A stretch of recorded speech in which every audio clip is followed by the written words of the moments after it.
sign my deal, I pay my dues. Affiliated to this paper, I need freedom for my family line. Draw my life design up like fine art, I'm jumping out just a unfamiliar chord.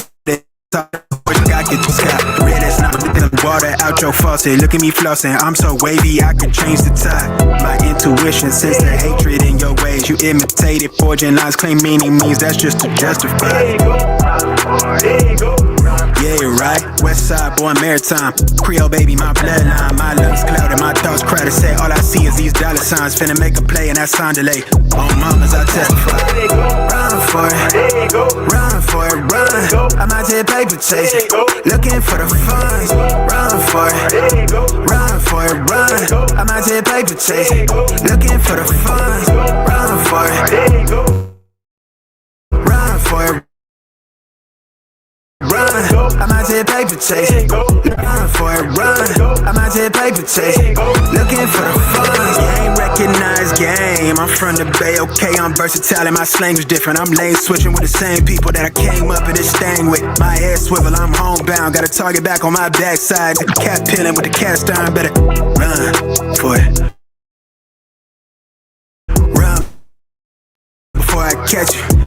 Get out, ball and block it. Show it on that, they can't stop my blessing. You do best not to test it. Yeah, you right, real up. In my blessed play, I cast a lob like I'm baby, no co-signer, no co-pilot. They pen pals, my flow designer, my brain signal out of range with it. My palm mission is a dollar sign. If I say it twice and I meant it. My brain in the range with it. My palm mission is a dollar sign. You know co-signer, no co-pilot. They peptides, my flow designer. My brain signal out of range with it. My palm mission is a dollar sign. Run for it, run for it, run. I'm out here paper chasing, looking for the fun. Run for it, I'm out here chasing, looking for the fun. Run for it, run for it, run. I'm out here paper chasing, looking for the funds. Run for it, run for it, run. I'm out here paper chasing, looking for the funds.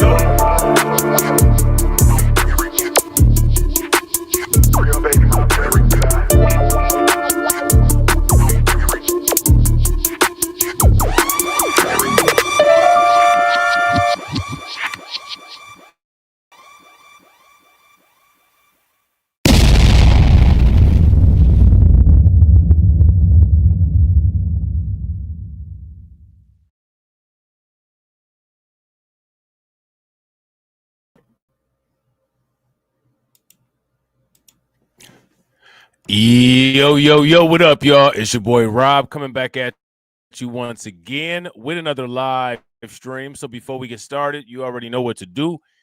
If you're not subscribed to the channel, make sure you hit the bell icon twice. Smash the like button, share this video out to all of your followers, and let's get it cracking. All right, so shout out to everybody who's in the building early. If you can hear me okay and see me okay, please give me a thumbs up or a radiation emoji in the chat. If you cannot hear me or cannot see and the quality is not up to par, please give me a thumbs down or an angry face. While you guys are doing that, I'm going to shout out everybody who is in the building early. All right, shout out to Atlanta L501. What's good with Atlanta? Good to see you as always. Shout out to my man AB Promotions. What's good with you, bro? Make sure y'all show my man AB Promotions some love. And shout out to everybody who has not said anything yet. Please make sure that you smash that like button. Make sure that you hit that bell. Make sure that you share the stream, all right? Shout out to the people in the Discord.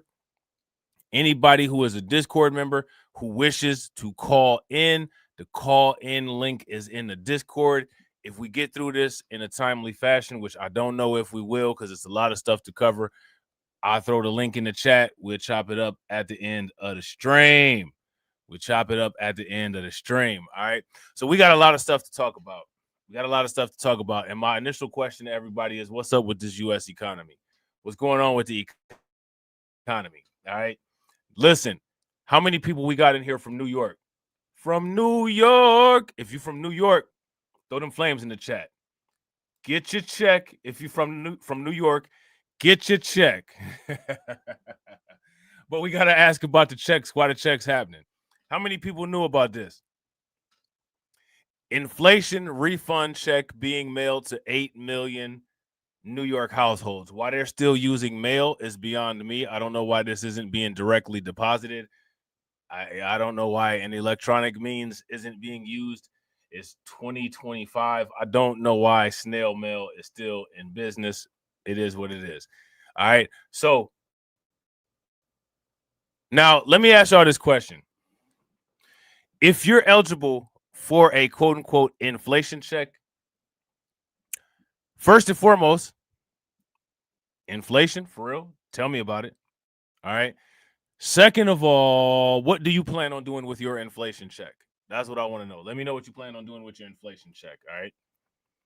New York's first ever inflation refund checks, which is inflation refund checks, are now being sent to 8.2 million households across the state, Governor Kathy Hochul said on Friday, calling the initiative part of her ongoing efforts to quote unquote put money back in New Yorkers' pockets amid rising costs.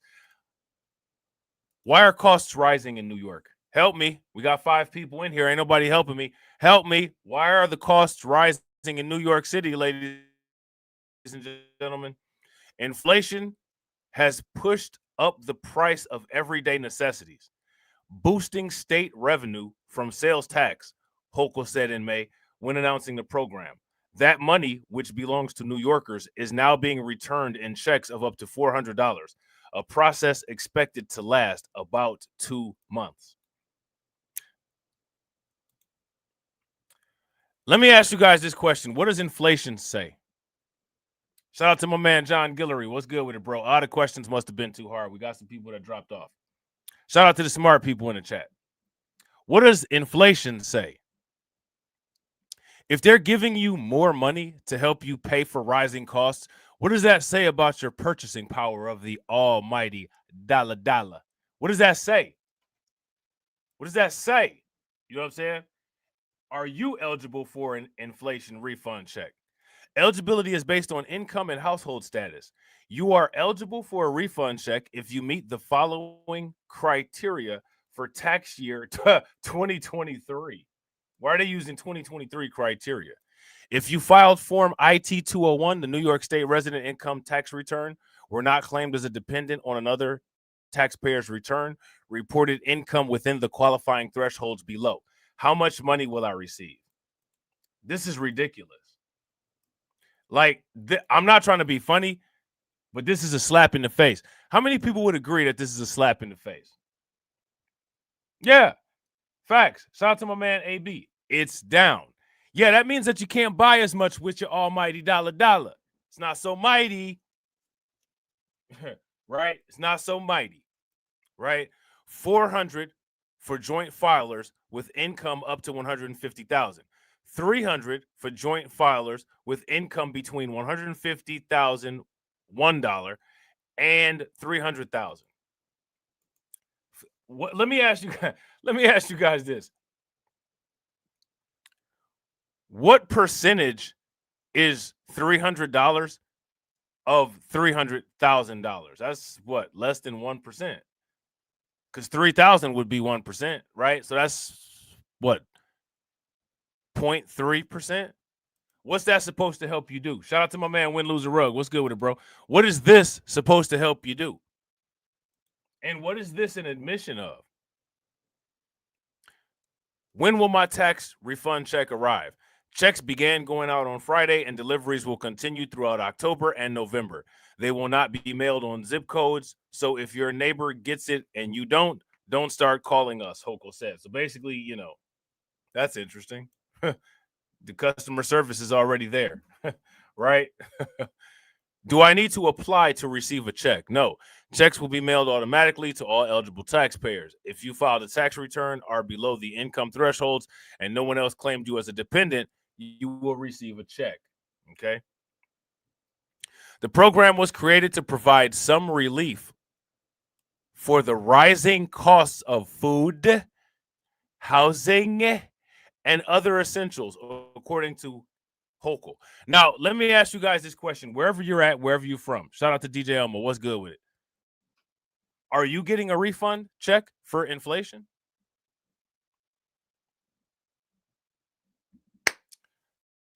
Are you getting a refund check for your inflation? Let me know. You work hard and you know the bills keep piling up, and you just look at them and say, when will it ever stop? Why are the numbers getting higher and higher? She said, referring to utility, grocery, mortgage, and rent bills. Sometimes it just seems like everything's stacked against you, but I want to make people feel different in New York. Let me ask you guys this question. Shout out to the New Yorkers in the chat. I know we got some New Yorkers in the chat. How different is $400 going to make you feel? How different is $400 going to make you feel? It's going to make you feel good. Like Mace, make you feel so good. No, make you feel so good. bad times, right? But this check will make you feel so good. How are the checks being distributed across different areas of the state? So you got the breakdown for that right there. Where can I find more information? Do you need more information? This tells you everything that you need to know, right? Why are they mailing inflation checks in New York, ladies and gentlemen? Why are they doing it? Why are they doing it? Let's see what else they got. Let's see what else they're talking about. All right. So we got an article here from News 10. All right. This is Albany. All right. Yeah, make them feel so good. Shout out to AB. Yeah, make them feel so good with that little $400. What that $400 gonna do? What that $400 gonna do? When you're broke, you know what I'm saying? What's it gonna do? What's it gonna do? What's it gonna do? What's $400 gonna do for you? Bad times, bad times. What's it gonna do? What's it gonna do?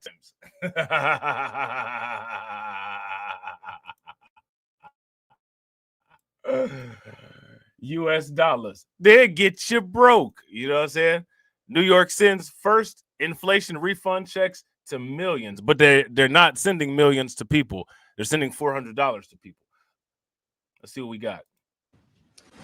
Inflation relief on the way for millions of families across New York State. Starting today, those inflation refund checks, they're being mailed directly to more than 8 million households. News 10's Amber Fisher has the details on who qualifies and when you can expect your money.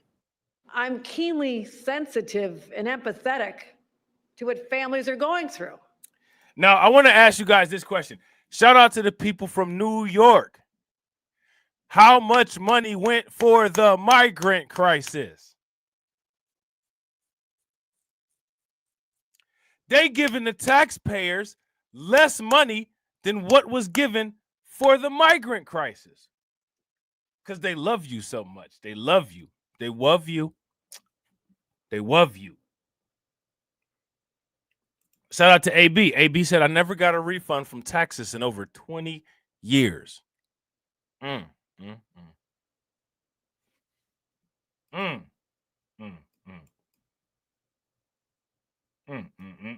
know what that means? I can't eat. I'm broke, nigga. I'm broke. Right? That's what that means right there. I can't eat. I'm broke, nigga. I'm broke. Those are the people in New York City telling Kathy Hochul. Yeah. Migrants got bans. Migrants got racks on racks on racks. But to the citizens, $400. Now be happy. Go. Don't spend it all. Don't spend it all in one place, right? Because sometimes it just seems like everything's stacked against you. But I want to make people feel different in New York. Starting today, checks of up to $400. I want to make people feel different in New York. I don't want people in New York to be different. I want people in New York to feel different. Got to watch those feelings. What's the difference between being different and feeling different? Here's an illusion. This illusion is that this $400 is going to change everything. It's going to change everything. Shout out to AB. AB said, my wife said, we ain't broke. I can't eat. I'm broke, nigga. I'm broke.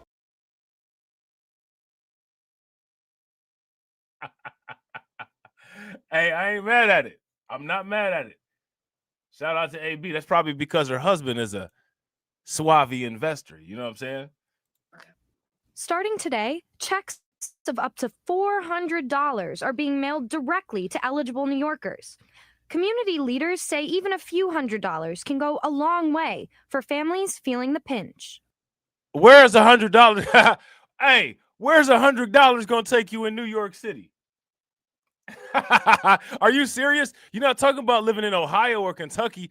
New York? Where's $100 gonna take you in New York?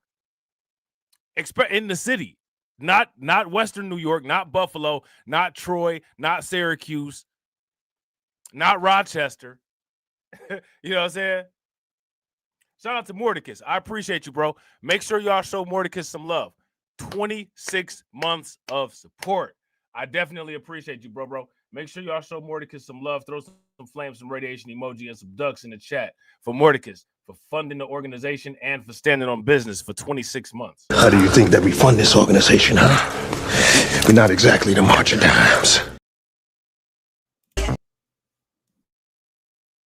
Uh-oh.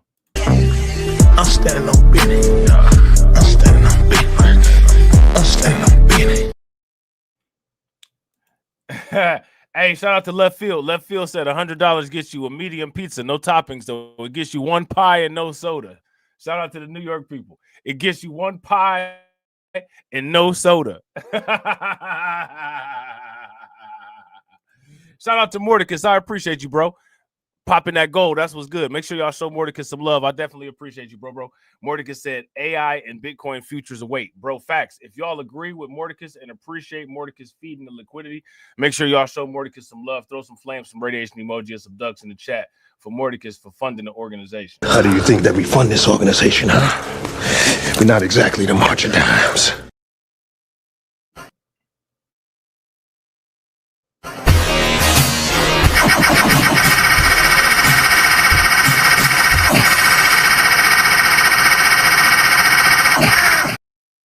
Hey. Shout out to AB's wife with the clapback game. She said, my wife says she's a suave investor. She invested in me. Hey.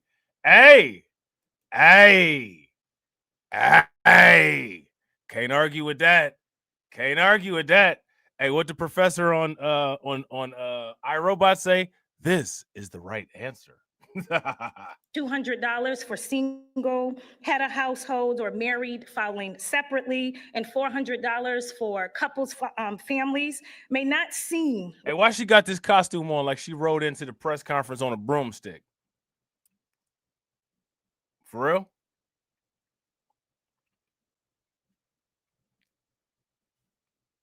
She look like she about to lead the stage talking about get on down the road. Come on, man. Like, what's up with that? You in a costume out here. Like a lot of money.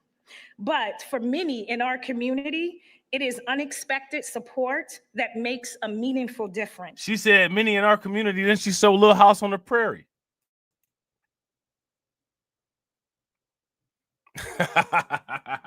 Hey!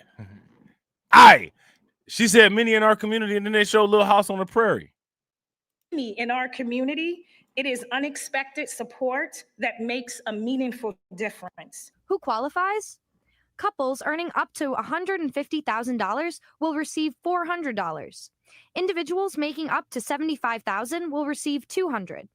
Those with slightly higher incomes will get smaller payments, and there's no application or sign-up needed. For the governor, this issue is personal. My parents lived in a trailer park. Eventually, they were able to do. What you say? Parents lived in a trailer park. My parents lived in a trailer park.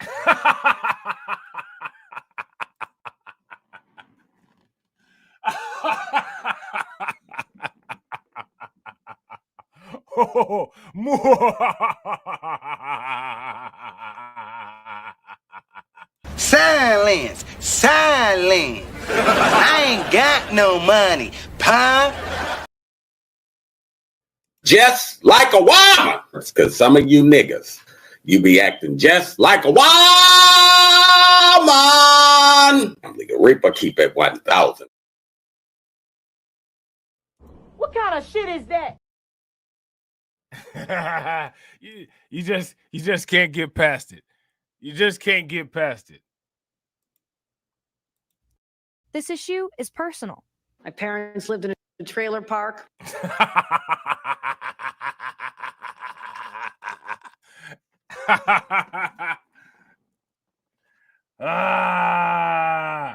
Shout out to DJ Elmo. They don't look happy, do they? DJ Elmo said, observe those people behind her holding a placard. Right. Money in your pockets. Hey, $400 is not going to fill your pockets up. Personal. My parents lived in a trailer park. That's about all the $400 to get you is rent at a trailer park. It get you lot fee. Personal. My parents lived in a trailer park. We finna sit here and play this all day. My parents lived in a trailer park. Parents lived in a trailer park. Lived in a trailer park. My parents lived in a trailer park. Actually, they're able to do a little better. Got a little apartment where I lived. My mom had to make that meal budget stretch. Family of 8. The governor calls it. She made that money stretch like a rubber band. Hey, how many people? Hey, how many people remember Lil Zane? My money stretched like a rubber band. Go tie your bands up. Niggas got beef with me. Go call your mans up. A small but significant step to help families shoulder everyday expenses, from grocery bills to gas tanks, at a time when every dollar counts. You're not getting ahead. What are you doing wrong?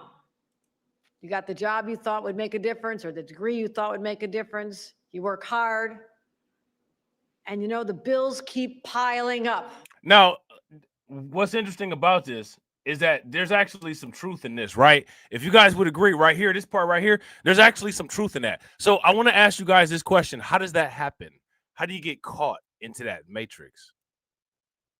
Hard, and you know the bills keep piling up. In the capital region alone, nearly 500,000 households will see a check. Statewide, that number jumps to 8.2 million. If you filed your taxes and meet the income limits, your check will come automatically. The refund check deliveries start today and will continue throughout October and November.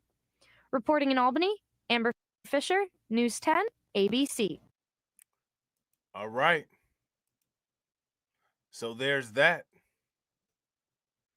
There's that. Now, again, I want to ask this question. Why is this check being sent out? What's going on with the United States dollar that an inflation check has to be sent out? And is New York going to be the only place that sends out an inflation check?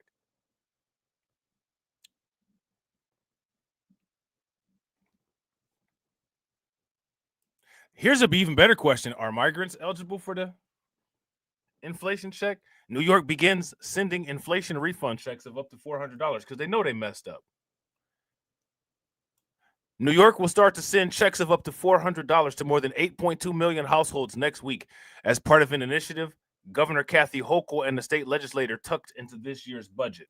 The checks won't go out in one dump, but will be continued to be sent through October and November, seemingly at random and not based on location. I mean, you'll have it just in time for holiday shopping, Hochul said in an event in Albany on Friday. Now, if you got somebody in your family that wants an Xbox for Christmas, how much does the Xbox cost? Anybody know in the chat off rip? How much does the Xbox cost, ladies and gentlemen? And shout out to everybody watching. I appreciate you guys. If you all haven't smashed the like button yet, please do me a favor. Take a moment, smash that like button. Also, if you haven't hit the bell, please take a moment, hit that bell, and also please share the stream to your social media. Now, mind you, I want you to also pay attention to what Kathy Hochul said to do. She didn't say take the $400 and invest it into something. She didn't say take the $400 and buy some Satoshis with it. She said go take it and turn around and just go spend it,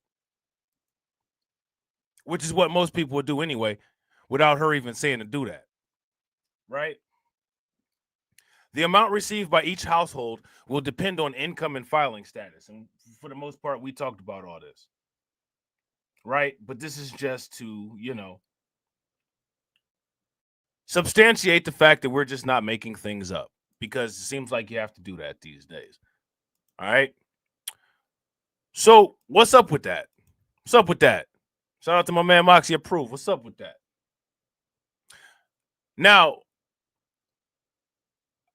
how many people have heard about what China is doing? China would like to become a custodian of gold for foreign reserves. Now, I want to ask you guys this question. Why would China want to do that? Look, you can't even buy an Xbox with the refund check. Shout out to AB Promotions. You guys see this? You can't even buy an Xbox. You can't even buy an Xbox with the refund check. Look at this right here. This is what China's doing these days. Let me fix this. There we go. That's better. Right.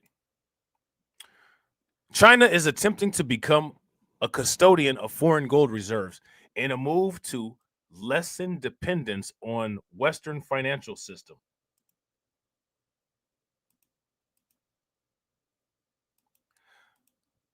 Let me ask you guys this question. Why is China trying to lessen their dependence on Western financial system? Why? Let me know what you guys think. Shout out to Jen Ramirez. What's good with it? Why? Why are they doing that? What's up with that? What's going on there? China is reportedly making additional moves into the gold sector.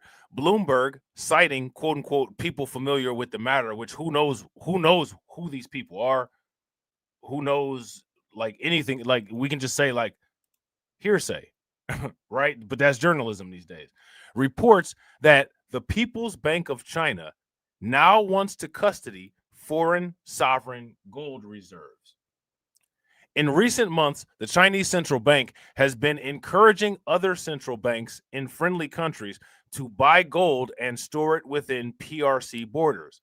One Southeast Asian country is even reportedly interested, according to Bloomberg's anonymous sources. Now, who are these anonymous sources? We don't know because they're anonymous. But for some reason, we're supposed to trust the anonymous sources because Bloomberg cited them. And everybody, who questions this stuff? Right? That's my question to everybody. Who questions this stuff? The People's Bank of China currently owns the 5th largest stockpile of gold reserves among all central banks, holding 2,298.53 tons, according to data from the World Gold Council. Okay. U.S. is first on the list with 8,133.46 tons of gold in reserve, followed by Germany with 3,350.25, and Italy with 2,451.84, and France 2,437. What do you all find interesting about these countries that hold all this gold?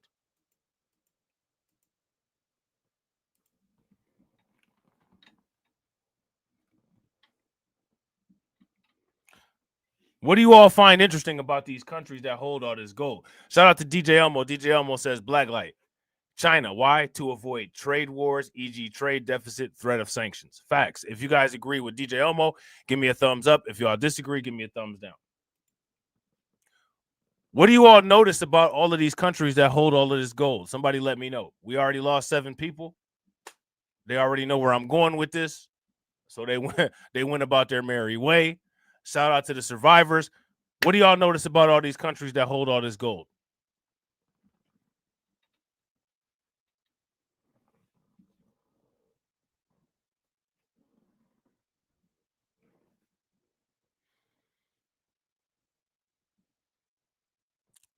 There's something interesting about these countries that hold all this gold. There's a common thing.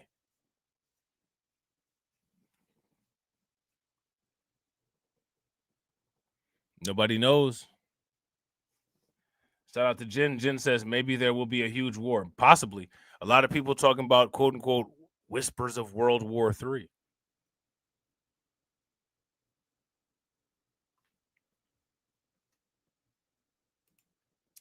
Shout out to DJ Elmo. DJ Elmo is on the right track. DJ Elmo said Blacklight, most of France gold is likely stealing gold from Burkina Faso. Also other Franco-wild countries. Yeah. Shout out to DJ Elmo. DJ Elmo says they all got that SLC24A5. Yeah. It's almost like Bitcoin. All of the people that mine Bitcoin they're not the people that hold the most of it. How does that happen? Shout out to Telegram. What's good with it, bro? How does that happen? How do you have all the gold where you reside at, but you don't have any of the gold in your own reserves? This is a mechanical, fundamental, and systemic issue that needs to be not denied, but it needs to be assessed. How does this happen? And I want you guys to understand, this is where the other people that were just in here went. This is where the cowards went. They went to go crawl into another live stream where they're getting told things that they like to hear instead of dealing with actual issues.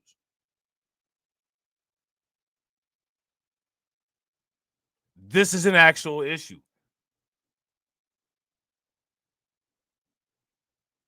The gold is buried in particular places. It gets extracted and stored in other places. How does that happen?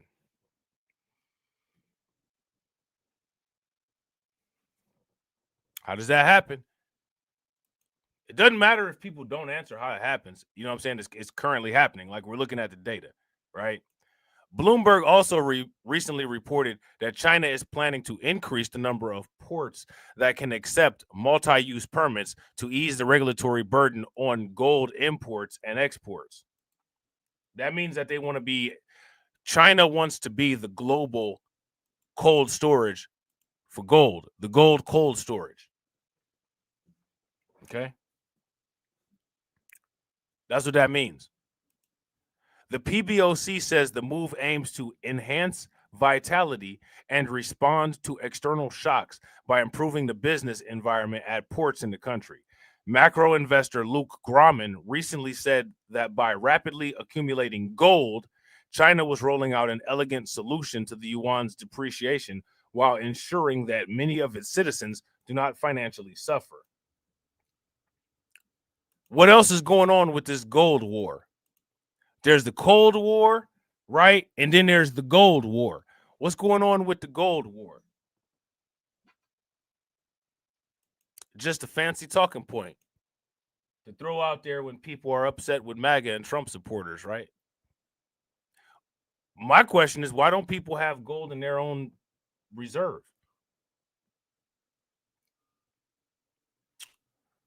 Why don't people have gold in their own reserves?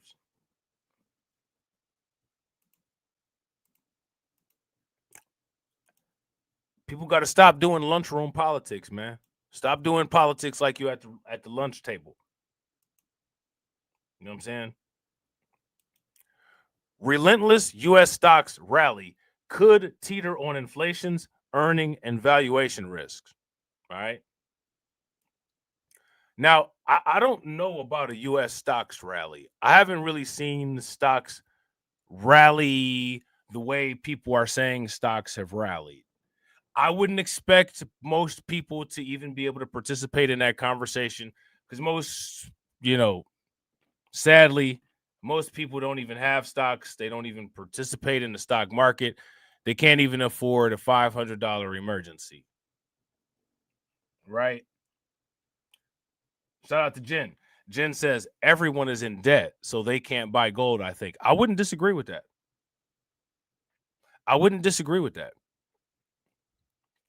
Now, here's my question. How did people get into debt? And here's an even better question. How do people get out of debt? Yeah, shout out to AB Promotions. AB Promotions said they're busy doing paycheck to paycheck politics. Yeah. Yeah.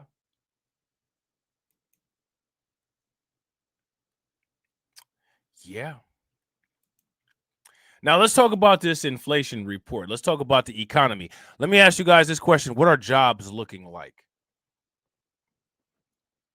What are jobs looking like, ladies and gentlemen? Is it looking good for the job market? Yes, no, maybe. Yes, no, maybe. Sticky inflation could dim rate cut hopes. Rising bar for earnings growth makes it harder to beat forecasts. High valuations could increase volatility on Wall Street. Let me ask you guys this question. What stocks are doing well? If we know the direction that the business environment is going in, what kind of stocks should people be paying attention to?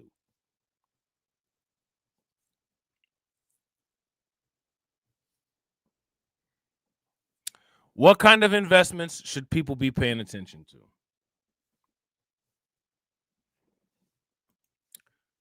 U.S. stocks have hit a string of record highs with minimal turbulence over the past few months. Now, I want to ask you about these record highs. Do these record highs have anything to do with inflation?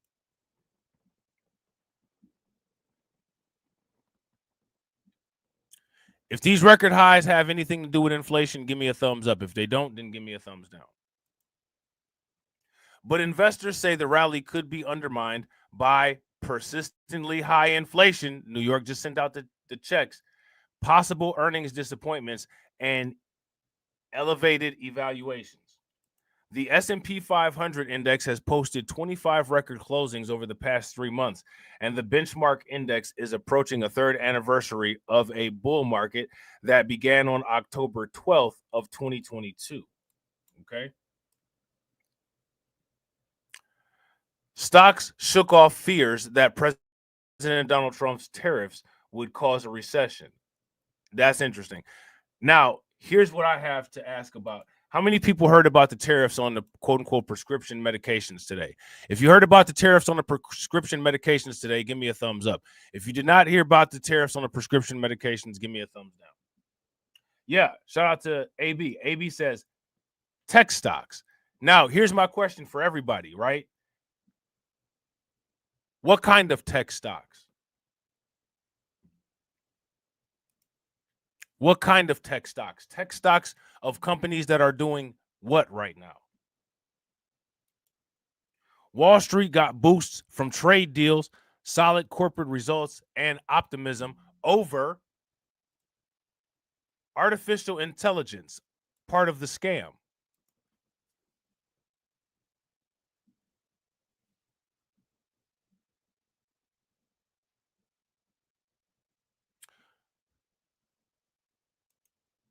Part of the scam. Now, keep artificial intelligence on your palate.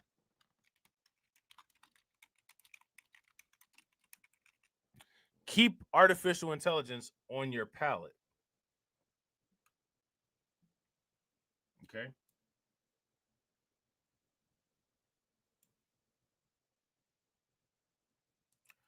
Why are we keeping artificial intelligence on our palate? Because AI is very important to the wealth building.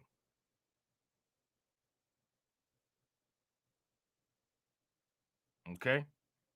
Now, I want to show you guys something. We'll come back. Okay.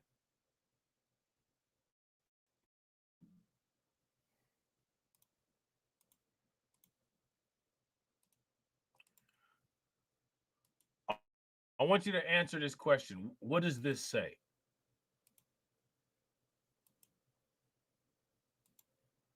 What does this right here say?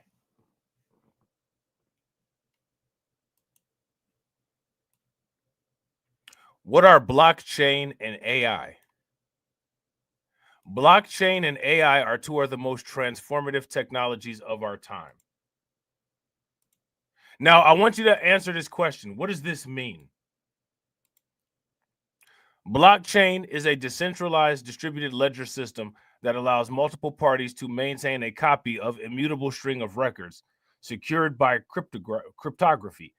It enhances transparency, security, and traceability in transactions.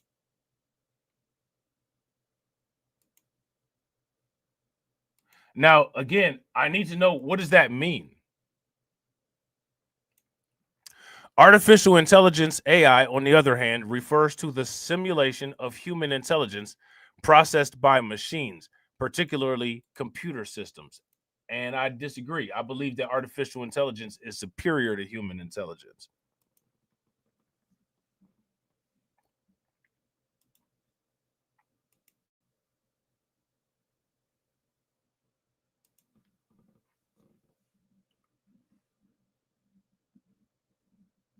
Okay? Now let's continue. It involves learning from data inputs, reasoning to make decisions, and self-correction for improved accuracy over time. This is one thing that we know humans don't do. Humans absolutely do not self-correct. So that's already a capability that AI has that humanity does not. If you guys would agree, give me a thumbs up. If you guys would disagree, give me a thumbs down. Show me an instance of humans self-correcting appropriately. What? An apology? The integration of blockchain and AI promises to revolutionize various sectors. Like what? I need some audience participation here. Like what?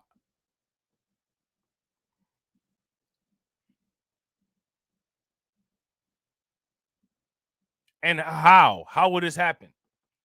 Is blockchain and artificial intelligence already revolutionizing, quote unquote, certain sectors? Blockchain can provide a secure, transparent platform for AI to operate. What does that mean? Let's stop right there. The crypto to AI synergy. Isn't that what the title of the video is? AI and blockchain work hand in hand. If you believe that there is no place in the world for blockchain, you are a fool. You are a fool. You are a detrimental fool.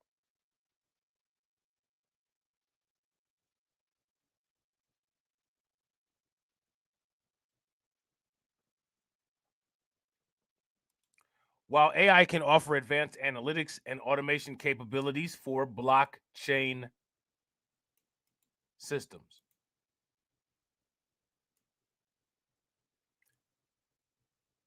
together, they bring the potential for improved data security, increased efficiency, advanced decision making, and enhanced trust and transparency, because everyone knows that humans can't be trusted. Yeah, shout out to Win Loser Rug. Win Loser Rug said AI blockchain technology are the real play. Bit tensor cough, right? Bit tensor cough.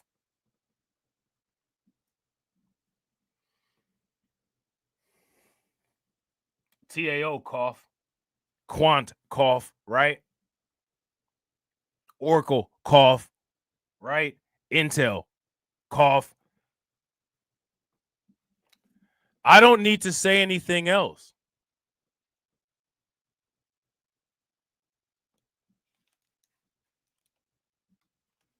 Okay?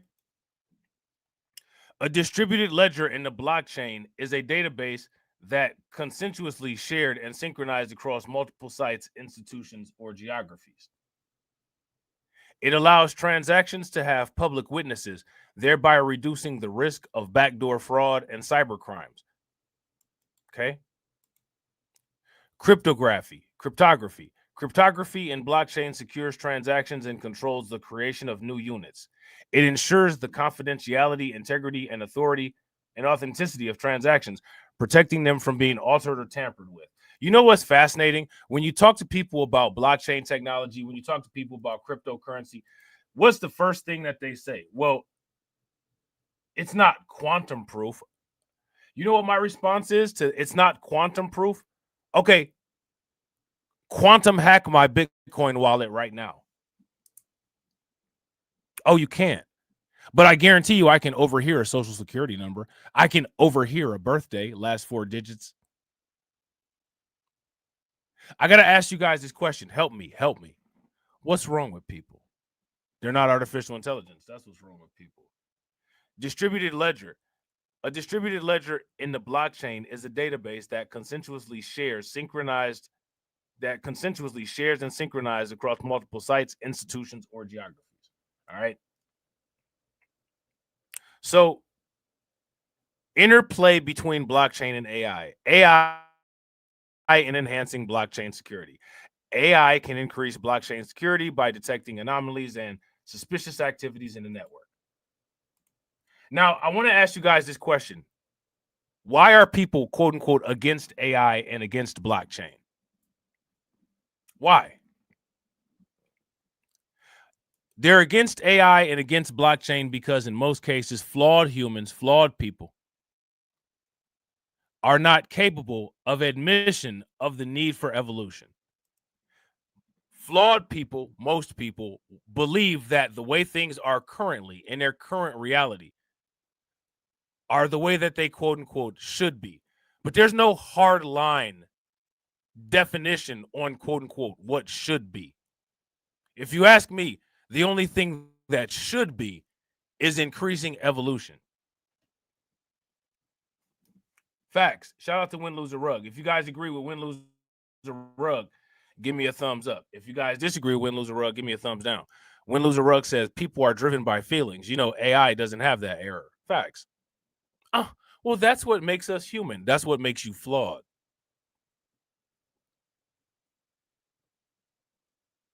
You know what I'm saying? That's what makes you flawed.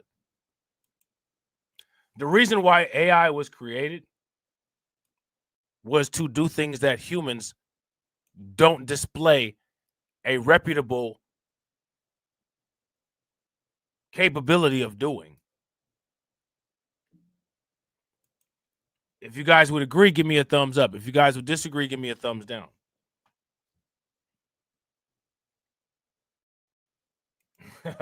Shout out to Windows of Rug. Windows of Rug says they don't know how it works, and they think that there's some white guys in suits that are running crypto. There's a lot of white guys in suits that run crypto. You know what I'm saying? But here's my question. What stopped them from putting on a suit and running crypto? Da Vinci said $1 freaking dollar. A lot of people could have as much Bitcoin as MicroStrategies does had they listened. But they decided to listen to other people instead of listening to Da Vinci. And now Da Vinci does his broadcast in $1 million Maybach, and other people don't. Proof of work, right? Proof of work, right? He does his podcast in a Maybach in Dubai. Other people don't. Proof of work, right? Proof of work. I'm just saying. The proof of work and the consensus mechanism of blockchain, where there's undeniable, immutable truth, is the issue that people who are against blockchain have with it, because they want to be able to have movable standards, and they want to be able to delete videos, and they want to be able to say that they didn't say certain things, and they want to be able to put other things onto other people. Blockchain doesn't allow you to do that. Blockchain nails you to the cross, and people don't like that. As much as they like Jesus, they don't like that. You know what I'm saying? Shout out to John Guillory. John Guillory said AI is flawed as well. The difference is that it actively is trying to become better. If it were perfect, it would not need to improve. Facts. Facts. Shout out to John Guillory. John Guillory says being flawed is not a problem because that is what pushes you to choose to improve. I wouldn't disagree with that. The issue is where people decide I'm not gonna optimize.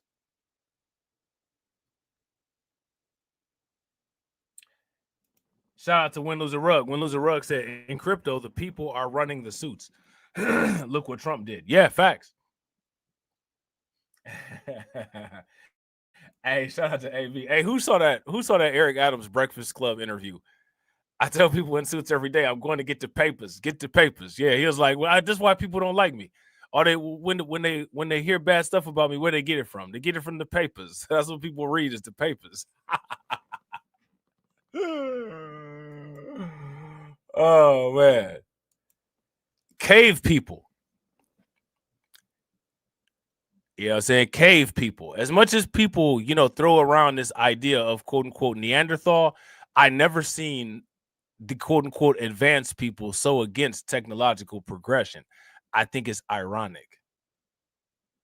Shout out to John Guillory. John Guillory said that interview was hilarious. Bro, it's always hilarious with Eric Adams. Homeboy is a natural born comedian. Like, the dude is funny as hell. You know what I'm saying? He hilarious, bro. Think about that, man. The very people that call other people Neanderthals are the ones who literally have an issue about moving forward technologically. It kind of says something. I don't know how many Neanderthals are still in the cave, but I know how many other people don't have technological businesses. I do know that. So, you know what I'm saying? Like, we got to ask about that. Like, where are these quote unquote ideas and where are these things that people have been doing for the last 60 years taking people? And why are people so comfortable with it? Why do they bask in it? They bathe in it every morning. They turn the shower on real hot and just bathe in mediocrity and failure every single day. And they're comfortable with it. And when they walk past somebody, they say, smell me. You smell that? That's what failure smell like. Why do they do it? Shout out to AB. AB said, black people not really with the beeps and boops. Yeah, they're not really with keeping the gold and, you know what I'm saying, in the family neither. You know what I'm saying? What's up with that? Not really with keeping the gold in the family neither. And then you say, well, what's up with that? Why is that? You got to clear your throat real deep. Corn. My gold isn't in Chinese custody. My gold isn't in American custody. My gold is at home in my safe. You know what I'm saying? That's why we don't like blockchain. Blockchain had that thing frozen in ice. Okay, here's what happened, like a comic strip. You know what I'm saying? Right? I'm just saying. Blockchain and ensuring AI transparency. AI and blockchain and data management. I will put this report in the chat and you guys can read it. Or maybe we could look at it at some point in the future and just, whatever, right? I'm going to put this here. Blockchain and AI. All right, we're going to put this in the chat. We're going to put this in the Discord too. You have to understand we deal with peers who are anti-fact. These people have no issue placing you on a negative $1 trillion trajectory, which is insane. It's insane. You know what I'm saying? So I'm about to throw this in here. All right. There's that. Hey, some liquidity. I want you, shout out to John Guillory. I want y'all to see what kind of hate. I don't understand why all these haters subscribe to my channel, but I want y'all to see the haters. Literally, anytime there's any type of financial support to the channel, these clowns leave the chat. Like, make it make sense. Look, they're dropping off right now. Like, make it make sense. But these are people, we want to see each other grow. Like, no, you don't want to see each other grow. You're liars and cowards. You know what I'm saying? But shout out to you, bro, for the $1,000 a month membership. You know what I'm saying? They just mad because the membership is more than their paycheck. Definitely appreciate you, bro. How do you think that we fund this organization, huh? We're not exactly the March of Dimes.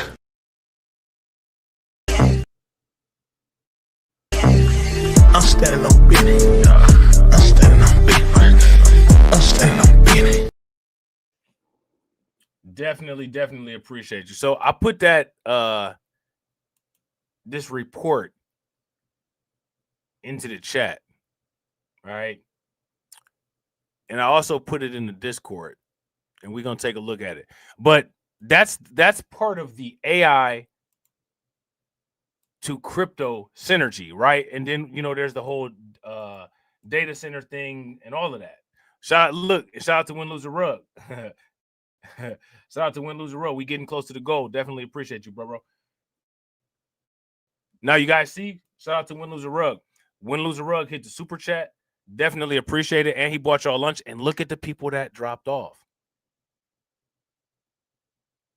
When I want you guys to understand, these are all lies. Everything that everyone has told you for the last 60 years, it's all lies. It's all lies. If they see you doing good, the identity is based on doing bad. And if you break that identity, you're an issue. Shout out to Win Lose a Rug. Win Lose a Rug said, if you let them tell it, we're all Trumpers. Hey, listen. If you let us tell it, we're all rich. And by the time we get as rich as we want to be, we'll be able to just tell them what to say. Because they're so dumb, they're just going to listen to what the media says anyway. Right? Shout out to Win Lose a Rug. I appreciate you, bro. Make sure y'all show Win Lose a Rug some love. Throw some flames, some radiation emojis, some ducks in the chat for Win Lose a Rug for funding the organization. How do you think that we fund this organization, huh? We're not exactly the March of Dimes. In Springfield, they're eating. Me ain't Donald Trump trying to grab him by the. Said it was some Haitians somewhere out in Springfield. Women doing cartwheels. Have you seen Garfield? Eat the cat. Have you seen Snowball? This about to snowball. I'm about to go off. I can't let this go on. Miss me like an airball. Tell me when my cat is coughing up like a hairball. Eat the cat. I gotta tell them if they even put the fingernail on Santa's little helper to turn them to hamburger helper. Somebody better help them, cause I'm going to jail for showing them fellas helter skelter. Usually I'm content, but if you touch my dog, then I'm turning into John Wick. I'm lit. Bird better drop it. If you touch my pet, then I'm pulling up like CrossFit. Yeah. They said Hello Kitty, but it ain't there. It's right here in your city. When I turn my back, now the cat goes missing in the where my peoples is at. Does anybody know where he flipping at? Cause I heard they putting claws on felines, I'm mad. And my cat disappeared just like Felix the cat. And they got paid back. Thought she was a goner, but the cat came back. If you ain't a pussy cat, say drop that cat. Drop that cat. Drop that cat. Got paid back. Thought she was a goner, but the cat came back. If you ain't a pussy cat, say drop that cat. Drop that cat. Drop that cat. They're eating the dogs. They're eating the cats. Eat the cat. Eat the cat. They're eating the cats. They're eating the dogs. Eat the cat. Drop that cat.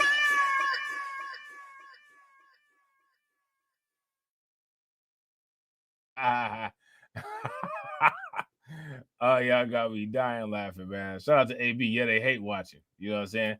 Shout out to Win Lose a Rug. Yo, bro, this is facts. If y'all agree with Win Lose a Rug, give me a thumbs up. If y'all disagree, give me a thumbs down. The more you get away from certain aspects of struggling, the more folks see you as a threat. Right. So now you got to deal with two problems. That's what makes a villain. When you realize that everyone is the problem, that's when you become a villain. You know what I'm saying? Shout out to AB. AB said my wife is dancing. I think it's her first time hearing this hit. Hey, that's hilarious. Hey, that's hilarious. You know what I'm saying? So, yeah, stocks shook off fears that President Donald Trump's tariffs will cause a recession. Now, do you guys remember that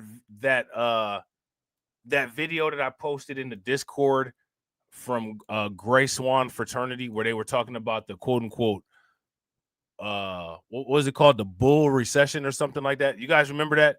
If you guys remember that, give me a thumbs up. If y'all don't, give me a thumbs down. This is what the news is not really going into, which is kind of dangerous. Wall Street got boosts from trade deals, solid corporate results, and optimism over artificial intelligence. All right. Now investors are confident the Federal Reserve will ease interest rates significantly. Well, they didn't. Right? The S&P 500 has risen about 13% in 2025. on track for its third straight year of double-digit gains. It is up 33% since its low for the year in April. The index is on track for its best third quarter performance in 2020, since 2020, all right? Over the past 5 months, the index has yet to pull back as much as 3%. Its longest streak without such a drop since 2018, according to Mark Hackett, chief marketing strategist at Nationwide. I do get a bit more nervous just about the straight upward momentum in the market. Now, let me ask you guys this question. Why would someone get nervous about straight upward momentum in the market? Why? Hey, shout out to Windows Rogue. Windows Rogue said, bro, I just saw an Anton Dodson video and he got a son. Yo, how'd he get a son? How'd he get a son? So dumb. You are really dumb. For real. Oh, you are so dumb. You are really dumb. For real.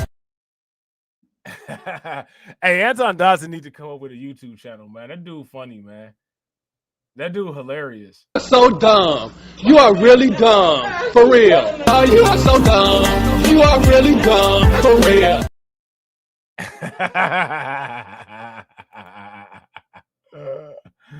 Hey, that's hilarious. Yeah. Shout out to AB. That's all you can do. AB said, I just continue to play dumb. Ask me a question. I don't know. That's all you can do. Shout out to Brooklyn Queen. Make sure y'all show Brooklyn Queen some love and do exactly like she's saying. Brooklyn Queen says, salute BLR family. Hit the subscribe, thumbs up, tap the notification, join the channel membership for exclusive content, and join the Discord. Facts. I go through periods where I don't feel like really messing with YouTube, but the news in the Discord is always there. So, you know what I'm saying? Make sure y'all join the Discord. If you don't, you miss out. You know what I'm saying? Shout out to Windows Rug. Windows Rug said he had truck driver now. Hey, he said Anton's neck. I know his neck crazy long, right? So dumb. You are really dumb. For real. Oh, you are so dumb. You are really dumb. For real. Hey, his neck is opposite of Benzino's neck.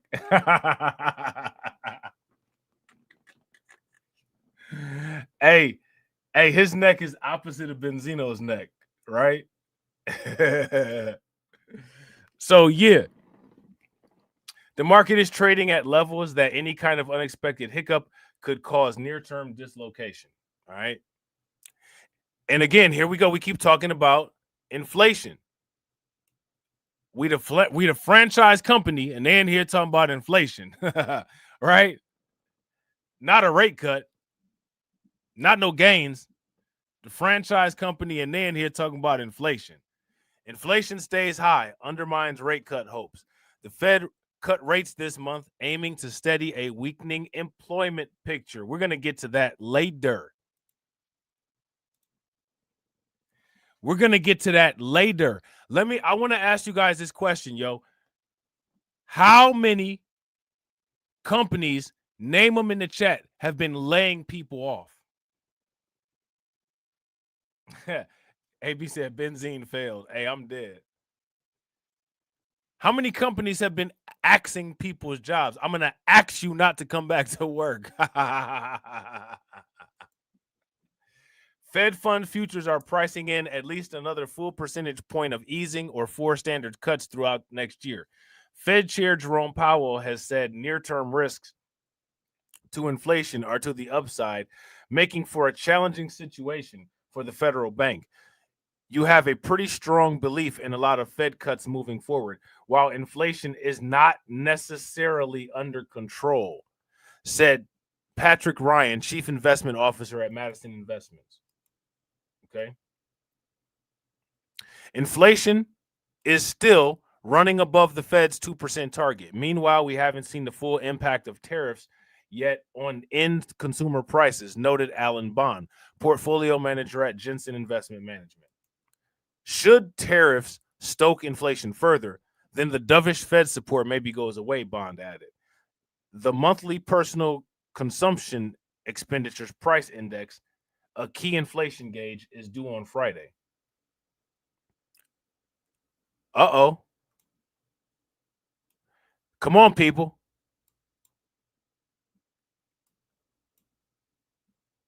Am I just making this up? What's going on here? What's going on here? Economy is weaker than feared. How long have we been talking about this? We've been saying this, right? Shout out to Brooklyn Queen. I appreciate you, Brooklyn Queen. Make sure you guys show Brooklyn Queen some love. Please throw some flames, some radiation emoji, and some ducks in the chat for Brooklyn Queen. Definitely appreciate you, Brooklyn Queen, funding the organization and buying y'all lunch. How do you think that we fund this organization, huh? We're not exactly the March of Dimes. In Springfield, So don't push me, ain't Donald Trump trying to grab him by the... Said it was some Haitians, somewhere out in Springfield. Women doing cartwheels. Have you seen Garfield? Have you seen Snowball? This about to snowball. I'm about to go off. I can't let this go on. Miss me like an airball. Tell me when my cat is cough it up like a hairball. I gotta tell them if they even put the fingernail on Santa's little helper to turn them to hamburger helper. Somebody better help them, cause I'm going to jail for showing them fellas helter skelter. Usually I'm content, but if you touch my dog, then I'm turning into John Wick. I'm lit. Bird better drop it. If you touch my pet, then I'm pulling up like CrossFit. They said Hello Kitty, but it ain't there. It's right here in your city. When I turn my back, now the cat goes missing in the... Where my peoples is at? Does anybody know where he took with that? Cause I heard they putting claws on felines, I'm mad. And my cat disappeared just like Felix the cat. And then got paid back. Thought she was a goner, but the cat came back. If you ain't a pussy cat, say drop that cat. Drop that cat. Drop that cat. Got paid back. Thought she was a goner, but the cat came back. If you ain't a pussy cat, say drop that cat. Drop that cat. Drop that cat. they're eating the dogs. They're eating the cats. Eat cat. Drop that cat.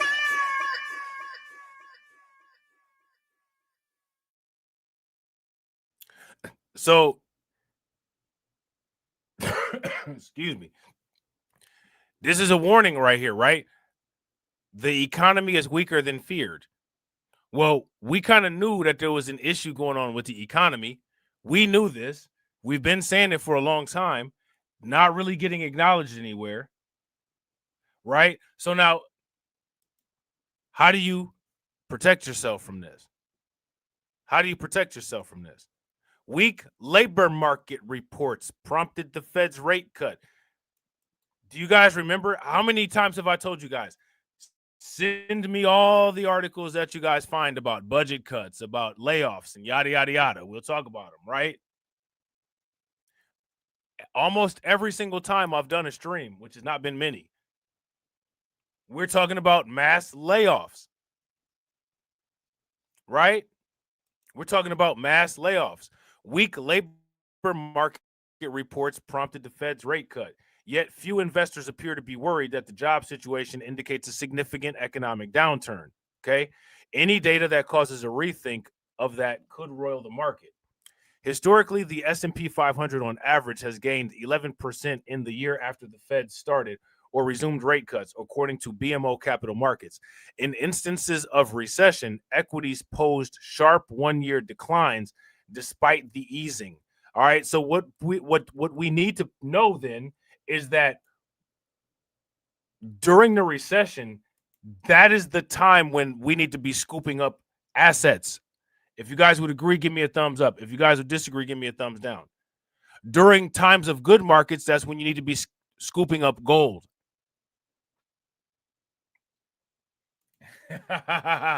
Right. If y'all agree with Win, Lose, or Rug, give me a thumbs up. If y'all disagree, give me a thumbs down. Win, Lose, or Rug said, protect yourself by complaining because investing, well, ain't nobody got time for that, right? And I got time for that. Shout out to AB Promotions, right?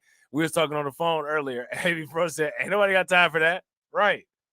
Ain't nobody got time for this except for us. And, you know, we eating good, right? We eating good, so there's that, right? Shout out to my man AB Promotions. Speaking of which, I definitely appreciate you, bro. Make sure y'all show AB some love. Throw some flames, some radiation emoji, and some ducks in the chat for AB for funding the organization. AB said, I already know what this is going to be. I've been up since 4 a.m. yesterday. My little contribution for the marathon stream. Yo, I appreciate you, bro. Make sure y'all show AB some love. Throw some flames, some radiation emoji, and some ducks in the chat for AB for funding the organization and for buying y'all lunch. How do you think that we fund this organization, huh? We're not exactly the March of Dimes.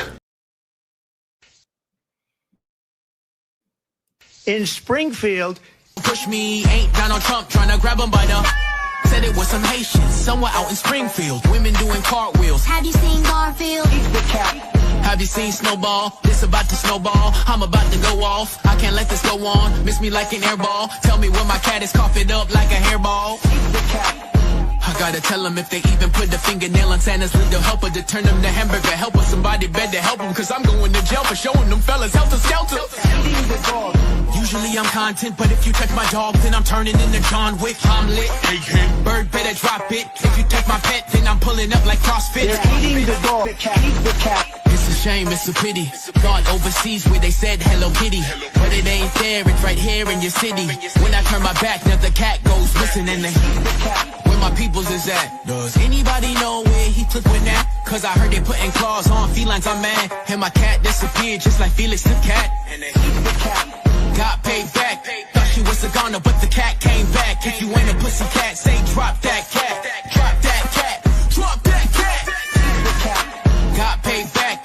Thought she was a goner, but the cat came back. If you ain't a pussy cat, say drop that cat. Drop that cat. Drop that cat. They're eating the dogs. They're eating the cats. Eat the cat.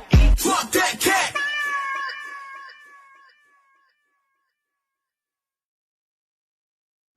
Shout out to AB Promotion. AB Promotions with AB Promotions with the back-to-back. Make sure y'all show AB some love. AB said, hurry up and buy. Yeah, facts. Hurry up and buy. When is how many people was able to scoop up some coins during the little brief mini bear day that we had? If you guys were able to, throw some money bags in the chat. If you weren't, give me a thumbs down. How do you think that we fund this organization, huh? We're not exactly the March of Dimes. Definitely appreciate you, bro. Shout out to my man, Detroit 313. Bro, facts. Yes, eating. Bro, facts. Easy food. Easy food. And people are spending more time on emotionalism than building wealth and resources. Like I'm telling it, like you're almost getting given the plays every single day, and instead people are out there diverting your attention away from the plays to keep you broke. Like it's wild. I've never seen anything like it before. Or maybe I have seen stuff like it and I didn't recognize it as that when I saw it those first times. You know what I'm saying?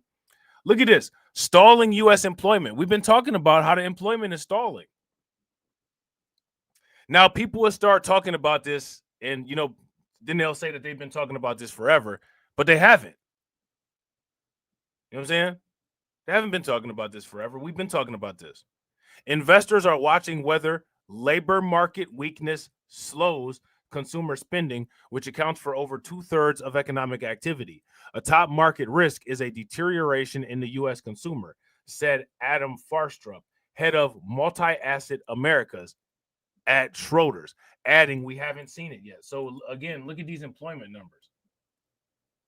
Job growth has weakened, but many investors are not worried about the recession. Look at this, change in monthly non-farm payrolls in thousands. I mean, it's just getting smaller over time.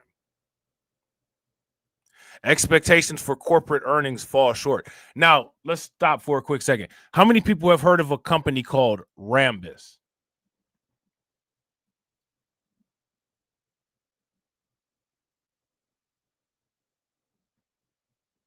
If you guys have heard of a company called Rambus, R-A-M-B-U-S, give me a thumbs up. If you have not heard of a company called Rambus, give me a thumbs down. Company called Rambus. Shout out to Win Loser Rug. Win Loser Rug said blockchain doesn't see color, literally getting pumped this administration. Ultimate gotcha would be for folks to come up during this time. I would not disagree with that. It's right. It's literally like the buffet table is open. Everything is hot on there and it's right there for you to eat.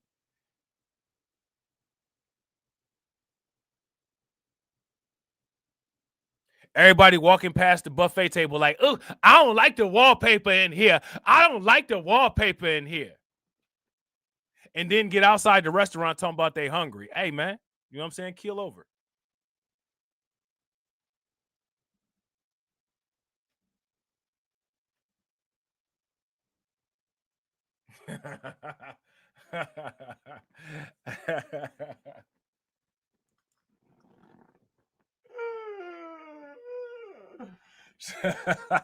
Shout out to Detroit 313. Detroit 313 said it would explode in late December and January. Facts.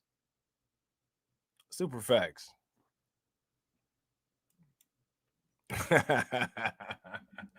Big facts.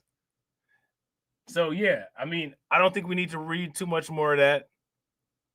We got the picture, right? We got the picture.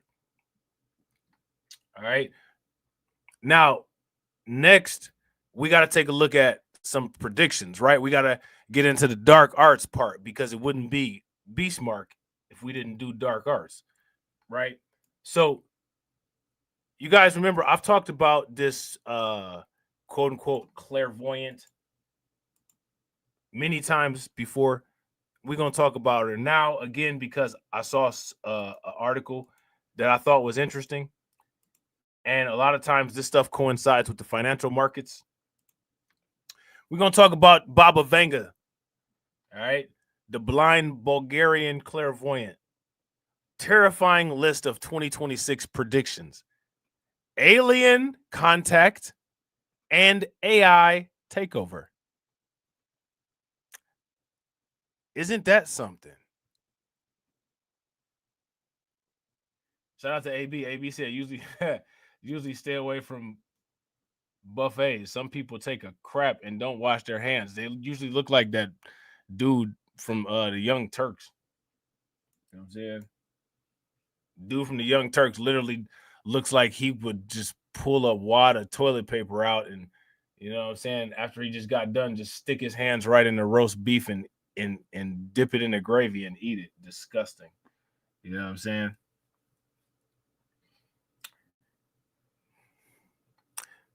Yeah, shout out to Win Lose a Rug. Win Lose a Rug said alien meme coins will go insane, bro. Facts. Shout out to Detroit 313. Detroit 313 said until Clarity Act has passed in October by a majority of Republicans. Facts. Super facts. Yeah, Shink smell like he just looks, bro, like he looks like he smells like just corned beef that's been sitting out for days at a time. Like, you know what I'm saying? You can smell it right through the damn camera when you're watching a Young Turks video. Like, oh God, you know what I'm saying? Smell like a stale sandwich from Habibi's or something. You know what I'm saying? So look at this. Look at what Sean Hannity supports. Just there's that. All right. That's what Sean Hannity supports with the American flag on. All right. Baba Venga's terrifying list of 2026 predictions, alien contact, and AI takeover. Now, the AI takeover is the one that I'm most curious of. Because if you ask me, this is happening. And I'm glad to see it. I'm happy to see it. How many people are happy to see the AI takeover? I'm thrilled. If you guys are just as thrilled as me, throw some flames in the chat. If you're not just as thrilled as me, you know, give me a thumbs down. I'm not going to be getting in AI's way. I'm going to just be making some money and be out of the way. You know what I'm saying? Go ahead and take over the world. You know what I'm saying? Just let me have my little small part. You know what I'm saying? And eventually I'll die and you won't have to worry about me anyway, right? The blind prophetess, world-renowned for her accurate predictions, including the death of Princess Diana and the outbreak of COVID, has warned of the quote-unquote dangers that 2026 could bring. These are things that we need to pay very close attention to coming from in 2026. I've done videos in regards to things that Baba Venga has said before. Baba Venga's predictions are very accurate, in my opinion. Very accurate. You know what I'm saying? So, you know, anytime like a Baba Venga article or something like that comes up, I always pay attention to it because it's very interesting how accurate this woman was. Baba Venga, considered to be one of the world's most accurate psychics, confirmed some worrying predictions for 2026, which could see artificial intelligence and aliens take over. Now, that's I want to actually ask about this. I want to talk about this. This is just just something to think about. Why? Think about this. If advanced civilizations, why have, at the very least, we have not seen remnants or pollution of technology that is more advanced than what we currently have. As old as the universe is. Just think about that. And again, I'm not going anywhere with that because I don't have anywhere to go with it. Like, I don't have any answer, but I just think that is interesting.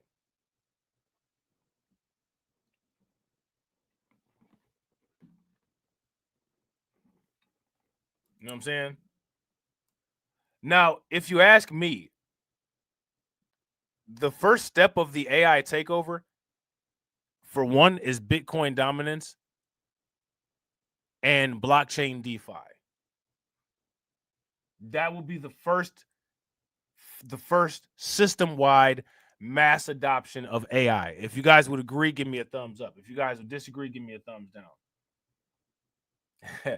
And shout out to AB. AB said, I don't like Baba Venga because he's cosplaying as an African. Hey, that's hilarious.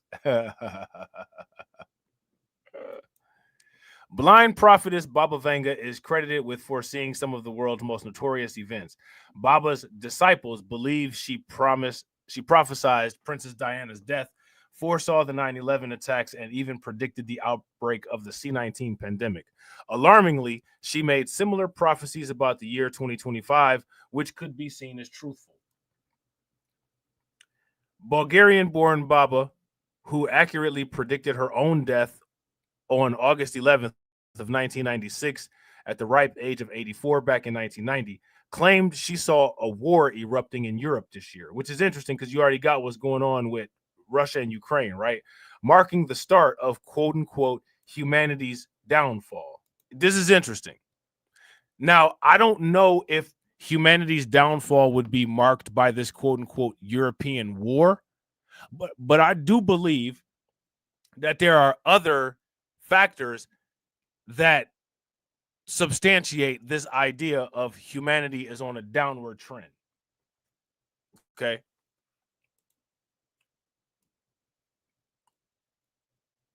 She allegedly warned in the spring a war in the East will begin and there will be a third world war, a war in the East that will destroy the West, and claimed Putin would become the Lord of the world and Europe would be reduced to a wasteland.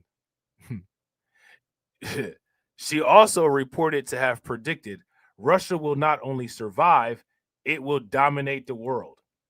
Now, I think that that's interesting. I think that that's interesting for many different contexts, because when it comes to a lot of these quote unquote prophecies, when it comes to a lot of this kind of thing, it doesn't always necessarily play out exactly how the prophecy is stated. There may be some variation on things, right? If you guys would agree, give me a thumbs up. If y'all would disagree, give me a thumbs down. So what do you guys think about this? I think that currently a lot of things are happening that are general, right? They're generalized things, but they definitely could lead up to this type of scenario. You know what I'm saying?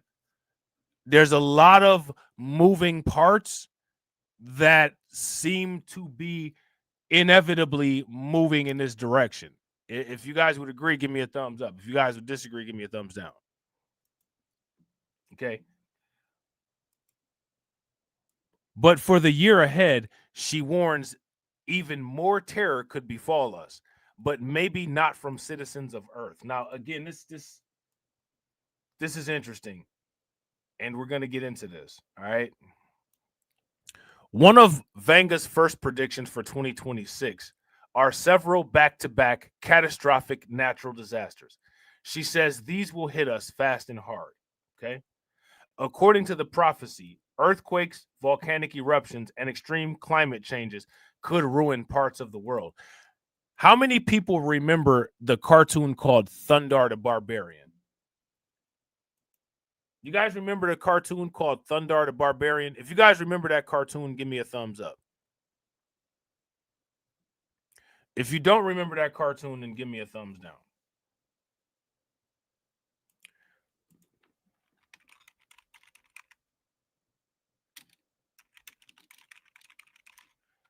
We're going to take a look at the intro. Now, on the final version of the live stream,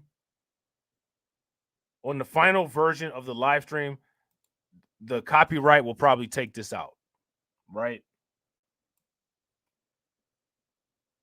However, if you're subscribed to the channel on Rumble, Rumble doesn't really mess with the copyrights, so it'll show on Rumble.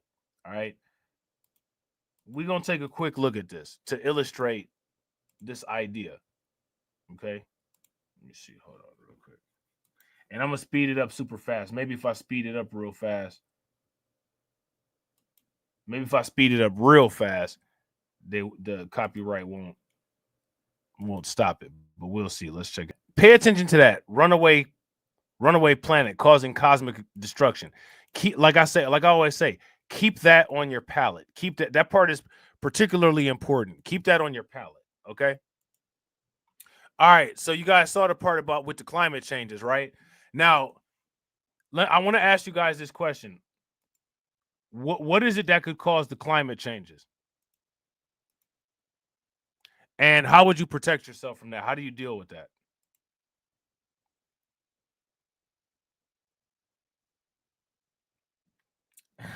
Shout out to AB. AB said, someone said, oh boy had instant rigor mortis when he got hit. Hey, that's hilarious.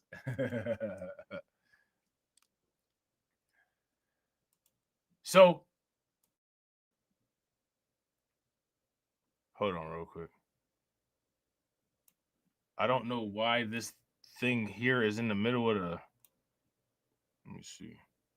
I don't know how to get this off of here.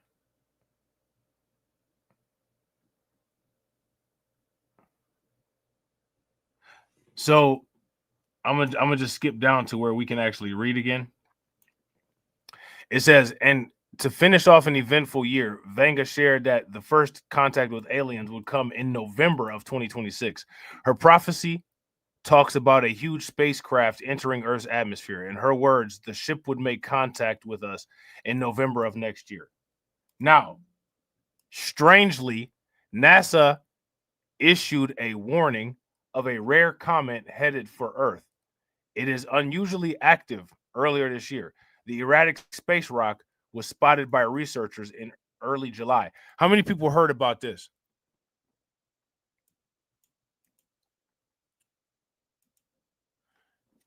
If you guys heard about this, give me a thumbs up. If you guys did not hear about this, then give me a thumbs down. Later this year, the strange object will reach its closest point to Earth, but Harvard astronomer A.V. Loeb thinks the object could potentially hold alien visitors. The object, which is widely stated to be a comet, does not have the tail expected in such space matter. Loeb thinks instead it could be a highly intelligent spaceship hoping to learn more about Earth. Now, here's my question. I'm not sure as to why a highly advanced civilization would be interested in quote unquote learning about a civilization less interested in it, unless it was to take over, right? If you guys would agree, give me a thumbs up. If you guys would disagree, give me a thumbs down. Shout out to my man John Guillory for the dub. Definitely appreciate you, bro. Make sure y'all show John Guillory some love. Throw some flames, some radiation emoji, and some ducks in the chat for John Guillory for funding the organization and buying y'all lunch. Definitely appreciate you, bro. John says, there are so many plays out there. I had to crank up my work to a 92-hour work week. Money to be made around here. Boom. Money to be made here. Range Rover. Big old house. Diamond ring. If you like that kind of thing. Wayne's Brothers Show. Bro, facts. If y'all agree, give me a thumbs up. If y'all disagree, give me a thumbs down. And shout out to John again for funding the organization, not only with that $1,000 membership, but with the dub and buying y'all. How do you think that we fund this organization, huh? We're not exactly the March of Dimes. In Springfield, overseas where they said Hello Kitty, but it ain't there, it's right here in your city. When I turn my back, now the cat goes missing in the where my peoples is at. Does anybody know where he took with that? Cause I heard they putting claws on felines, I'm mad. And my cat disappeared just like Felix the cat. And the cat got paid back. Thought she was a goner, but the cat came back. If you ain't a pussy cat, say drop that cat. Drop that cat. Drop that cat. Got paid back. Thought she a goner, but the cat came back. If you ain't a pussy cat, say drop that cat.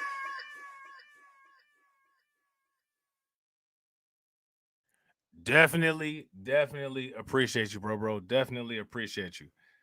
Now, we're going to dive into this a little bit deeper, right? He explained it could come to save us, quote unquote, or to destroy us. Save us from what?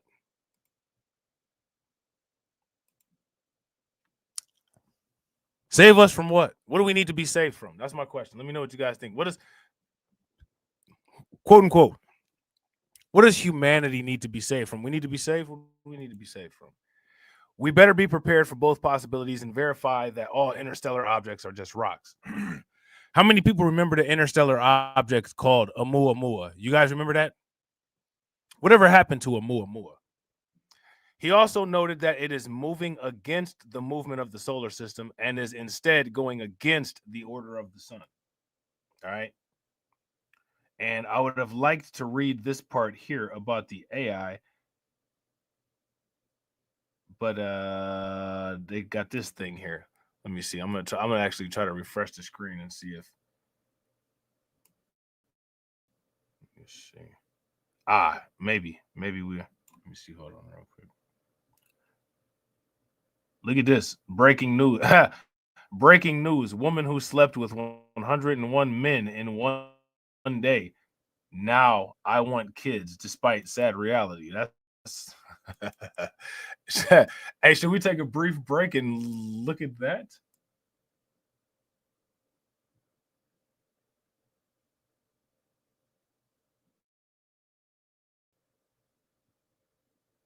Lily Phillips. She took a. She slept with 101 men in one day. She's a machine. Sheesh. Anyway, let me get back to this. Hold on real quick. Let me see. And they still got this thing in the middle of here. You still got this thing in the middle. We'll look at that. We'll look at that Lily Phillips thing later. We might have to throw that up on the reacts. Yeah, I'm gonna show y'all I'm gonna show y'all the headline for it real quick though. That's what the aliens coming to the planet Earth to find her. They didn't know that was they didn't know this was humanly possible. Woman who slept with 101 men in one day now wants kids despite sad reality. How did you not get any kids after sleeping with 101 men in one day?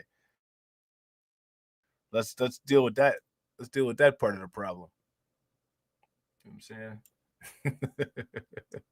Sheesh. Lord have mercy. You know what I'm saying? Good Lord. I don't know. I'm not even gonna lie to you. I don't know if that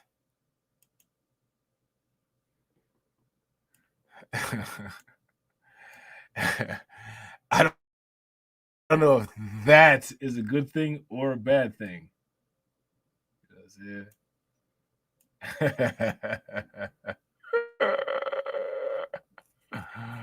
Oh man. Woo-wee. That's too funny. All right, anyway. Let's see here.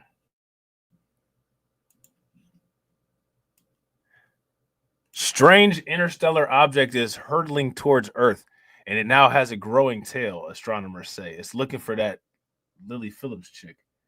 Let's see what they're saying here on the news. They got this news article here. Let's see. Let me get this out of the way. Hey, that's hilarious. Real quick, shout out to everybody watching. I appreciate you guys. If you all haven't smashed the like button, please do me a favor. Take a moment. Smash that like button. Also, if you haven't hit the bell, please take a moment, hit that bell. And also, please share the stream to your social media. Comet, asteroid, or something else. A Harvard astrophysicist believes there's a strong likelihood this is a craft of alien origin. Give me the best case for why you think this object may be extraterrestrial and maybe alien form. Well, first, its brightness. Now, I want you guys to, as you guys can see here, This is actually on the local news. This is on the local news. Okay. Implies that if it represents reflection of sunlight from a solid object, it needs to be 20 kilometers in diameter. That's bigger than Manhattan Island. And this is a giant rock. The previous interstellar objects were hundreds of times smaller. So it just doesn't make sense that the third object from interstellar space will be 100 times bigger than the previous two. And we won't see anything in between. And moreover, there is not enough rocky material in interstellar space to deliver us a rock of this size, 20 kilometers, over a period of about a decade that we conducted the survey of the sky, because this material is very rare and you expect it once per maybe 10,000 years or longer. And so it's surprising if indeed it's a rock of that size. NASA is saying this is a comet. It poses no threat to Earth and will remain at a distance of at least 1.6 astronomical units. It's Shout out to AB. AB said both of these guys look alien. If you guys agree with AB, give me a thumbs up. If y'all disagree, give me a thumbs down. about 150 million miles. It will actually get closest to the sun on October 29th. 2025, and that's when the Earth would be on the opposite side. It's as if it tries to avoid us. We won't be able to observe it. But it also comes from a direction in the sky that is crowded with lots of stars. It was difficult to see it until July 1st, 2025. And so the fundamental question is, was this designed by intelligence out there? And my argument is that we should collect as much data as possible to figure it out. And I defined a new scale that is now called the Loeb scale after my last name, where 0 implies a purely natural object like a comet or an asteroid, and 10 is a definitely technological object that maneuvers, broadcasts a signal or transmits some artificial lights. And I rank this object, 3i Atlas, as 4 on the scale between 0 and 10. And of course, the more data we have, the clearer it will become. As it comes closer to the sun, it should erupt, it should outgas and produce a beautiful cometary tail. If it is a comet, we don't see a cometary tail as of now. The Hubble Space Telescope took a very high resolution image of it, and all we see is some glow surrounding it that is actually preceding it towards the direction of the sun, but nothing behind it the way we see cometary tails.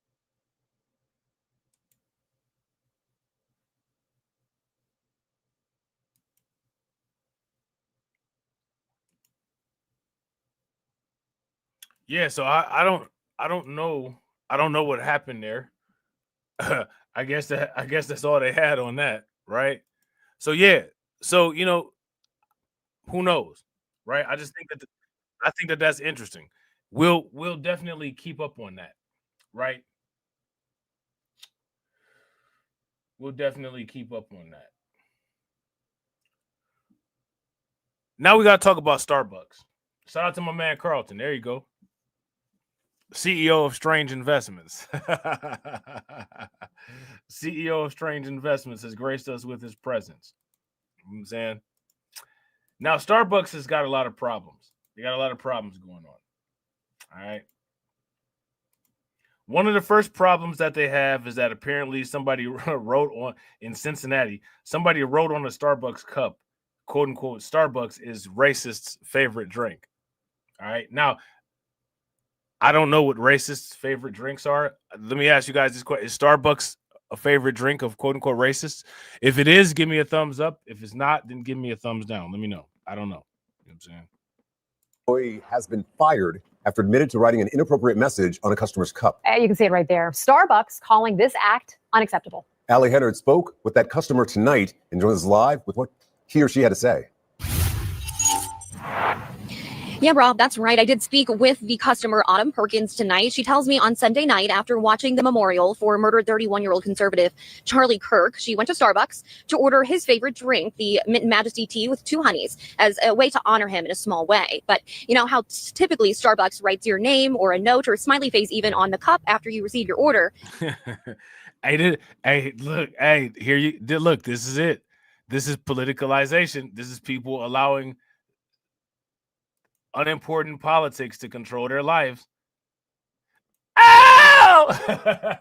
Ow! Charlie Kirk. You know what I'm saying? Let me write some crazy shit on the cup. Like, what did I tell you all about? Like, all of these videos on YouTube. What did I tell you about all these videos on YouTube? You know what I'm saying? They're driving people to this like binary insanity behavior. You know what I'm saying? Shout out to AB. AB said I never had Starbucks anything. I had some. I drink Starbucks because it's like they got a Starbucks at the place that I work at, and it's the only thing 24 hours. So I got to drink. You know what I'm saying? I got to get some stuff from there sometimes. When I got a little extra change and it just be burning a hole in my pocket, I got to get something. You know what I'm saying? I'm not gonna lie. I like the lemon loaf. I'm not gonna lie. You know what I'm saying? I'm not gonna lie. Hey, how many people ever had Starbucks lemon loaf?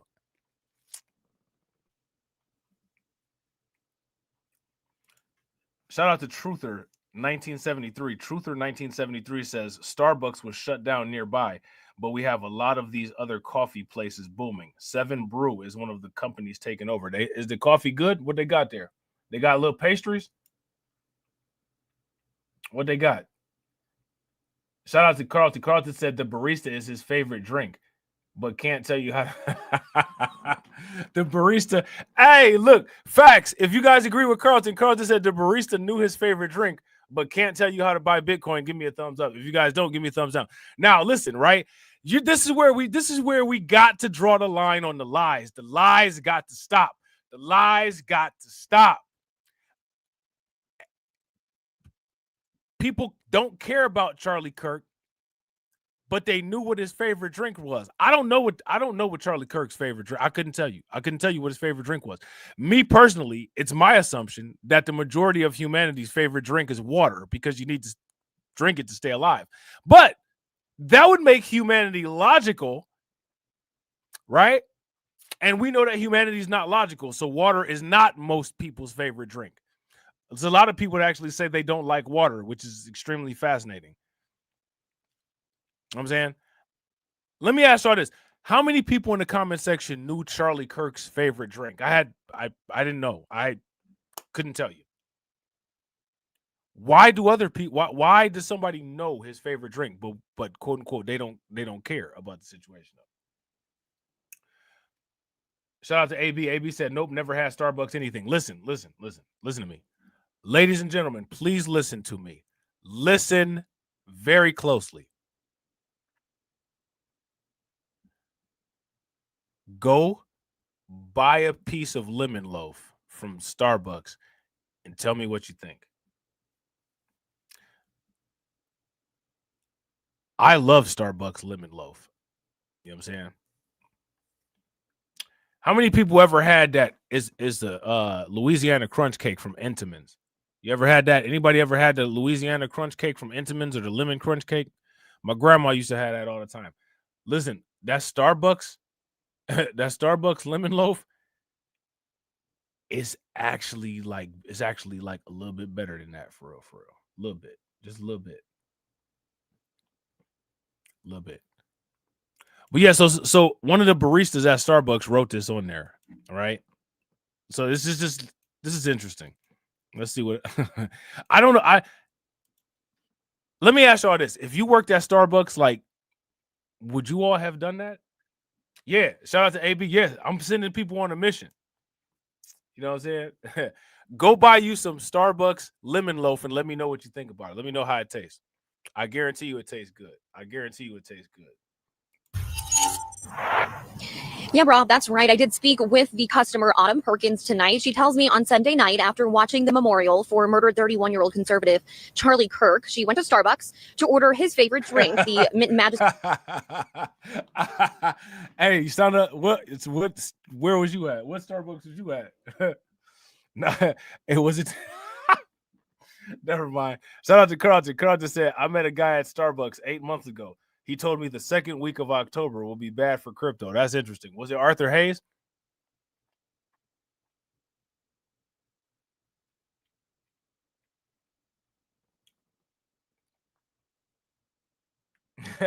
Was it Arthur Hayes? He's chilling at Starbucks, checking out the market.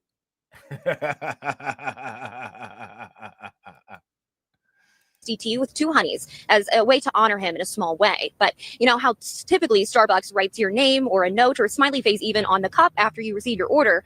I want to ask this question. Are people dumb or are people dumb? Like, I'm not trying to be funny, man, but yo, like, we literally, the country was founded by people who owned slaves.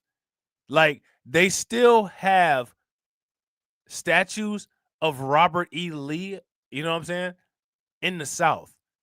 I don't understand the mental, cognitive, degradation of people who are fascinated about America's reaction to Charlie Kirk. Charlie Kirk literally walks in the footsteps of the founding fathers of this country. Of course, the country would celebrate his death. Right? If you guys would agree, give me a thumbs up. If you guys would disagree, give me a thumbs down. What's the mystery? What's wrong with these alleged intellectuals that are complete idiots that are making 9, 10, 15 million videos about the same stuff? And literally, they must not believe what they say because they've been saying the same thing for years. Okay, well, here's a play out of it. Okay, what is anybody going to do about it?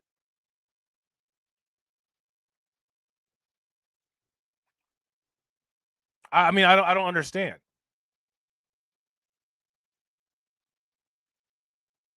Where's the confusion at? Oh my God, I'm just outraged. I'm outraged. America's celebrating Charlie Kirk. Like, are you dumb? Like, are you dumb? You know what I'm saying? Seriously, like, for real. Shout out to AB. AB said, man, come on, Rob. You don't see Trump erasing physical history? Oh, yeah, absolutely. And again, that's what they voted for him for, right? So I mean, I don't understand where people get lost in the semantics. Like, you know what I mean? I don't understand where people get lost in the semantics. Like, when people say that people are dumb, then they say they're not dumb, but then they present with literature as if they're dumb. Like, are you slow? Do you not know where you at? How many times, like, you don't know where you at? Right. Shout out to Carlton. Carlton said people have been saying nonsense like Kirk before he was born. Bro, facts.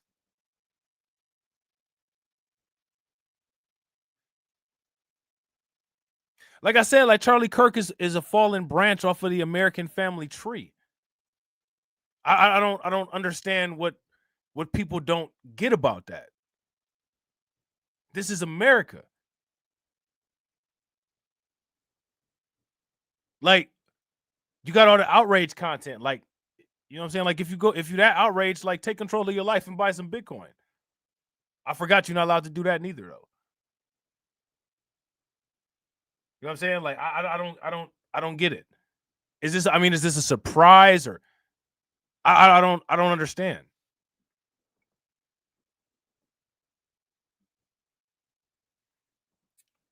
Shout out to Detroit 313. Detroit 313 said, and they trying to compare Charlie Kirk to MLK or Malcolm X. I mean, for the people making that comparison, I guess he would be similar to the equivalent of that for them. He's not the equivalent of that for us, right?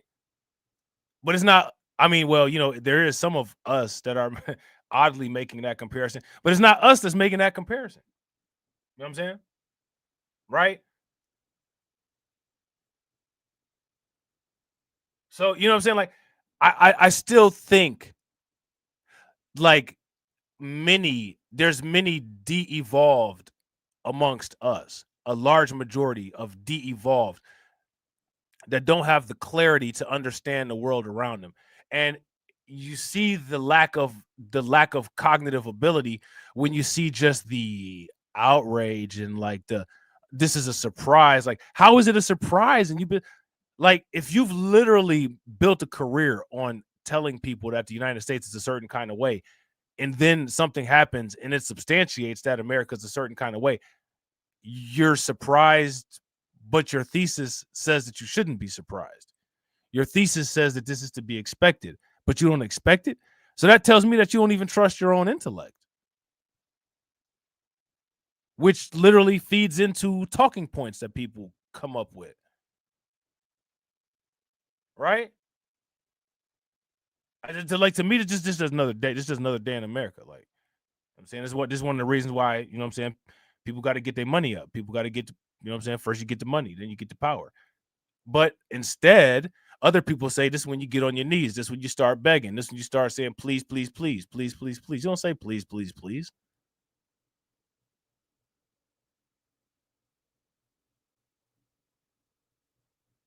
I will never understand the mentality of a sheep. And I guess I don't understand the mentality of a sheep because I'm a wolf. You know what I'm saying? Like, I don't get it.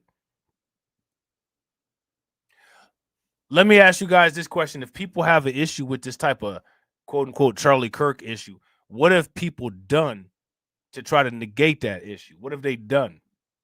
How many media conglomerates have people made that are not dependent or built on social media? People call stuff that's going on YouTube media. YouTube is the media outlet. YouTube can remove your channel if they want to. You don't own YouTube. Where's a physical business? No, nobody's put that type of investment into that.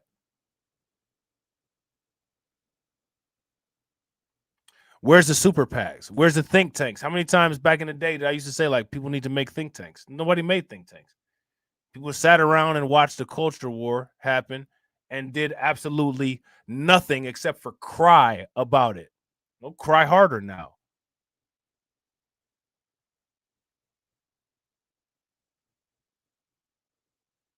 You know what I'm saying? They're gonna make a George Lincoln Rockwell Day next. A Christopher Rufo Day next. It is what it is.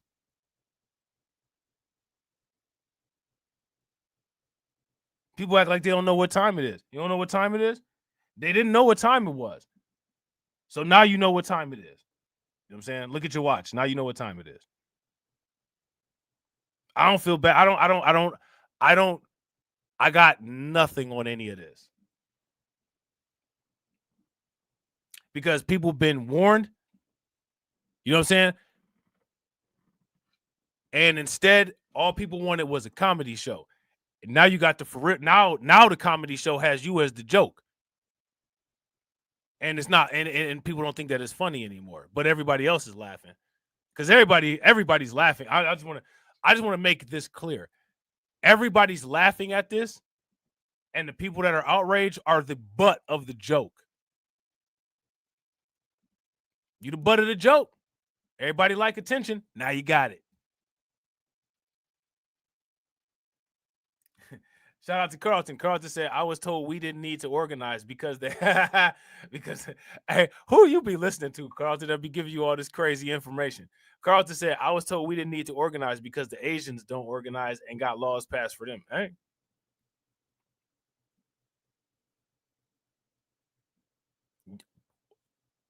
Hey. The same question. I'm gonna ask this. We're gonna ask the same question to the people that don't have any Satoshis. How'd that work out for you? How'd that work out for you? Now go clean my toilet.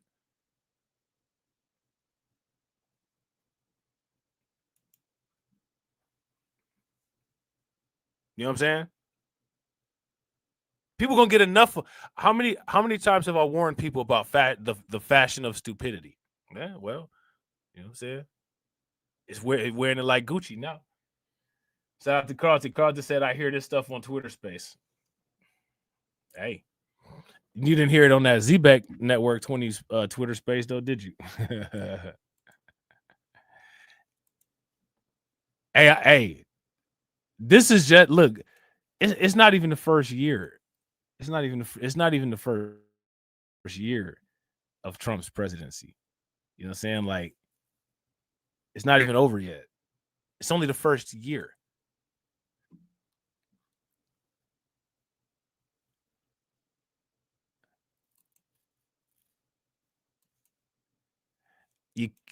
People get what they deserve. People get what they deserve. This is all hilarious to me. And if you're offended, come here so I can laugh in your face and you don't do nothing about it. This specific message got one employee fired.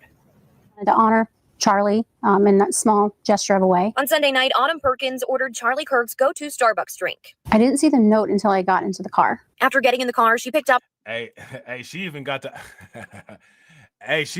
I got mixed kids haircut.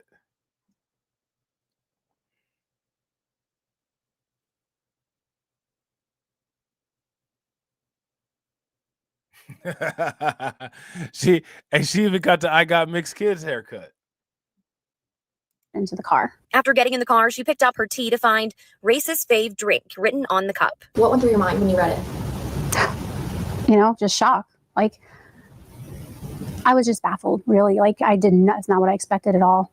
Who does that? I think I was like hurt. I was like just sad more than anything. Perkins went back to the store to report it. They were appalled. Very kind. She refunded me for the tea. They apologized profusely. Perkins learned that the employee admitted to writing the message. And they said she didn't even really seem remorseful, which further saddens me. Facts. If you guys agree with Carlton, give me a thumbs up. If y'all disagree, give me a thumbs down. Carlton said everyone isn't making it out of the 2020s. Good.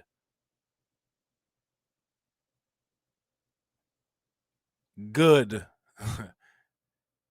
Everyone doesn't need to make it out of the 2020s. If you guys would agree, we got a lot of baggage, a lot of no good, non-useful, dead weight. Give me a thumbs up. If you guys would disagree, then give me a thumbs down. Everybody shouldn't make it out of 2020.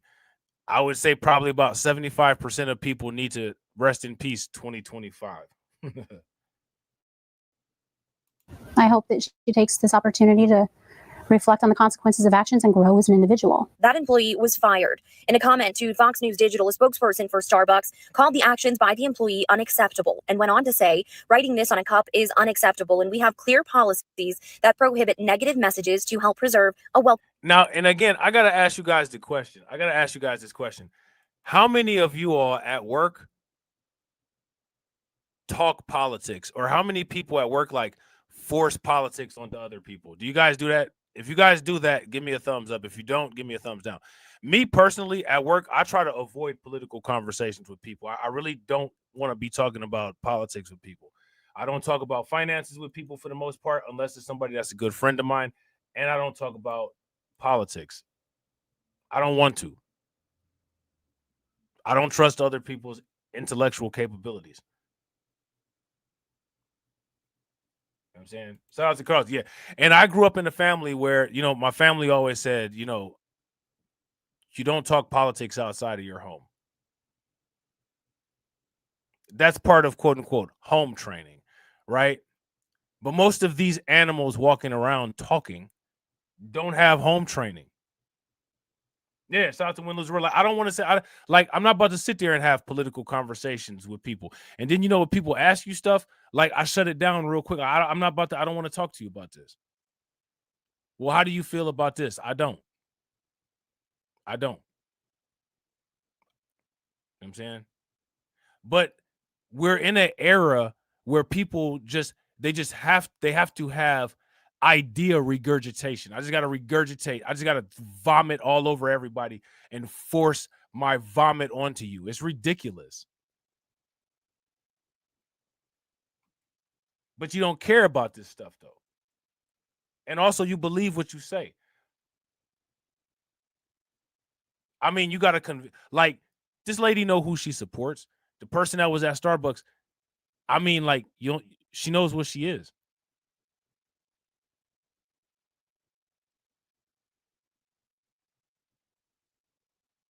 Deal with that by building a coffee company called Black Hide Coffee that's got the best coffee in the world. But nah, I'm gonna work at Starbucks and I'm gonna, you know what I'm saying, like, endanger the little financial job that I have by committing political vomit. It's like at some point the experience where I keep talking about the flattened learning curve. Like, I've been talking about the flattened learning curve, but like this is it right here. Like, I mean, like, and you know what I'm saying? Like, people cheer this on. I don't understand it. This is weak.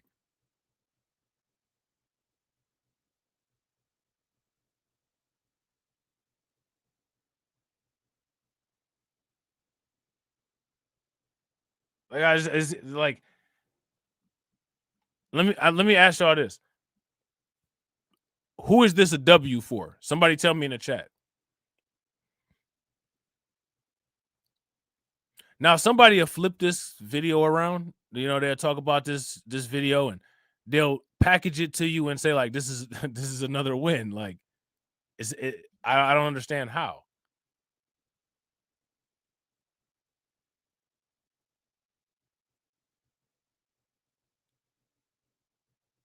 Why do you not own a coffee company?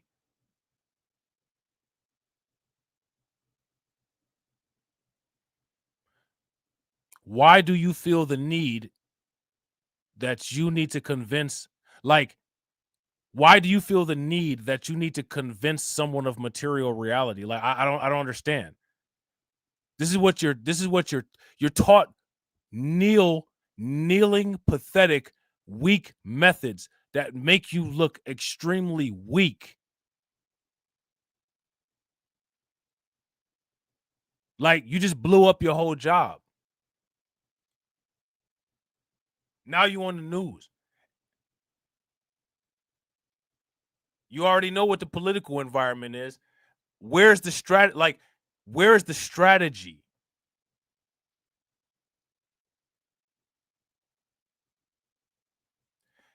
It has to be said that people are not capable of strategy if there's not been evidence of successful strategy. If you guys would agree, give me a thumbs up. If you guys would disagree, give me a thumbs down. Like, this is completely insane.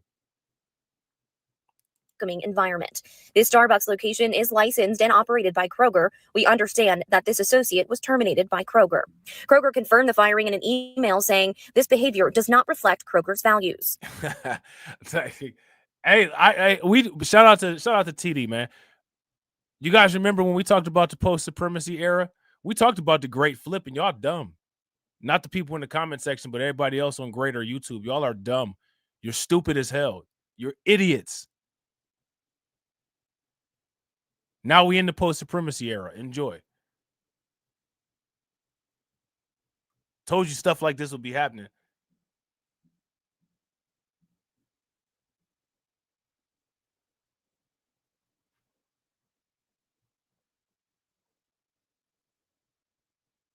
Like, I don't know what people expect. Yeah, shout out to Carlton. Carlton said, yep, y'all told us a long time ago. Man, we told you this.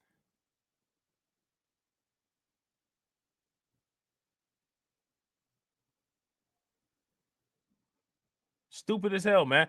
Flat learning curve, man. Anytime the dumb argument is brought up, people want to try to dispel the dumb argument, but continue presenting as dumb.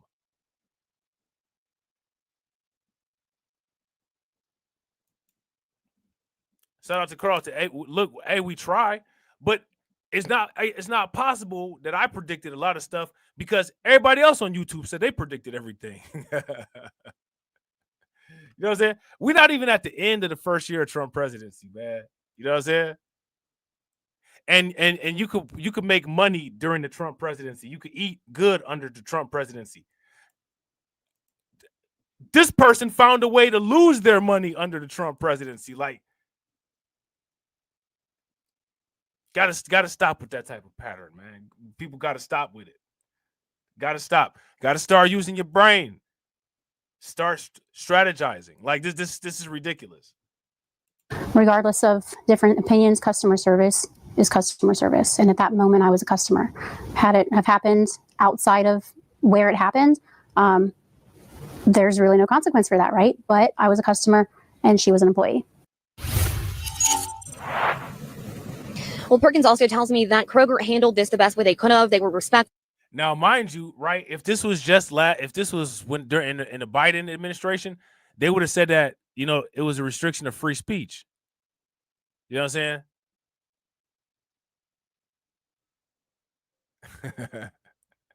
They would have said, well, you know, like, you know, nobody ever used it's a company when it came to violating hate speech on Twitter, right?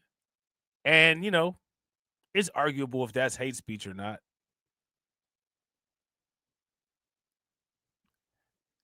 But I mean, like, you know, you already know about, you know, quote unquote double standards. And then you still, you know what I'm saying, proceed to move with this kind of strategy anyway. I'm gonna get her together on a cup. Well, did you really get her together on a cup, or did you get your unemployment together on a cup? Now you a statistic. Now you part of the bad economy. You know what I'm saying? Now you a statistic. Now you part of the bad economy. Now what? You know what I'm saying? Now what happened now? Full kind, and even gave her a gift basket as a way to say thank you. But Perkins says she hopes people start leading with kindness. She's receiving a lot of hate online, Rob and Trisha. Yeah, I wanted to ask you about that because I texted back and forth with Autumn earlier, and I was just wondering what kind of feedback she was getting. And I did peek into her social media account. I know a lot of people were saying, how do we know you didn't write that? Mm-hmm. Yeah, I did too. A lot of people on the comments calling her a liar, saying she wrote it herself. You know, Kroger and Starbucks both did investigate this, and it was proven true that the employee did write it. The employee admitted to writing it. So she's not a liar in accordance to what Kroger and Starbucks said. And she also, tells me that she's receiving a lot of threats online. People are messaging her, threatening her, saying really hateful things. She said this whole thing has kind of just been disappointing. Hey, let me ask y'all this. What they say? What are they saying to her? Let me ask y'all this. What are they saying to her? What do they say to her? Shout out to Carl. Carl just said Jerome Powell is shaking his head as he writes her unemployment data on the sheet. Right. Hey, look, she just helped Trump by getting herself fired.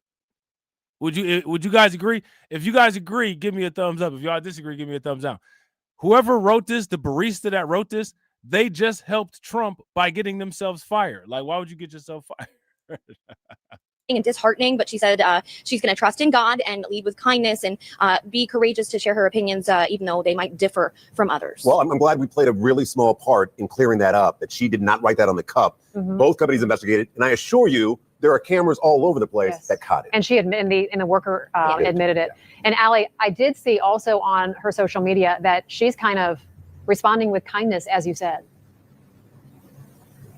Yeah, she was a very nice lady. Just went on to say that, you know, she doesn't want to respond with hate. She just wants to, she tries to ignore a lot of the comments. She said it's not good for her to read them because there's a lot of them. I mean, that post went viral. I saw that. Yeah, we can learn a lot from how she's responding. Mm-hmm. Allie, thank you very much. Yeah, you know, just like in the tradition of quote unquote Martin Luther King, right? Turn the other cheek, right? So stupid. So stupid. Starbucks got more drama, right?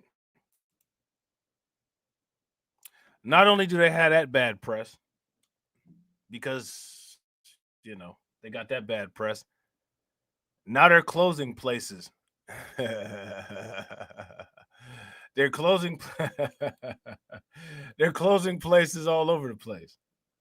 You know what I'm saying? And they got mass layoffs popping off. Wait a minute, what just happened there? I don't know. Hold on real quick. Anybody want to go to any of these places on Expedia? Doubletree by Hilton Hotel. Hey, I like going on these hotel tours. Like, I'm gonna just go to this hotel for a little bit. I don't know if y'all into that type of thing, but I like that. Let me see what the continental breakfast in the bar looking like. All right, let's try this again. I don't know how that got up there, but you know, if there's anybody interested in going on a hotel tour, let your boy know. Shout out to Carlton. Carlton said this is the wrong time to be a FAFO. If you use strategy, if you use your, you know what they say. If you use your brain, you're a coon. What are you talking about? What are you talking about?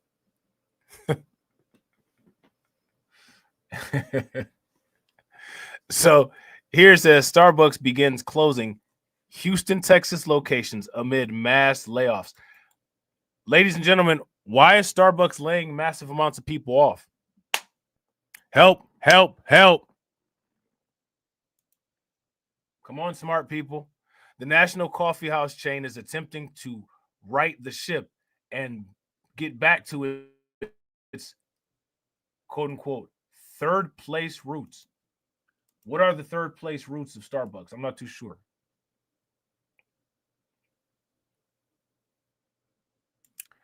The Starbucks logo is seen at a store in Houston on September 25th of 2025. Look at this. Starbucks announced it would cut about 900 jobs and shutter some underperforming stores as part of a cost-cutting drive. Why are they cutting costs? Shout out to everybody watching. I appreciate you guys. If you all haven't smashed the like button yet, please do me a favor. Take a moment, smash that like button. Also, if you guys haven't hit the bell, please take a moment, hit that bell. Also, please share the stream to your social media. Why are they cutting costs?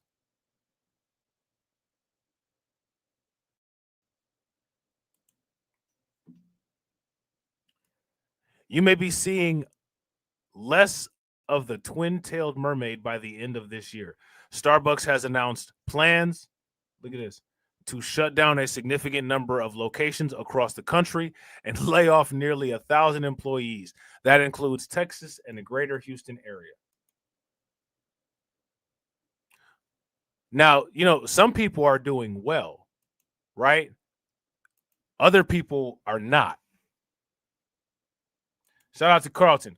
Carlton said they're doing this because of the economy. Well, what's going on with the economy? I thought the economy was great. You should take all payment in U.S. dollars. I thought that's what we had going on. Starbucks CEO Brian Niccol made the sobering announcement Thursday, citing the need to build a better, stronger, more resilient Starbucks. According to the statement, the number of company operations in North America will drop by 1% in fiscal year 2025. Let me ask you guys this question. Again, how is the stock market, quote unquote, doing so well, yet everyone is laying everybody off? They're making these dramatic decreases in workforce. How is this happening? And where's everybody going to run to get a job? This company said, we don't want you here.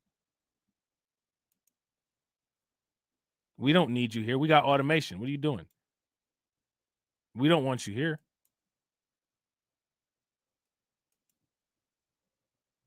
Right? So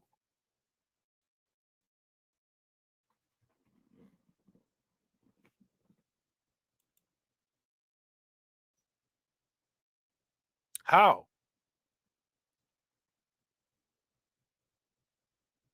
And I want you guys to pay very close attention. People don't have the capability of answering that question. But they claim they got hustles and side hustles and all this stuff. They don't have any type of hustle. Their only idea of a hustle is working for a job that someone has assigned them and tell them what to do every 5 seconds.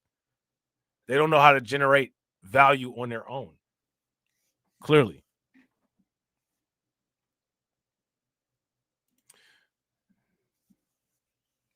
Shout out to Carlton. Carlton said the stock market is doing well because people load up on assets during times of economic uncertainty. Not all people, smart people, not retail. Retail buys everything at the top. They think they're Michael Saylor. You know what I'm saying? We will end the fiscal year with nearly 18,300 total Starbucks location. Company operated and licensed across the United States and Canada, Nichols said. In fiscal year 2026, we'll grow the number of coffee houses we operate as we continue to invest in our business. Now, let me ask you guys this. Do you all think that some of these new Starbucks that they have will be automated? Will they be operated by AI, or will they have human employees?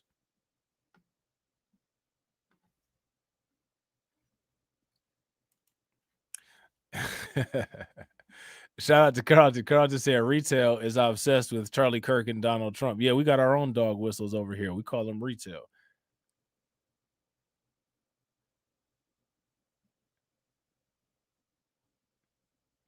We call them retail. Other people may quote unquote call them family. We call them poor too. You know what I'm saying?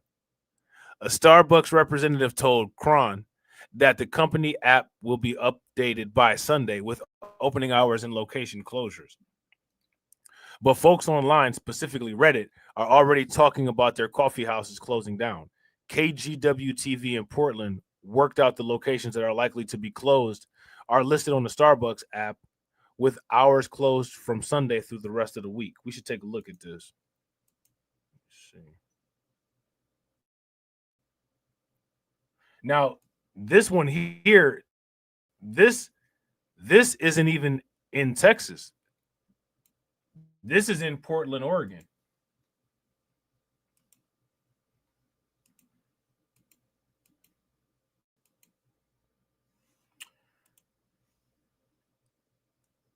Sheesh. Obviously, it's a little hard to go through each and every Starbucks store on the app to find that criteria, and there are around 170 locations in Greater Houston alone. We put a few calls out to confirm some of the locations that KGW TV reported were closing. All right, so then they wrote the locations down there. Okay. So we'll take a quick look at this video about these Starbucks. And then we're going to look at some outraged Starbucks employees. They believe, right? They're under the impression that they deserve a job. Now, I want to ask you guys this question. Do you all agree that these people deserve a job? If you guys agree and you feel that these people deserve a job, give me a thumbs up. If you disagree and you don't think that they deserve a job, give me a thumbs down. You already know. You already know how I feel about this. Right? You already know how I feel about this. Nobody deserves a job unless you made it yourself. Let's see if this okay, there we go. 5, 4, 3, 2, 1. To more trouble for coffee giants Starbucks with hundreds more layoffs and a $1 billion restructuring plan, which means it is now shutting down hundreds of stores. A $1 billion restructuring plan. Now, I want to ask you guys this question. How many people thought that Starbucks was doing good? Who knew that Starbucks was in financial trouble? If you thought that Starbucks was doing good, give me a thumbs up. If you didn't know and you felt that Starbucks was doing horrible, give me a thumbs down. To more trouble for coffee giant Starbucks with hundreds more layoffs and a $1 billion restructuring plan, which means it is now shutting down hundreds of stores nationwide. Catherine Hooks in the newsroom. Catherine, this includes a handful right here in the Portland Metro. It does, David. So far, we've learned of 5 Portland Starbucks set to close, plus others around the metro area. The company is citing struggling business, but customers and employees did not expect these closures. What did they expect? Look, if the business is struggling, if the business is struggling and the customers themselves are saying we can't afford Starbucks, the same people saying we can't afford Starbucks are shocked that the business is closing. Well, we drive past every day because we don't have enough money to afford it anymore. But why are they closing? Because you're not giving them business because you can't afford it. Retail. Shout out to Carlton. This is retail state of mind. You know what I'm saying? Well, why are they closing? I don't understand. Well, the liquidity dried up. What don't you get? It does, David. So far, we've learned of 5 Portland Starbucks set to close, plus others around the metro area. The company is citing struggling business, but customers and employees did not expect these closures. Shout out to Carlton. Carlton said they're going to save money by using robots powered by AI. Shout out to the Beast Mark. We need to be on the lookout for AI automated baristas. Any company that's making AI automated baristas is a company that we need to throw a couple dollars at. If you guys would agree, give me a thumbs up. If y'all would disagree, give me a thumbs down. Closures. It's kind of sad because I know that a lot of people at my school really enjoy coming here. Anya Agrawal just learned this Starbucks near PSU is closing for good. Same for 4 other Portland locations and 15 Starbucks across Oregon. The company announced Thursday they're closing 1% of their coffee shops nationwide.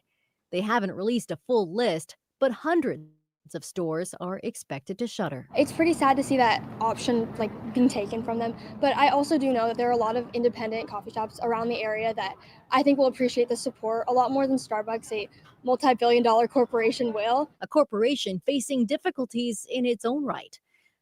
Now, I want you guys to think about this. If a multi-billion-dollar corporation can't hang,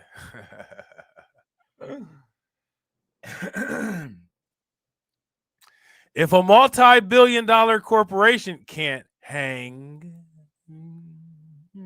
Starbucks CEO called the closures a, quote, significant action to turn around its struggling business. They're also laying off 900 non-retail employees. That's on top of the 1,000 people they laid off earlier this year. A lot of companies are doing the same right now. What did he say? He said a lot of companies are doing the same thing right now. Now, I want to ask you guys this question. What YouTube channels have provided you with an extensive library of all of the channels or of all of the companies that are cutting jobs?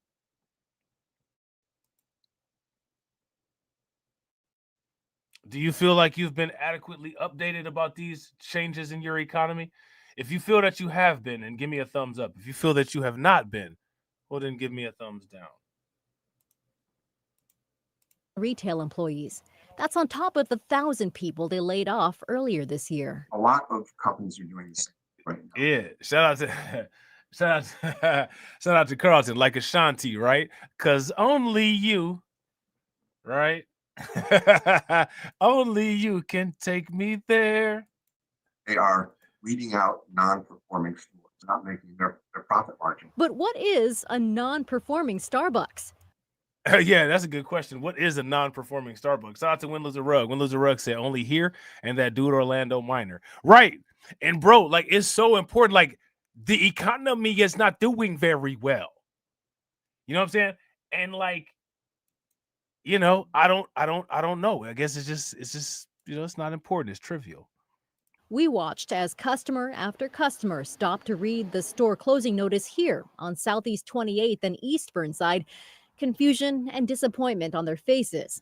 The other 3 Portland stores closing, this one on West Burnside next to Zupan's, the Starbucks inside the Pac West building downtown, and Southwest 34th and Capitol Highway in Multnomah Village. Sisters Ellie and Dylan are sad to see their Starbucks close. Both me and Dylan love to come here both after school, before school. It's a great place to hang out, do homework. Yeah, it's sort of like a safe space for all kids to go. Like, let's say your mom got the wrong time and you need somewhere to be. That's the perfect spot. Everyone needs to hang out. Also closing the Starbucks in Wood Village on Northeast 238th and in Vancouver, the Starbucks across from Esther Shore Park. Tisk, tisk, tisk. Now let's take a look at some barista tiers, shall we? Let me ask you guys this question. How many of those Starbucks employees do you how many of those Starbucks employees do you think stacked some sats? You think they stacked some Satoshis? You know what I'm saying? Yeah. Shout out to Win Loser Rug, bro. That's facts. Win Loser Rug said, bro, I used to talk about how the economy wasn't doing well, and MFs would say they were just trying to pay bills. I give up. And that's the economy doing so bad is why that's the only thing that you can do is pay bills. But you know, like, right? It is like, okay, I give up. Yeah, as you now you shout out to Win Loser Rug, bro. Now you see why I gave up. I gave up. I gave up. I gave up. Now, nobody will make a video about that as a W. Yay, y'all beat me. You know what I'm saying? I gave up. You know what I'm saying? Like, y'all rendered me into submission. But that's the W that nobody will talk about. Shout out to Carlton. Carlton said very few knew about Sass. Nonsense. They knew about Charlie Kirk's favorite drink. They definitely know about Sass. What are you talking about? Shout out to Win Loser Rug. People don't want information. Facts. People don't want information. They only want information that substantiates their weak-minded, pathetically emotional ego stability. That's the only kind of information people want.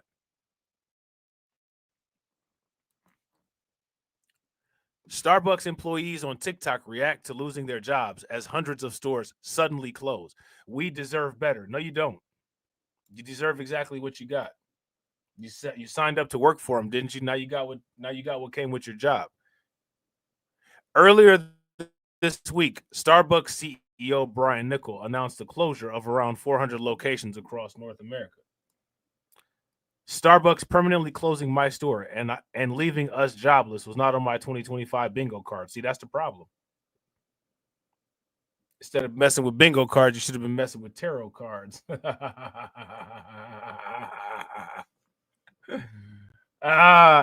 Listen, a calamity should always be on somebody's bingo card. You should always be prepared for the worst and be prepared for the best, always. Sometimes it's impossible to prepare for the worst, but at least you can do as much insulation as you can. These people put their trust in a company and got what companies do. Again, we're surprised.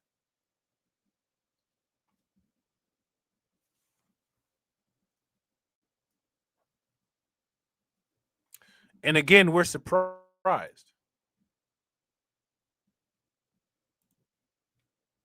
You know what I'm saying? Went from 40 hours next week to our store closing permanently. I know in 3 days if I'm being transferred or terminated. Thanks, Brian. Was not expecting to hug my coworkers goodbye. Tears in. Thanks, Brian Niccol, for laying off most of us because you're greedy. How about what about you not wanting to start your own company? You can go buy a Keurig and mix up some coffee beans. Right? You can go get a Keurig and mix up some coffee beans. So why don't you?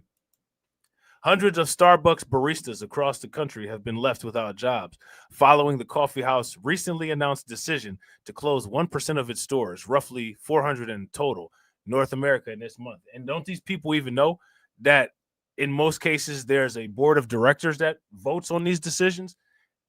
Brian Niccol is just the face of the company? No, they don't know that. You're dealing with retail. You're dealing with people that actually think that a job cares about them.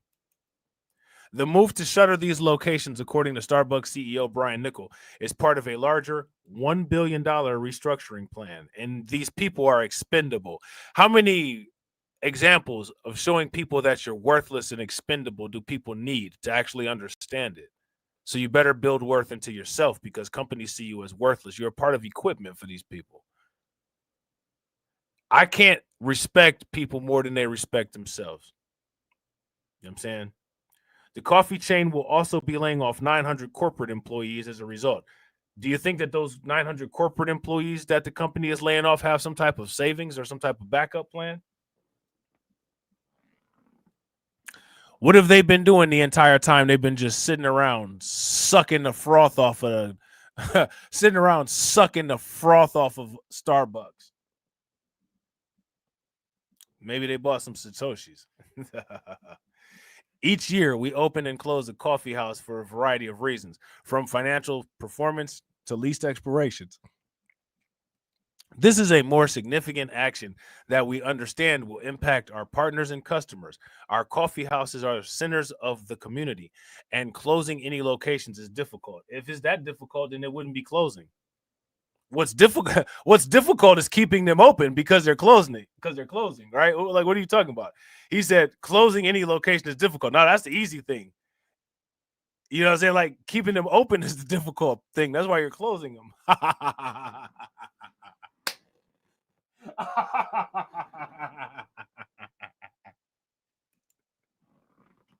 Shout out to Carlton. Carlton said they're sitting around playing on TikTok, calling people racist and writing and writing stuff on their cups. You know what I'm saying? Should have wrote down your private keys is what you should have did. Nichols said that there is a protocol in place to transfer some employees to nearby Starbucks locations that are still in operation. Through comprehensive severance packages will be made available for employees who cannot immediately be placed. I wonder if it'll be better than that $400 inflation check that they're getting in New York City.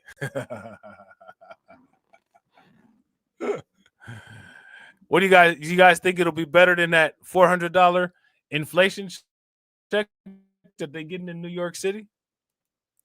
Baristas, many of whom say they were given little or no warning about the closures, have turned to TikTok to cope with the turn of events. Let me turn on social media and vomit all of my personal business onto social media. Maybe that'll help improve my situation. That's not going to help improve your situation, but okay. On the video sharing platform, Starbucks employees who've either lost or will soon be losing their jobs are sharing everything from tear-filled reaction to the news to final embraces with their favorite coworkers. Ah, it's over. You know what I'm saying? Yeah, it is. It is. Good riddance. Good riddance. Now, let me ask you guys this question. Do you think that any of these people will learn anything from this, or are they just going to go be a paycheck slave somewhere else? They can come be paycheck slaves for Beastmark.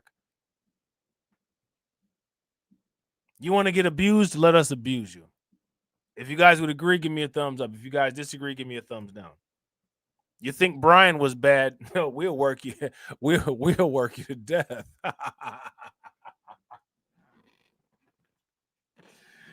You think Brian was bad? We'll liquidate you. You know what I'm saying?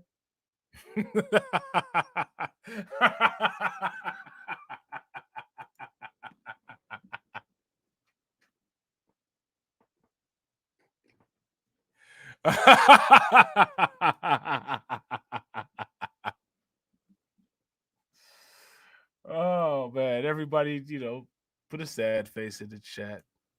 Another one bites the dust. All these employees have been liquidated.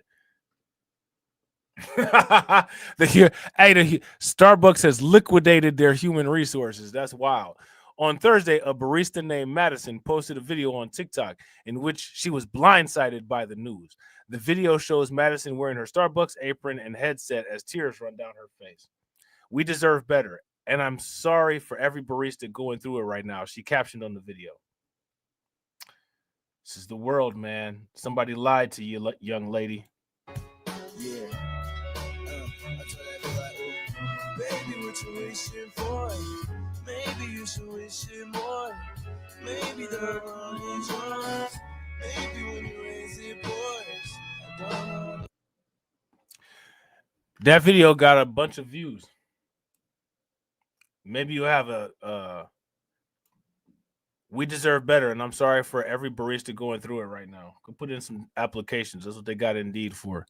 Madison's video has been met with solidarity from other Starbucks baristas. Why don't all these Starbucks baristas come together and buy a portion of Starbucks or buy one of the locations? Or create like baristas coffee?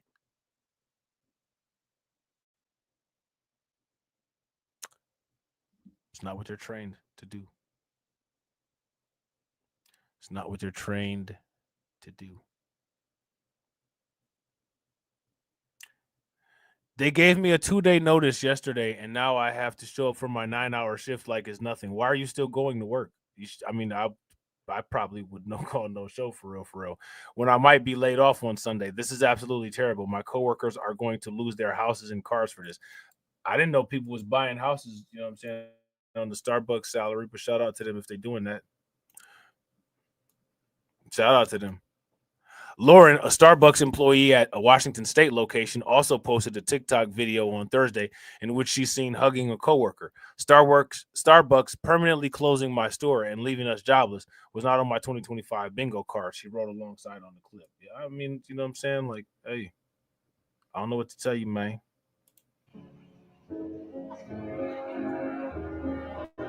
I don't know what to tell you. Hey, I don't know what to tell you, shawty. Hey, shout out to Win, Lose, or Rug. Bro, this is how we gotta be. You know what I'm saying? Like, this is how we gotta be. You know what I'm saying? Like, the soft stuff, bro. You know, you feel me? Like, it just don't work. It just don't work.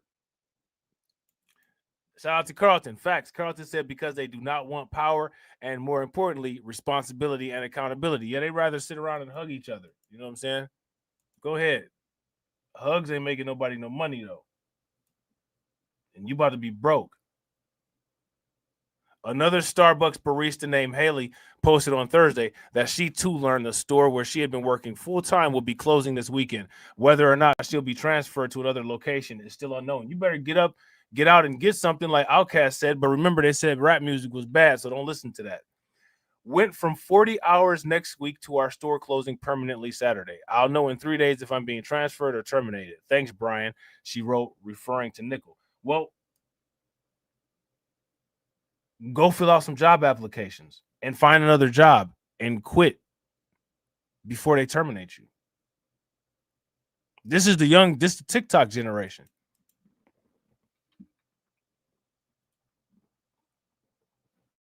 You know what I'm saying? Shout out to Win, Lose, or Rug. Win, Lose, or Rug said, my girl too soft for this side of me, so it's good to get with y'all and cook this nonsense. Yeah, bro, like, you know what I'm saying? Like, oh, don't you feel sorry for him, man? I'm about to buy everything they lost in a sheriff sale and call it a day. I'm about to help liquidate these fools. Did you lose your car? I'll buy it for $500.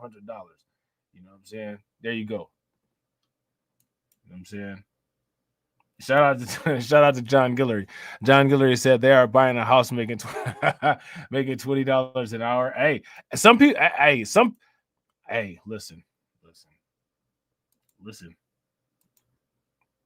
Some things just make sense, and one of those is you and I. Some things. You know what I noticed about all these TikTok videos? They all either have rap music or they have some song that has sampled rap music. Because that song right there copied, it copied one of the beats from Lil Jon's song. I think that's interesting. That's woke. Yeah. Shout out to John Guillory. Facts. We are liquidation kings and queens around here. Facts, bro. We like them cheap mattress commercials, them cheap bed warehouse commercials. This is the furniture liquidation sale. This is the employee liquidation sale. Are you losing your house, losing your job, losing your car? Sell it to Beastmark. We'll buy it for 50% off, 75% off, 85% off. We'll take it for free. Give us all of your stuff.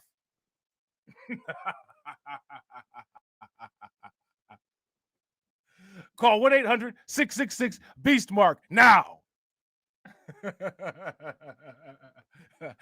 To hell with your money.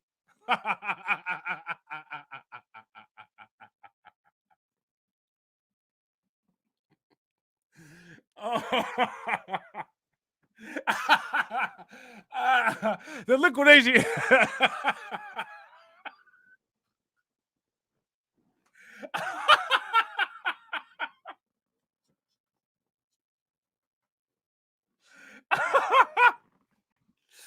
We got the lowest prices because you're getting fired. Call 1-8666-BEASTMARK now. We are the liquidation kings. We'll buy your iPhone. We'll buy your car. We'll buy your house. We'll buy your stroller. We'll buy your baby. We'll buy your mom. We'll buy your dad. We'll buy everything.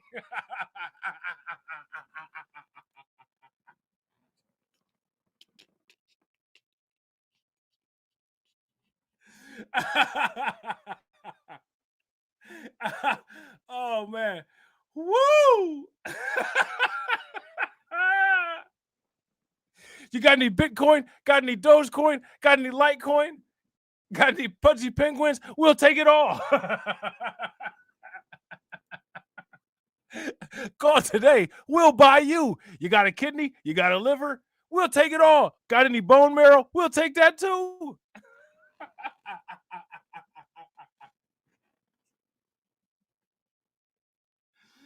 Oh man.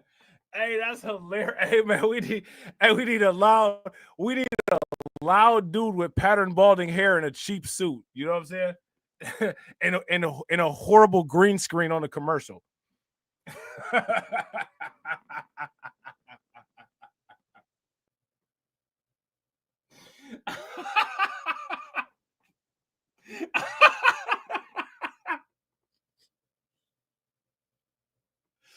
Oh man, look now accepting stem cells.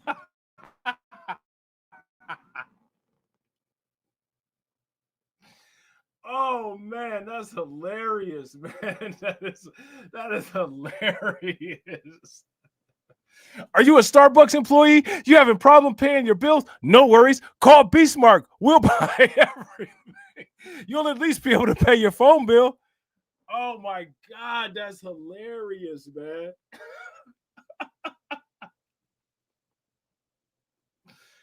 Oh man, my stomach hurts, man. That's so funny. Oh man. That is hilarious. Hey man, we need to make flyers and send them. Are you losing your job at Starbucks? Don't know where you'll be in 3 days?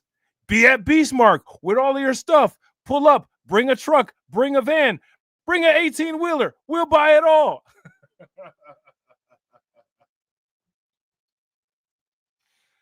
Oh man. Hey, I think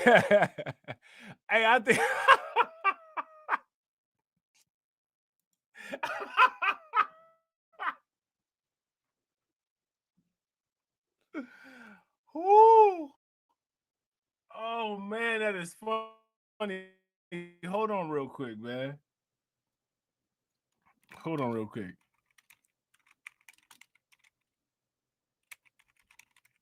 Hey, look, furniture liquidator commercials.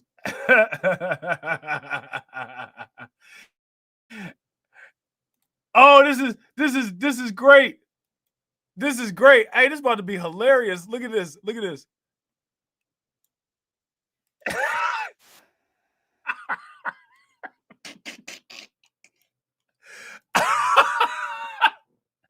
Hey, I'm crying laughing. Look at this. Look at this. Look at this. Hold on real quick.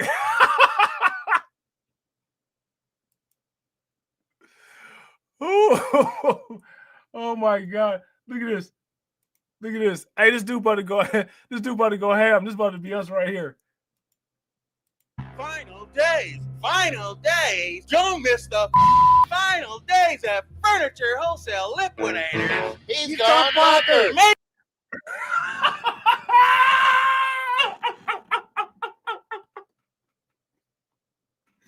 Final days. You only got 3 days left to work at Starbucks. These people on TikTok going bonkers. Final days. Don't miss the final days at Furniture Wholesale Liquidators. He's gone bonkers. Make me an offer. Living rooms, dining rooms, bedrooms, everything must go. Don't have cash? We'll work it out.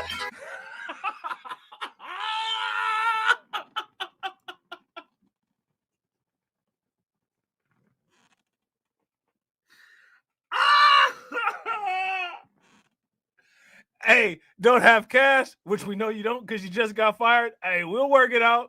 I'm giving it away. Let's call it shit. I don't care about making money.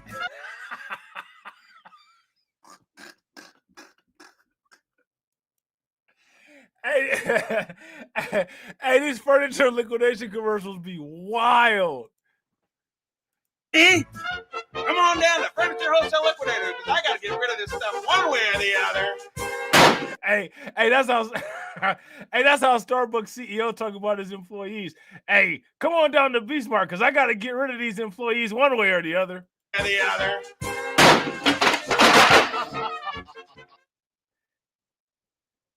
Hey, that's hilarious. Final days.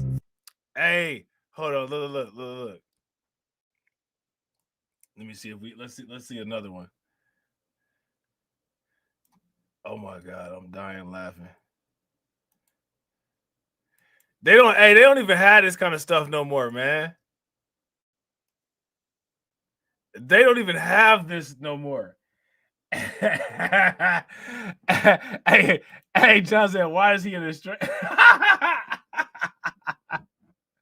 Why is he in a straight jacket shaking his head? Because, bro, the prices is crazy.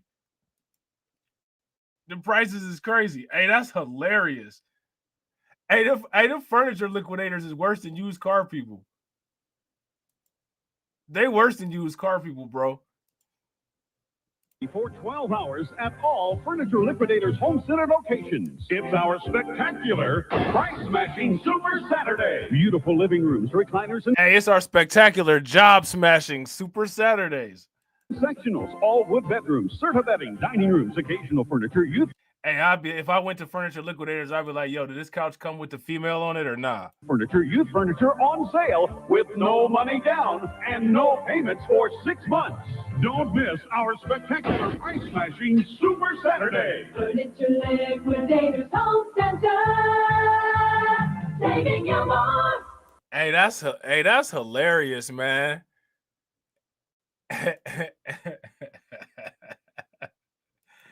Hey, that's horrible, man. Hey, that is horrible, bro. That only B-Smart can just be like just the worst person in the world like that. Like, come on, man. Like, for real? Hell yeah.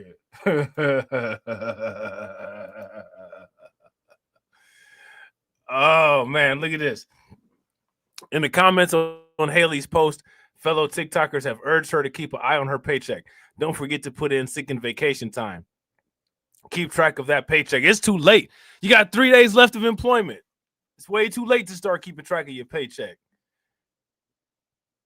That one comment received 21,000 likes and added another user. Partners as a store manager, use your sick and vacation time. None of these people was talking about like, let's come up with a coffee company that's such a good quality coffee company that it'll rival Starbucks and put Starbucks out of business the same way they put us out of work. None of these are saying this.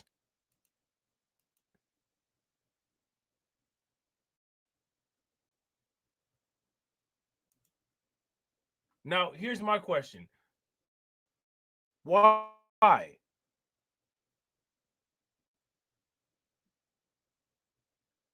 And the reason why is because the world makes people weak. That's why. So, yeah, you guys get the point. A lot of people crying because Starbucks canned them all. All right. We got the same thing going on in Canada, right? A bunch of Canadians, right? A bunch of leafers out here mad because the post office ain't paying them enough. Now, Artificial intelligence, when artificial intelligence starts delivering things, artificial intelligence is not going to strike. Who remember Value City Furniture? Value City Furniture used to have them crazy furniture liquidation commercials. Canada Post Office strike. Who heard about this? If you guys heard about this, give me a thumbs up. If y'all didn't hear about this, give me a thumbs down. Shout out to everybody watching. I appreciate you. If you haven't smashed the like button yet, please do me a favor. Take a moment, smash that like button. Also, if you guys haven't hit the bell, please take a moment, hit the bell, and also please share the stream to your social media. Canada Post strike. What we know as postal workers walk off the job. When is artificial intelligence going to walk off the job? Countrywide protests against controversial reforms. Postal workers hit picket lines in nearly every corner of the country, rallying against a major overhaul they say caught them off guard. It's nothing to do with the workers. Nothing. It is a blatant, intentional strategy that has been put in place. The sudden strike came hours after the federal government gave the company the green light to scale back services. Now, the federal government,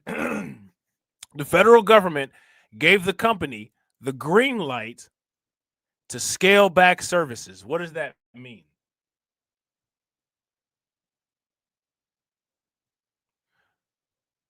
What does that mean, ladies and gentlemen?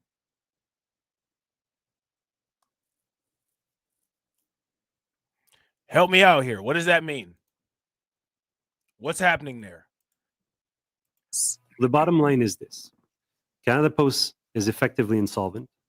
The changes include ending door-to-door delivery over the next decade. So he said that the Canadian Post Office is effectively insolvent. What does that mean?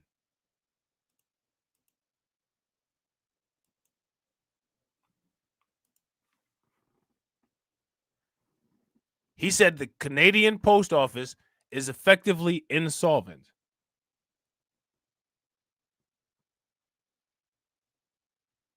Somebody tell me what that means. To scale back services. The bottom line is this. Canada Post is effectively insolvent. The changes include ending door-to-door delivery over the next decade for the 4 million Canadians who still receive it, and clearing the way for the closure of some rural post offices. The union was given no choice but to be able to voice our concerns and dissatisfaction with the government. Mail and parcel delivery is now on hold with some exceptions. Government assistance checks will still go out for things like old age security. Old age security.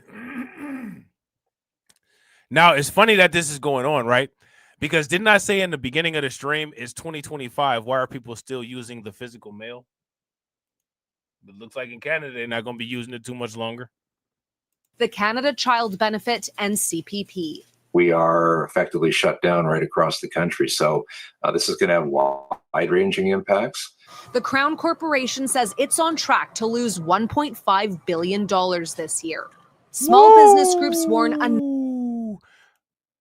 How did that happen?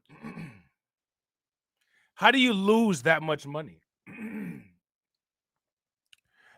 The Canadian Post Office is on track to lose $1.5 billion.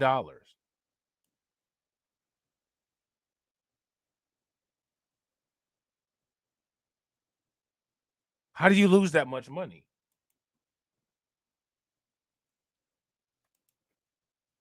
What's going on there?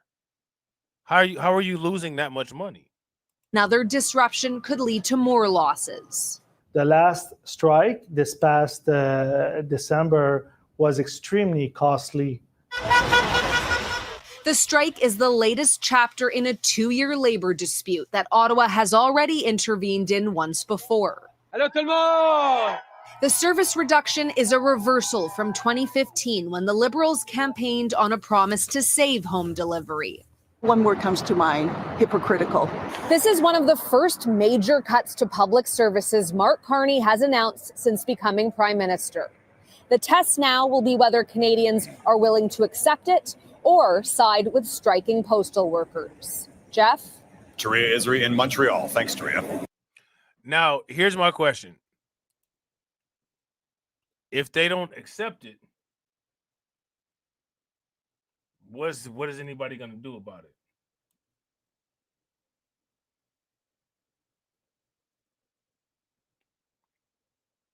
What is anybody going to do about it?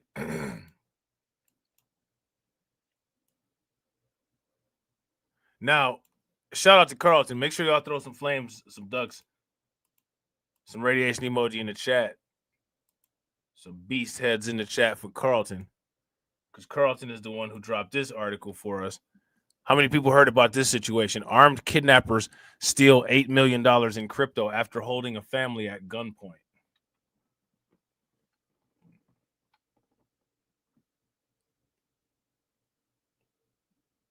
An FBI agent said the pair terrorized a Minnesota family in their own home. This is Wrench Gang.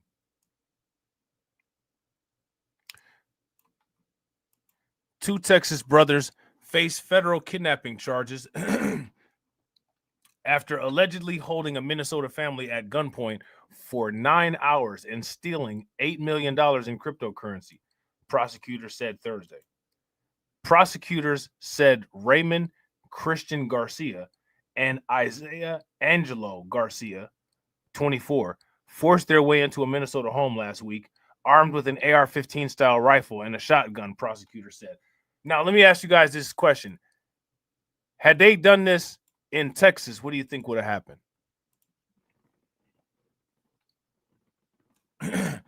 Shout out to Carlton. Yeah, we're gonna start talking about this more. I just gotta get more time to stream. Yeah, absolutely. We're gonna be going in and we're gonna be going in on the wrench people. You know what I'm saying? We're gonna also make the statement the wrench people got their idea from YouTubers. We're gonna put that out there too. Listen to certain content that creates animosity towards cryptocurrency holders. You know what I'm saying? And direct that as the content that fuels these kind of crimes. You know what I'm saying? This is not just a crime. It's a blow to the sense of safety of everyone in Minnesota. Acting U.S. Attorney Joseph H. Thompson said in a press release. Okay. The brothers allegedly confronted a man taking out his trash around 7:45 a.m. on September 19th, zip-tied his hands, and entered his home. They then woke up. They took a nap.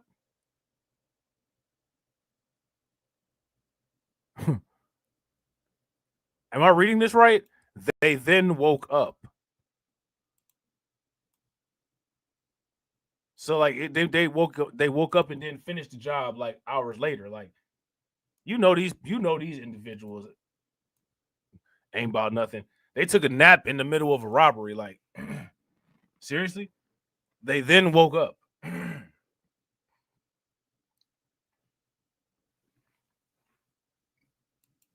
And restrained his wife and adult son at gunpoint. The brothers were in contact with an unknown third suspect who appeared to be providing information about crypto accounts and transfers, prosecutors said. While Raymond Garcia continued to hold the wife and son hostage, prosecutors said Isaiah Garcia forced the father to drive 3 hours to a family cabin to retrieve a hard drive-like crypto wallet which contained additional cryptocurrency funds. FBI Minneapolis Special Agent Alvin M. Winston Sr. called it a horrific crime, saying the brothers terrorized the Minnesota family in their own home. Prosecutors said the family's son was able to call 911 after Raymond Garcia briefly left the house. A large police presence in response led nearby local schools to cancel a homecoming football game, prosecutors said. Investigators tracked the brother using a Wendy's receipt found in a suitcase containing the disassembled AR-15, as well as surveillance footage from a Minnesota hotel. According to prosecutors, the brothers were arrested September 22nd at their home in Waller, Texas. So they drove all the way from Texas to do this.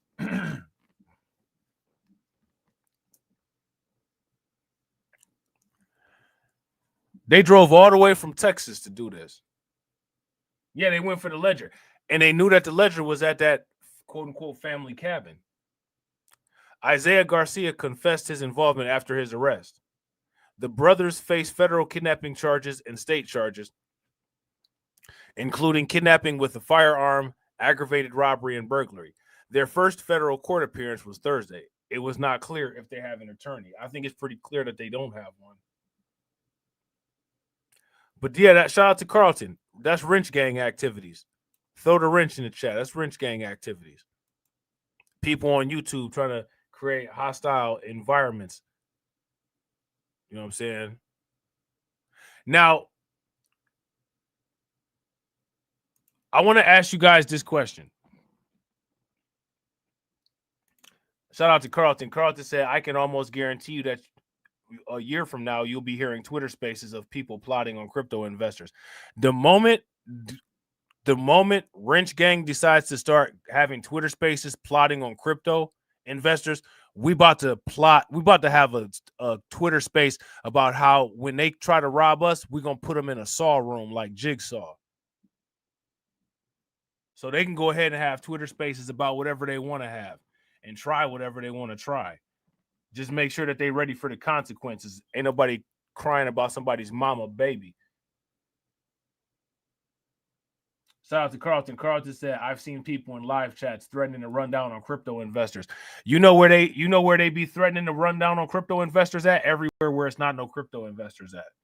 You notice how we never got any of those type of people in our chat over here?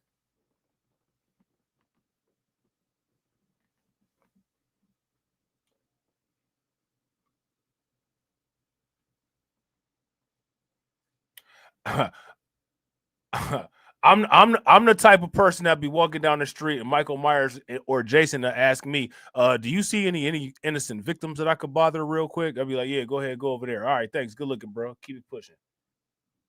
Because I'll creep the creep. And it'd be funny how these clowns be saying all this stuff, like they say all this stuff on social media.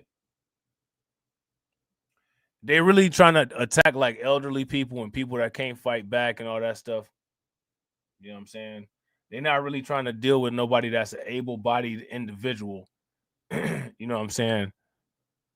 Like I said, treat their head like a Kia ignition and stick the USB plug through their head and see if a brain turn on. Shout out to Carlton. Carlton said, I'm about to tell Trump on these folks. Yeah. Like, you know what I'm saying? Like how the people in the Democrat cities was begging for the National Guard back when Tupac was cooking. You know what I'm saying? And now they act like they wasn't. You know what I'm saying? Now, this is from DeFi Llama. People are saying that a $4 trillion stable market could be on the horizon.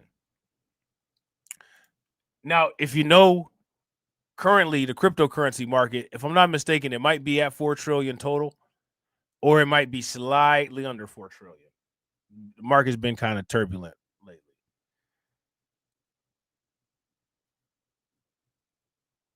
There's a coin that recently came out. I don't know if it came out, but it's been made available for purchase. It's called Plasma, and it's a coin that specializes in stable coin transactions. It's a blockchain that specializes in stable coin transactions. How many people have heard of Plasma? If you've heard of Plasma, give me a thumbs up. If you haven't, give me a thumbs down. Now, they're saying that stable coins will be a $500 billion market sometime in 2026. How many people have seen these videos where they're saying that Trump is trying to launder the U.S. national debt through crypto? Shout out to John. John said we at 3.77 trillion right now. Yeah, so the market is definitely down.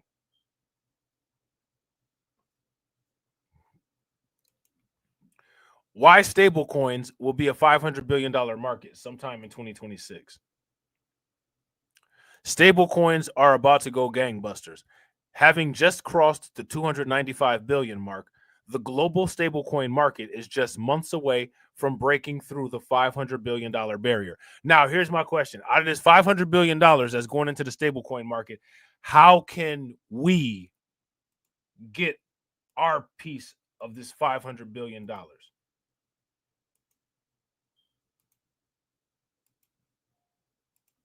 That's the most important question. If you guys would agree, give me a thumbs up.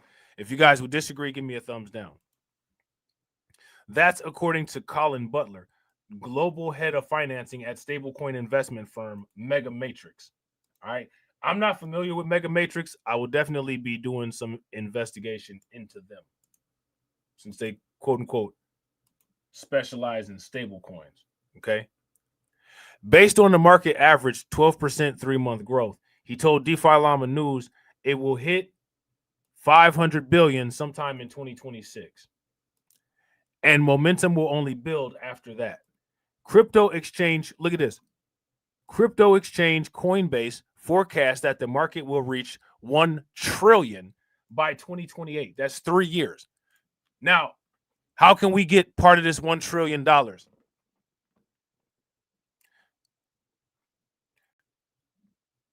Who are the companies and who are the chains that are going to make out the best with the stable coins? Shout out to Carlton. Carlton said those stable coins are on Ethereum. Look at this. All these people saying the same thing. Standard Charter puts it at 2 trillion by 2029. And Citi expects it to clear the $4 trillion mark by 2030, which makes sense because this would add an additional, this would basically double the entire cryptocurrency market cap, right? Which at the very least will put Bitcoin at $200,000. But in 2030, that's when Bitcoin's supposed to be $1 million. Add to the fact that the leading stablecoin issuer, Tether, is reportedly in talks to raise $20 billion at a $500 billion valuation, putting it in the rarefied ranks of tech giants like OpenAI, which we'll be talking about, and SpaceX. The buzz around stable coins becomes overwhelming. We need to watch the stablecoin space like a hawk so we can find out the companies and the chains that are really embedded into this project, and make sure that we get our cut out of this. Okay? If you guys would agree, give me a thumbs up. If you guys would disagree, give me a thumbs down. That right there is what is most important. That is the strategy. Now, shout out to everybody watching. What chains are you all aware of that will be printing stable coins? List them down in the chat. All right. We already know Ethereum. Somebody could put Ethereum if they want to, just to have it on there. But who else? A combination of events is fueling that bullishness. Crypto-friendly regulations have incentivized institutional players to ramp up their digital asset plans. Now, speaking of digital asset plans, all of those Ethereum treasuries, man, they took a nasty hit. They bought all that Ethereum at 4,800. They bought all that Ethereum at the top, and Ethereum just dipped under $4,000 the other day.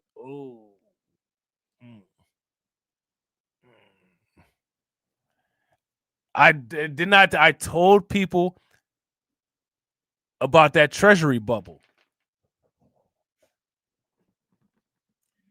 You can't just buy all this cryptocurrency and think you're about to be MicroStrategies overnight. It's not how it works.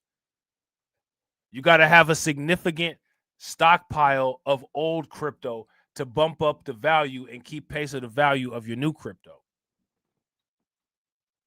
You can't just buy a whole bunch of Ethereum at $4,800 and be like, that's, you know what I'm saying, we got all this Ethereum. Should have been buying that Ethereum at $1,800.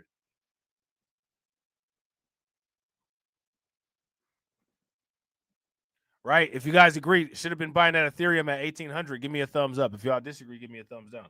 It should have been buying that Ethereum at $1,800. Crypto-friendly regulations have incentivized institutional players to ramp up their digital asset plans, including incorporating stablecoins into their businesses, either by launching dollar peg tokens of their own or by folding in existing ones into their services. Another key factor is growth of on-chain trading, DeFi, and remittances, where stablecoins are the preferred settlement unit. Christian Harris, chief analyst at investing.co.uk, told DeFi Llama News.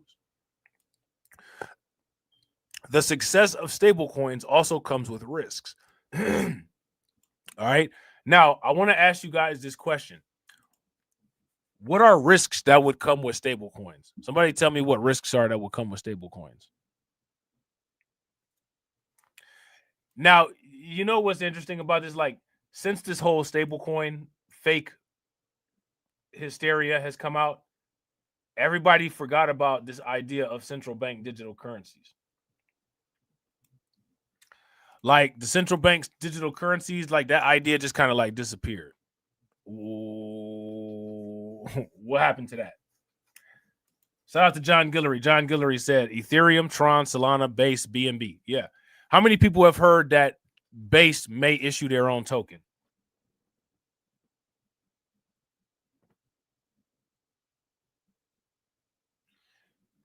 There's a possibility that Base may issue their own token. All right.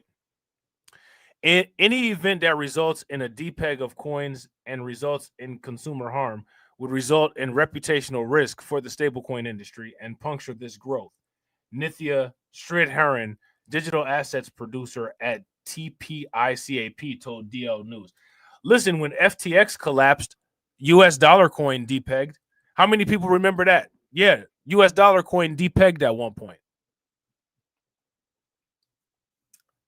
Yeah, shout out to Win Loser Rug, Base and MetaMask.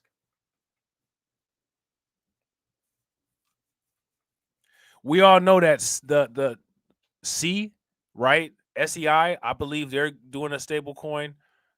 They're doing a stable coin for Wyoming, right? From what I understand. And the company Flare, which, if you ask me, they're undervalued. They're going to be working with XRP's stable coin and working with XRP, just working with XRP. And Polygon, right? Polygon is extremely undervalued right now. Right? So, shout out to John Guillory. It wouldn't be a bad idea to be holding some of these tokens.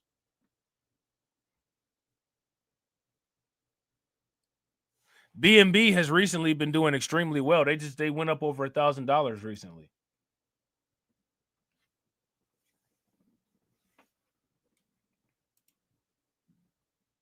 You know what I'm saying? BNB went up over $1,000 recently as Crow has just crumbled. You know what I'm saying? Crow is just melted. Let's not forget the cascade of crypto company collapses that followed in Terra's depeg in 2022. How many people remember that Terra Luna Classic, when Terra Luna Classic just collapsed? U.S. banking groups have warned that some provisions in the Genius Act run the risk of draining them of some $6 trillion worth of deposits. Brian Armstrong, Coinbase's CEO, rejected those claims. In nations where dollar-pegged tokens are popular because of local currency instability, stablecoins could undermine central banks' ability to control inflation. Cristano Ventricelli, VP and senior analyst of digital assets at Moody's Ratings, told DL News. Should a U.S.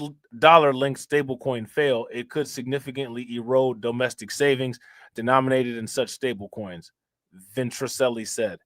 And there are always central bank digital currencies. Look, and then there are always central bank digital currencies. Only a handful of CBDCs have gone live, and President U.S. Donald Trump has banned the formation of a digital dollar. Okay? Even so, if there's more adoption, they have the potential to partially displace private stable coins, Harris said. Okay? So then we could take a look at all this. Right?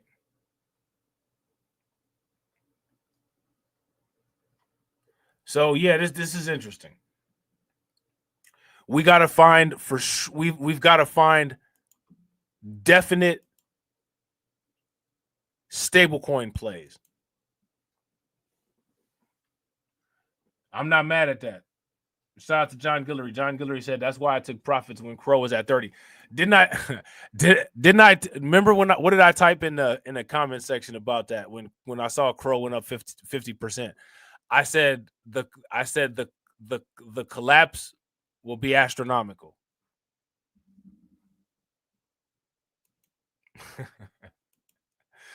Remember, you guys remember when I said that? I said there will be a grand collapse of Crow.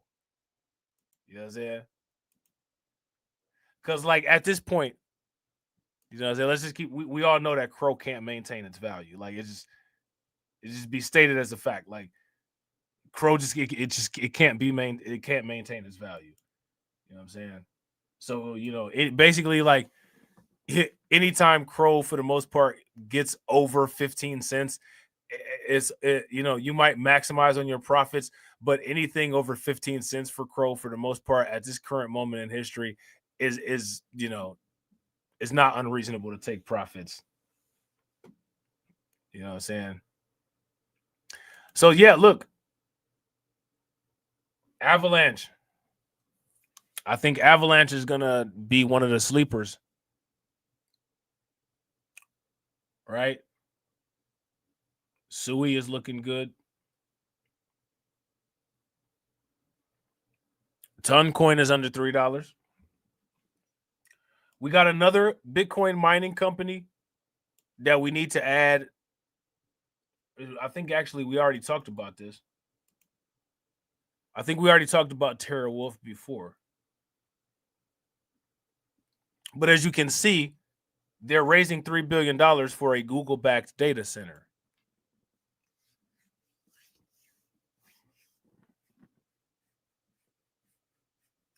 Man, you know what's crazy? Listen. There's a coin on crypto.com called Robb, right? It's called Robb. It's C-R-O-B. It's like crow with a B. And it's a crab meme coin, right? And like when that coin was like worth nothing, like I bought like, I don't know, I bought like maybe $15 of it, right? That coin is like, it only has like $91 of 24-hour volume. And like when Crow went up 50%, like Robb like shot up 50%. It like shot up. Yeah, shout out to Win Lose a Rug. Don't sleep on hype. Robb went up maybe like 75%. Like that $15 for the most part like turned into like 115. It's still up, like somehow it's still up there. Like yesterday it only had like $91 in 24-hour volume, but it's still maintaining its price. And like Crow has millions of dollars in 24-hour volume, and the collapse was astronomical. Like it just, I don't know. I don't understand that. But you guys can look this up. Go look up this coin. Whoever got their crypto.com app, go look up this coin called Robb right now and tell me what the 24-hour volume is. I guarantee you it's like $110 or something like that. But the price is still up. You know what I'm saying? Like I don't understand how that's possible.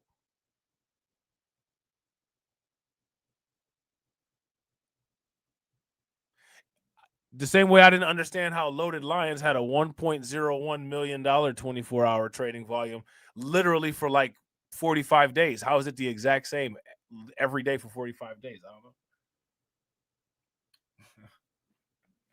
don't know. Things that make you go home. I don't know. You know what I'm saying? Why is TeraWulf reportedly planning $3 billion in funding through Morgan Stanley with Google's backstop as the mining firm pivots to AI? All of these companies are pivoting to AI. Do you think that the people that designed the proof of work mechanism knew that the people that really embraced the Bitcoin mining would eventually pivot to AI?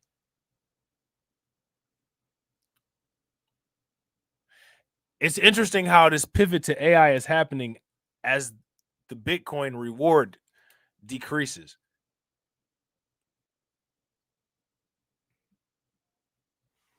Look at this. Shout out to this. See what I'm saying? 24-hour volume for Robb, $3,068. Like, what?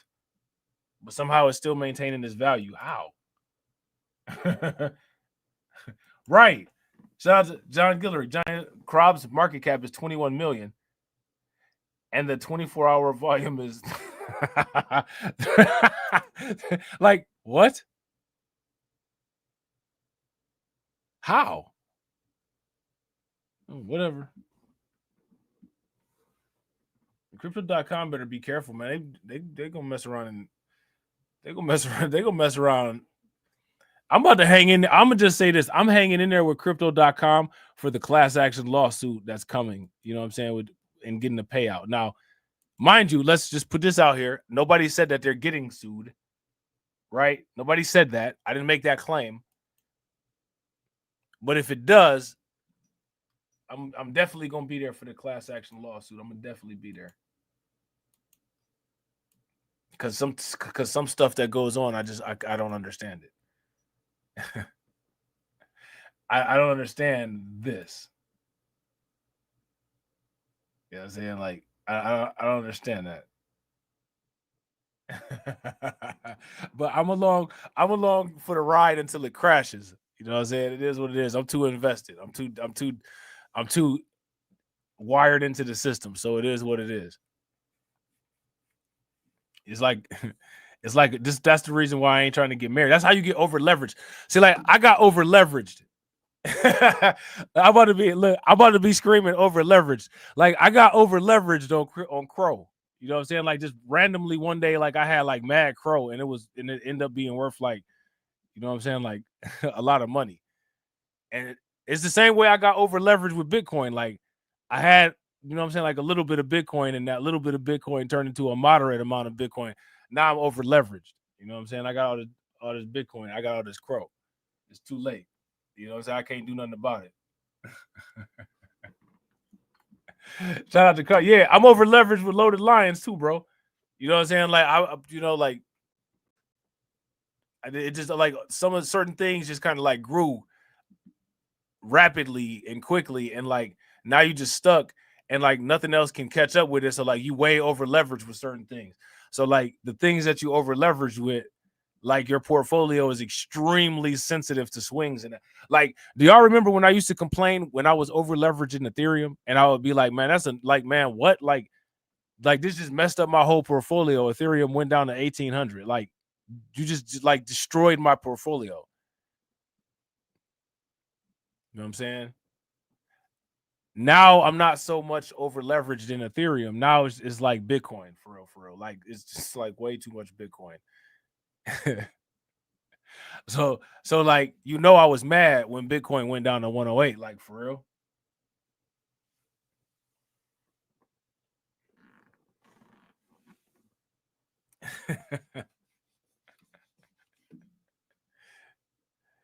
So this crypto mining company, TeraWulf, is reportedly raising approximately $3 billion through Morgan Stanley to build data centers, with tech giant Google providing support.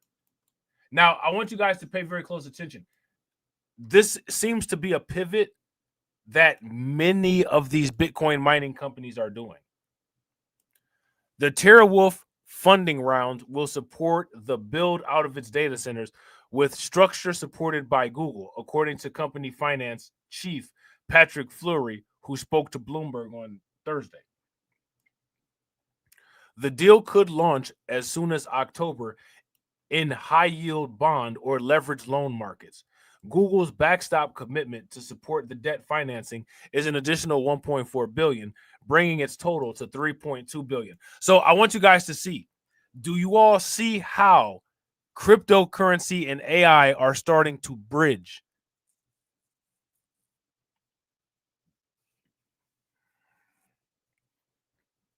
If you all see how cryptocurrency and AI are starting to bridge, give me a thumbs up. If you don't see how cryptocurrency and AI are starting to bridge, then give me a thumbs down.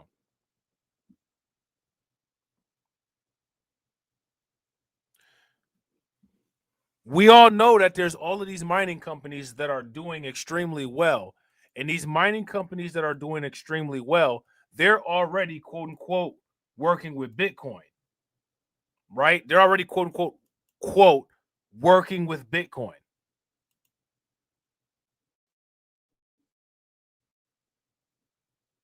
It's just a matter of time before other cryptocurrency companies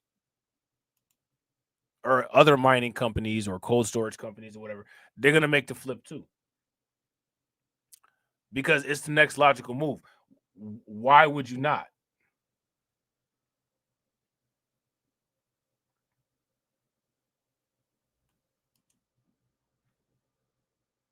Why would you not?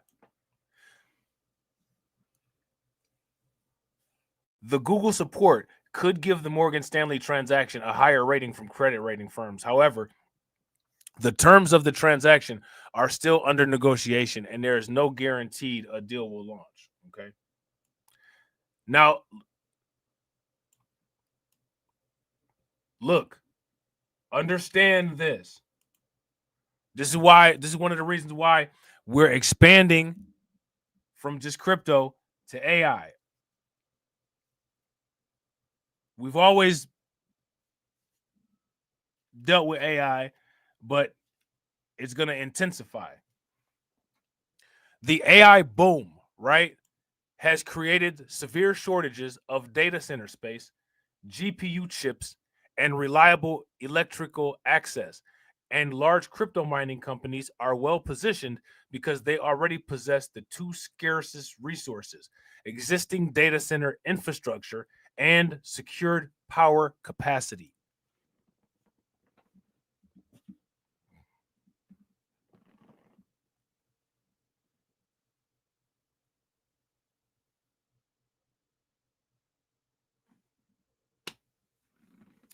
So the crypto mining industry, the Bitcoin mining industry, is positioning itself to be the backbone of AI infrastructure. Okay.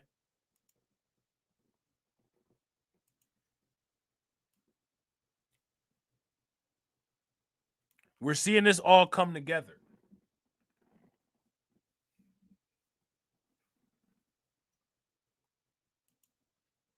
Shout out to John Guillory. John Guillory said we need to buy a failing crypto mining company. Yeah. Now, speaking, we're gonna get into that. I might have to do a part 2 of this stream, right? Because like I said, like I was shout out to AB Promotions. I was telling AB on the phone, there's a lot to this, right? There's a lot.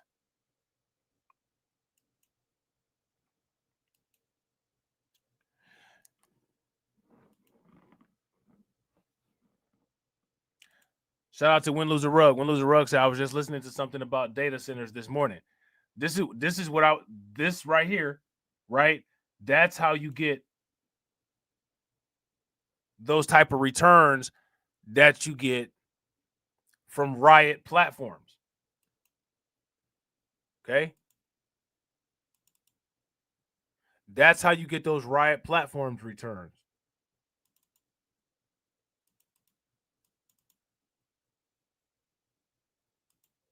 I'm about to show y'all this again.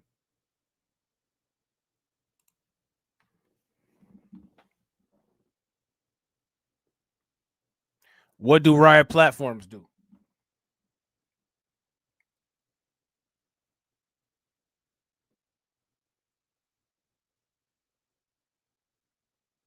These, with the AI booms, right? With the AI boom, the good data centers, the good ones, the good data centers are going to be $100 a share stocks.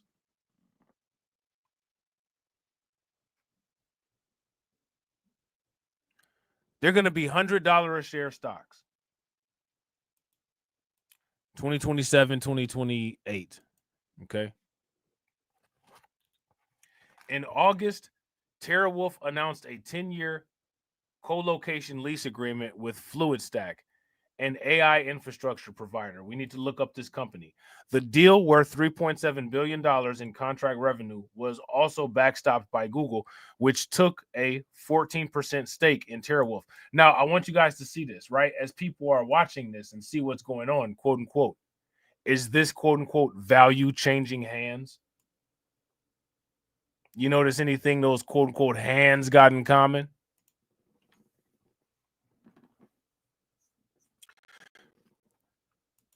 Google has now committed $3.2 billion across both deals, showing serious long-term investment in crypto to AI infrastructure conversion.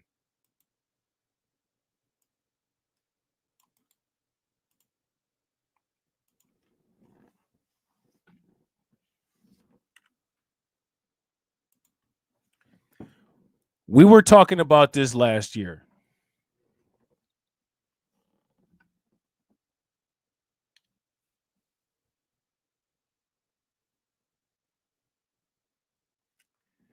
And literally, like, what we got, like, what, 5 or 6, like 6 or 7 people that are actually doing something. Like, this is just ridiculous.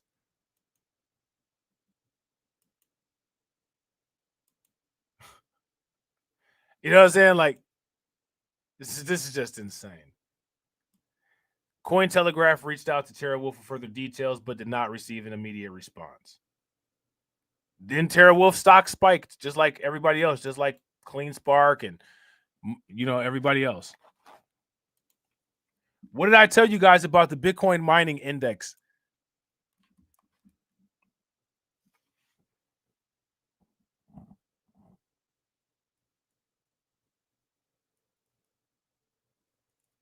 Did I not tell you guys about, let's set up the Bitcoin mining index? Look at it. TeraWolf stock, which is Wolf, we're going to keep an eye on that, spiked 12% Thursday, hitting an intraday high of $11.74 before it retreated to end up down to 3.7%. Or I'm sorry, it trended down 3.7% on the day at $10.97 in after-hours trading, according to Google Finance.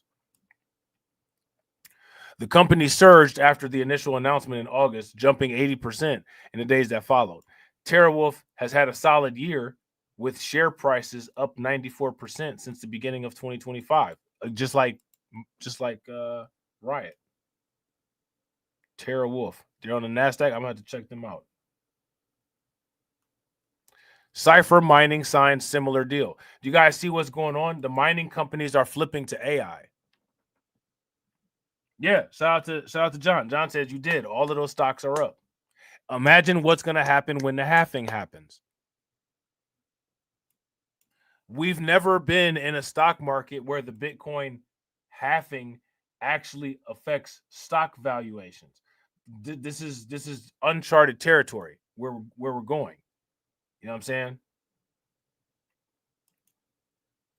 Cypher Mining announced a very similar agreement on Thursday, partnering with the same AI cloud firm FluidStack and being backed by Google, which took a 5.4% stake in the company. So you see Google just buying all this stuff up. Cypher will provide a data center capacity for FluidStack under a co-location agreement, while Google will obtain the equity stake in Cypher and backstop $1.4 billion of the obligations. I mean, Google just got all this money to throw around.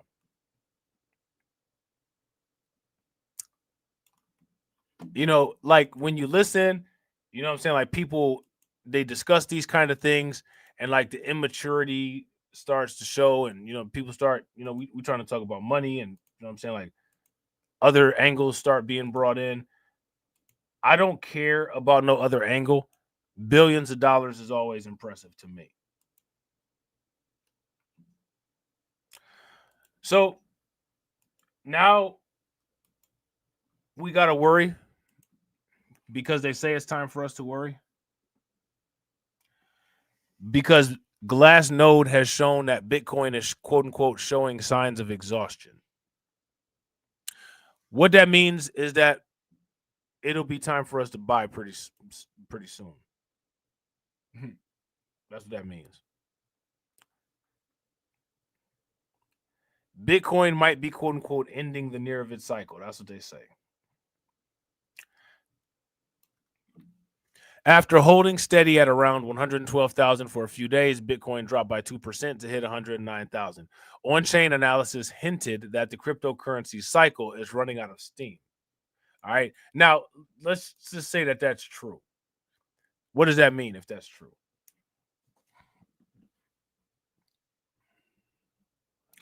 What do we have to worry about if that's true? Bitcoin's September went from bad to worse recently after the world's largest cryptocurrency fell on the charts once again from around 112,000 to 109,000. This bearishness was underlined by the Fear and Greed Index, with the same flashing a reading of 32 at press time, down from 52 just last week. The Fear and Greed Index being at 32 is good, because that's when the deals come. It doesn't make your portfolio look good, right? It's not the best looking for your portfolio, but it's not bad for buying at all. Shout out to Carlton. Carlton said bear market, 30 to 40% correction. What that means is that you should be buying to try to make 60 cents on each dollar. Every dollar if you're buying in the bear market, you need to be trying to get 60 cents on each dollar that you spend. And just don't pay attention to what your portfolio balance looks like, because it's going to look ugly. You know what I'm saying? Could deeper corrections be in store for Bitcoin? No, according to on-chain data analysis, that might be the case, especially if Bitcoin continues to slide past its support levels. All right.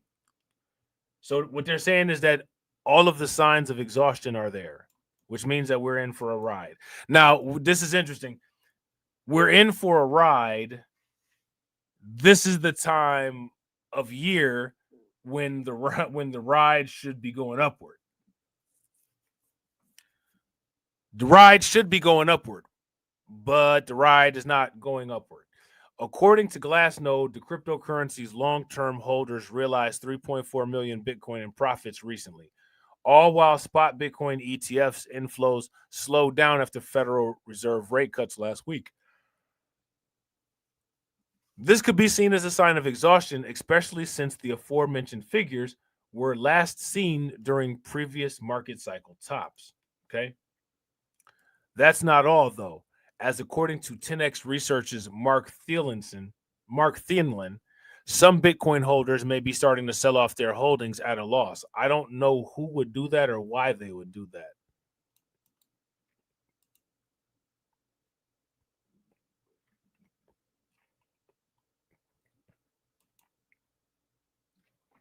Let me shout out to y'all. How many people in the comment section have sold off some Bitcoin at a loss? If you guys did, give me a thumbs up. If you guys didn't, give me a thumbs down. If you're doing like what we're supposed to be doing, we're not selling any. So nobody should have sold off at a loss. But emergencies come up and all that, yada, yada, yada. I understand. But if you just sold just to sell, like, I got to sell this Bitcoin, like, I don't understand that. I can't get with that logic. You know what I'm saying? Historically, a development like this is seen as evidence of market stress. At the time of writing, the short-term holder net unrealized profit loss appeared to be close in on 0 too. This suggested that new holders may be tempted to trigger liquidations in an attempt to cut their losses. I mean, this is retail. This is a retail mind state.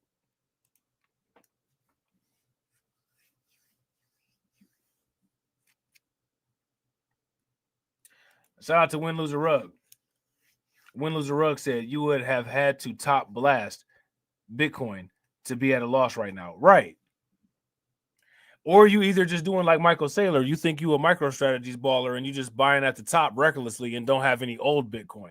Like, you know what I'm saying? Like, I'll buy a little $10 here or there at the top, just to say I bought some Bitcoin at the top to joke around. But I'm not about to, like, the major Bitcoin, like the big purchases that I make, like, I'm not buying that at the top.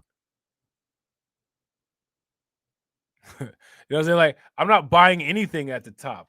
You know what I'm saying? Shout out to John. John said I sold, but it was not at a loss. I'm not mad at it. And again, profit taking, that's a different, that's a different animal, right? We talking about just people that just one day I gotta say it. That's who we're talking about. I sold it all, and then I sold it all. Like why? I just did. You know what I'm saying? Shout out to Maine. Maine said I sold at a loss earlier because I was getting a house over a year ago. I'm not mad at that. You know what I'm saying? Like now, shout out to the modern investor. The modern investor always says, if you sell your crypto, buy like some type of asset that's going to have value or equity, that's going to have some long-term worth. So, buying a house, you know what I'm saying? Like, you might have sold the Bitcoin at a loss, but the house probably has appreciated significantly. You know what I'm saying?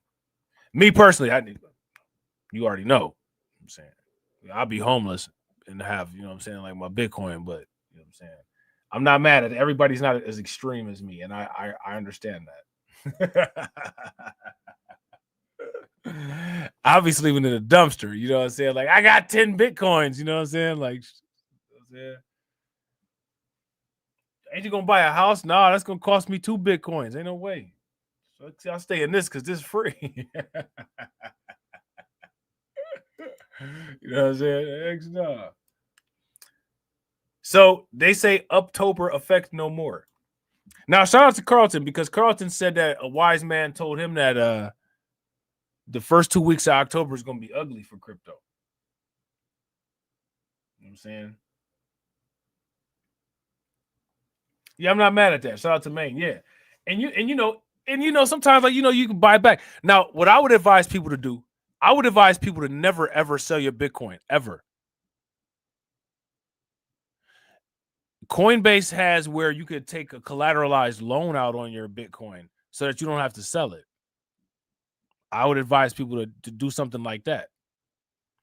Those options might not have been available, you know what I'm saying, for Maine back when Maine, you know what I'm saying, bought his house or whatever, but they're available now. So that's something I would tell people to consider.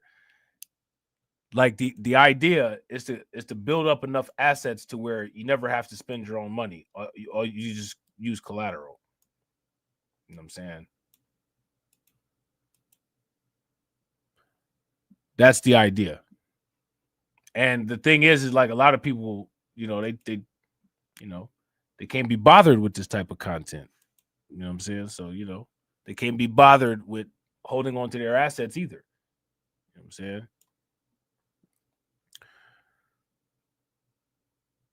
So, as it stands, it's anyone's guess where Bitcoin's price will head next. October has traditionally been a strong bullish month for the crypto. Now, if I'm not mistaken, Bitcoin's birthday is on Halloween. So, sometimes, those things, they may mean something, it may not. However, in 2025, it might be different, according to 10x Research. This year, traders are positioned for another October rally, yet the usual catalysts appear to be missing. Key technical levels are converging, and the next decisive move could be as large as $20,000 in either direction. If we go $20,000 to the low side, that's going to put us under 100,000. So get ready for your portfolio to look extremely ugly, but get ready to work as much overtime as you can so you could insanely buy as much Bitcoin as you can. Be ready to eat ramen for the next 30 days. You're going to eat ramen and you're going to eat beef bouillon for the next 30 days if we go 20,000 to the bottom. Get you some rice-a-roni. You're not getting no Velveeta. You're getting the nasty blue macaroni and cheese. You know what I'm saying? That's what it is right there. Option markets are flashing warning signals with traders leaning heavily against the breakout. The setup suggests that the biggest surprise of quarter four may not be what most investors are betting on. There might be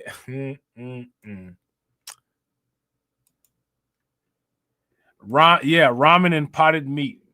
Yeah, get you some boxes of spam. Get your spam ready. Get your spam ready. Get ready to pick up overtime. Now, shout out to Flair. How many people invest in Flare? Flare launches FXRP, brings XRP to DeFi. Okay. Flare XRP is a wrapped version of XRP, which will allow the token to be used in DeFi applications. Flare also plans to expand the F asset system to include wrapped versions of Bitcoin and Dogecoin. Okay. Flare Network is in the news today after it launched its F Assets protocol, starting with FXRP version 1, a version of XRP designed for DeFi. According to Ripple X, the development arm of Ripple Labs, FXRP will enable lending, borrowing, and yield generation opportunities that XRP holders couldn't take advantage of previously. This rollout will be the first time that XRP, a non-smart contract, will be used in composable DeFi systems without a third party. The rollout, however, will be phased and gradual in its nature. As it stands, the network has capped FXRP issuance at 5 million units per week. This cap will be pushed higher in coming weeks and coming months. A momentous moment. As we expected, early adoption numbers have been pretty positive. According to XRP validator vet_XO, XRP worth over 7 million flowed into Flare's core vault within hours of the announcement. As the minting progresses, these figures are likely to climb higher. Now, what happens to the Flare price if this happens?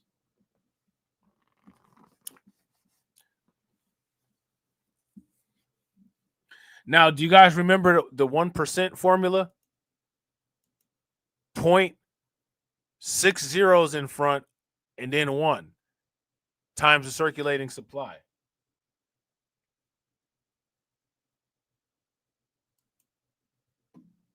Okay.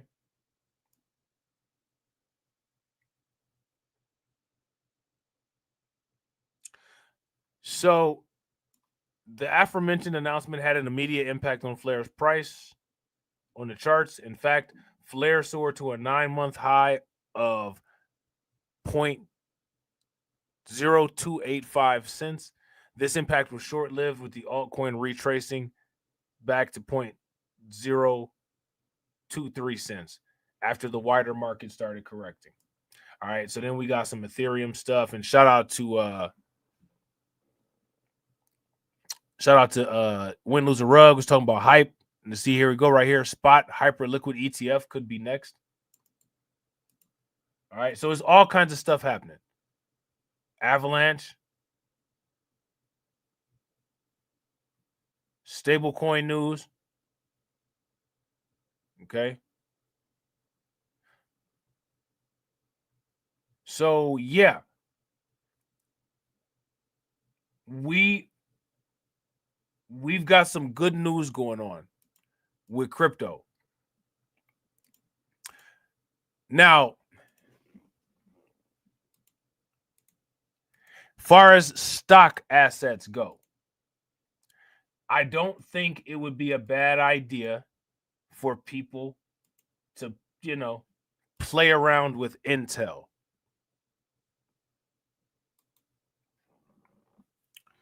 Because the United States government is going to baby Intel the same way they baby XRP, and they're not going to let Intel fail. You know what I'm saying? Like, I call these the Catlin Clark companies. They're going to make these companies great. They're going to make XRP great. They're going to make Intel great.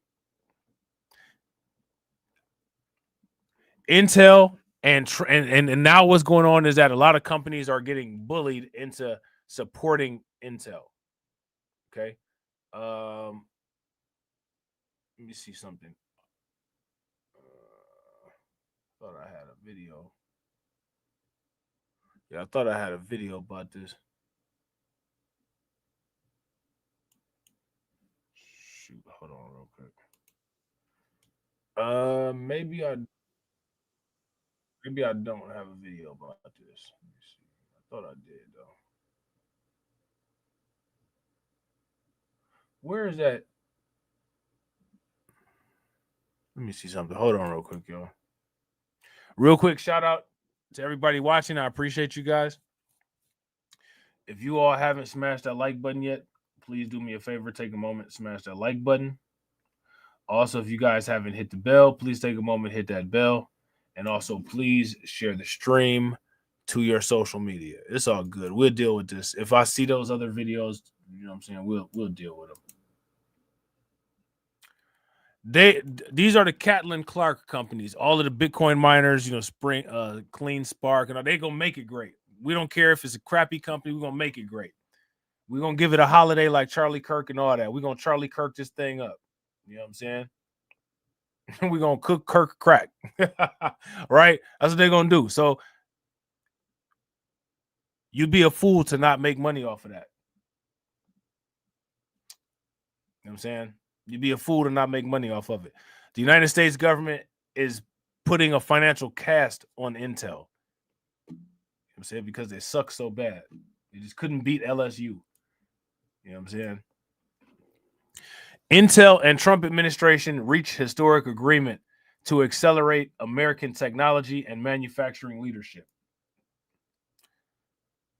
Now, you know, I don't know if anybody now, you guys, I don't know if anybody is aware of this, but like one of the reasons why Bitcoin is like part of the tax-free cryptos and like one of the ISO cryptos, you know what I'm saying? Like they sitting up here saying like Bitcoin was made in America, and you know what I'm saying? Like, don't nobody even know who made Bitcoin. We know Satoshi Nakamoto, but we don't know like exactly who Satoshi is. Like, you know what I'm saying? They sit up here like Solana is American. Like, no, it's not. Like, we're just gonna do it though. You know what I'm saying? Like Christopher Columbus discovered Bitcoin. Like, you know what I'm saying? And so did John Wayne and Paul Bunyan. Like, this is what we're living in right now. And you know what I'm saying? Like, you can sit around and, you know what I'm saying? Like, you know, like I'm gonna make a million videos about it. And you know what I'm saying? Like, you know, I'm gonna take my voice down like 5 or 6 octaves to sound like my voice can somehow stop this stuff from happening. Or like I could be like, yo, man, like, you know what I'm saying? Like, let's get paid out here. Shout out to DJ Elmo. What's good with it, bro? Or we, you know what I'm saying? Like, we could get paid out here. This is my question for y'all. Which one? What do y'all want to do? Y'all trying to get paid, or y'all trying to be broke and just like we're gonna throw rocks at the wall? Which one you want to do? Because you could build up your resources and then you could have something that you could actually deal with some of the nonsense, right? Or, you know what I'm saying, like you just not have any resources and just not deal with none of the nonsense. And then, you know, I don't know. Shout out to Carlton. Carlton on team get paid. Yeah, I'm trying to be part of the new oligarchy. Shout out to the new oligarchy. Anytime I see these people talk about money, that's my money. I want to know how I'm going to get my money. Google got a $12 billion deal going on with these cloud miners. I want to know how I'm going to get my money. See, like this like now, you know, when you go to LA, you know what I'm saying? They're talking about, oh, you got to check in. Okay, now you got to check in. You got to check in here. You got to check in with Beastmark. Where's ours at? Yeah. This is I actually have an article about that, DJ Elmo. Let me I was actually going to talk about that. Let's see. Yeah. You're absolutely right though. Yeah, here, hold on. I'm gonna bring the article up real quick.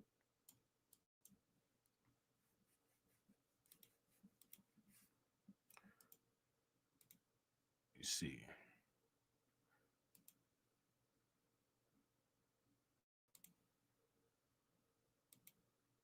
See, British AI firm InScale raises 1.1 billion in Nvidia-backed funding round. I mean, it's to a blind person, you know what I'm saying? Like, it's clear what's going on here. Right?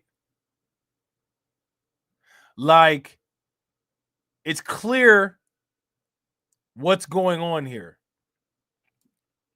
What's going on here? Well, what we're looking at the AI raise in real time.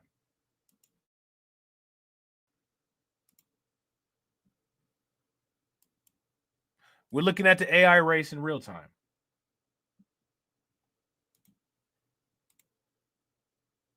And the AI race, you know, everybody's on the field and, you know, people warming up and they stretching and, you know what I'm saying, getting into position and getting, you know, but it hasn't actually started yet. You know, right now this is just we talking crap to each other and the season ain't started yet. You know, a couple little scrimmages here and there, but the real game hasn't started yet.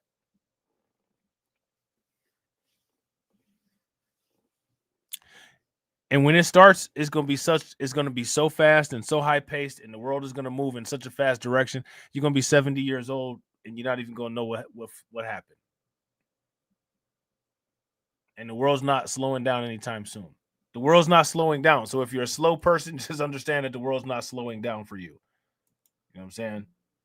Intel and Trump administration reached historic agreement to accelerate American technology and manufacturing leadership. What does this mean?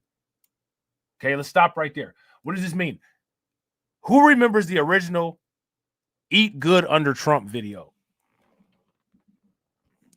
I told you guys when Trump gets into office, all of this crypto, AI, technology, there's like, you don't understand, like there's going to be massive government infusion put into this.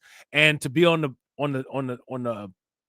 winning side of this, you just need to have a couple bucks invested in these companies that get all of this infusion of capital. That's it. That's the formula. It's the only thing that you should be watching politics for, not to be sweating and raising your voice and somebody wrote something on a coffee and now I'm crying all over the place. Like, nah. You know what I'm saying? Politics should guide you to your wealth. Like the the right is about cancel culture. We know that. We know the left is about, I mean, how many times do we have to say this non-value producing stuff? 1,000,000 times to make somebody feel good? Okay, like we know all that. It's time to play Monopoly with real money. It's time to play a grown man's game.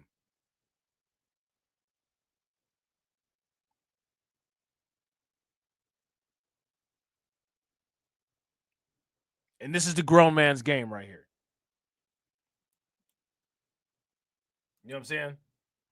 U.S. government to make $8.9 billion investment in Intel common stock as company builds upon its more than $100 billion expansion of resilient semiconductor supply chain.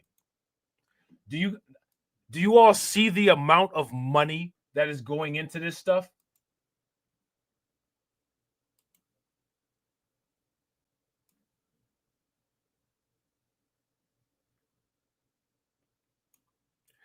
Intel, like they made a deal directly with the government. You know what I'm saying? I don't care how wrong or how right it is. I want money. You know what I'm saying? Shout out to John Guillory. John Guillory said, we should be looking into the industries and companies that the government is investing in, and then we invest in them. Simple as that.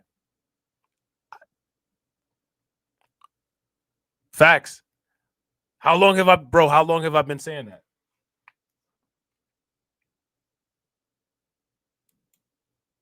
Shout out to Carlton. Carlton said, yep, I've been telling people about these semiconductors.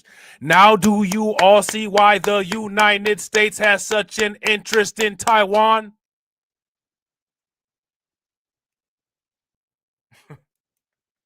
You know what I'm saying? Anybody who's presenting politics to you not in a way that is going to make you wealthy, I don't know if I can say that's worth your time. I don't know if I can say that's worth your time. I value my time different than other people value theirs. I can tell you for a fact it's not worth my time. It's not, you know what I'm saying? Like listening to nonsense is not worth my time. I need to know how to make money. I need more money. I want more money.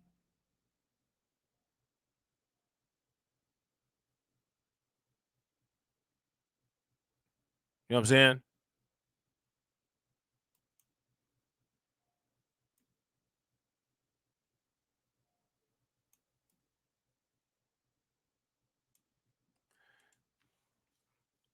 I want money problems. I have brokers fighting over who wants to manage my assets. I want that as a problem.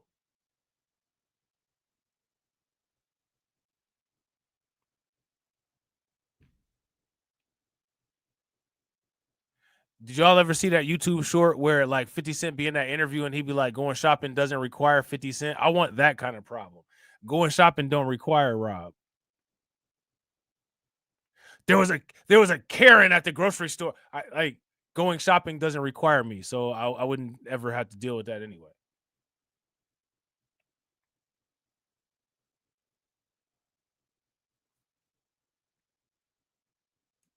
Yeah, shout out to DJ Elmo. I wouldn't disagree. DJ Elmo says, I believe the U.S. government is investing to compete with China's rising dominance in semiconductor, and the threat of China is also invading Taiwan. Yeah, I wouldn't disagree with that.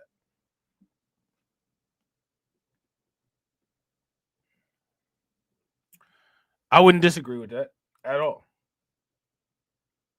So how do you deal with that? You invest in U.S. companies that are competitive, and you invest in the Chinese companies that you're able to invest in that are competitive. Now, I wouldn't be surprised, you know what I'm saying? Like the problem with Trump is that, you know, Trump would do some wild, like, you know what I'm saying? Like not let you invest in Chinese companies or something like that. Or like you got to pay like a ridiculous extra tariff tax for not investing in American companies or something like that. Like Trump would be on that. Shout out to Carlton. Carlton said a lot of videos are on YouTube about which person's called a black person the N-word. They all did. They all called us that. People still, you know what I'm saying? That's what they spend all of their day researching. Like it's insanity. And nothing gonna get done about it anyway. Like you gonna watch the video, you're gonna be mad about it, and that person, you know what I'm saying? Like Nick Fuentes is gonna go on another podcast.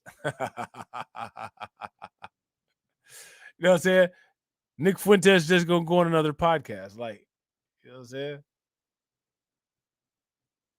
The Hodge twins gonna drop another video tomorrow. You know what I'm saying? Like,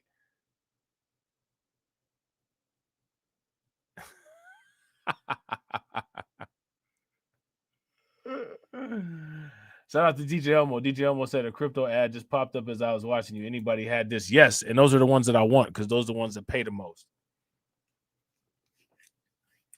I heard that them crypto, like once you start getting the financial ads and the crypto ads on your page, those are that's probably why like I haven't really been streaming all like that, and like the income has still been pretty decent, which is kind of shocking because it's been mostly crypto and financial ads.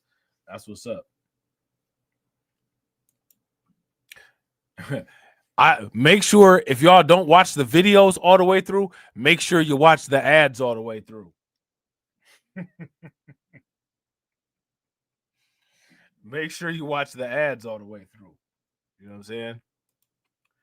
So Intel Corporation today announced an agreement with the Trump administration to support the continued expansion of American technology and manufacturing leadership. Under terms of the agreement, the United States government will make an $8.9 billion investment in Intel common stock, reflecting the confidence the administration has in Intel to advance key national priorities and the critically important role the company plays in expanding the domestic semiconductor industry. Now, I asked this question multiple times and nobody responded to me. I'm going to ask it again. How many people heard of the company called Rambus? Rambus. If you've heard of the company called Rambus, give me a thumbs up. If you haven't, then give me a thumbs down.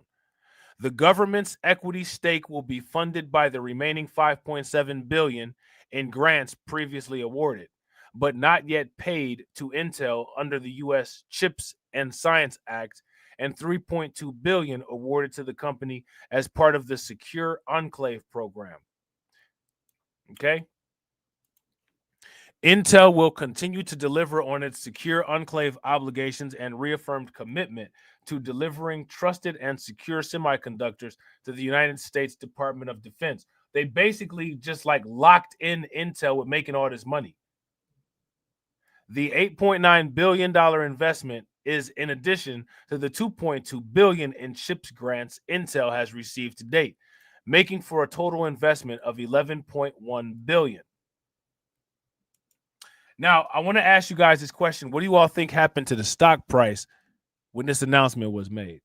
And shout out to everybody watching. I appreciate you guys. If you all haven't smashed the like button yet, please do me a favor. Take a moment, smash that like button. Also, if you guys haven't hit the bell, please take a moment, hit that bell, and also please share the stream to your social media. What do you guys think happened to the stock, to the Intel price when this announcement was made?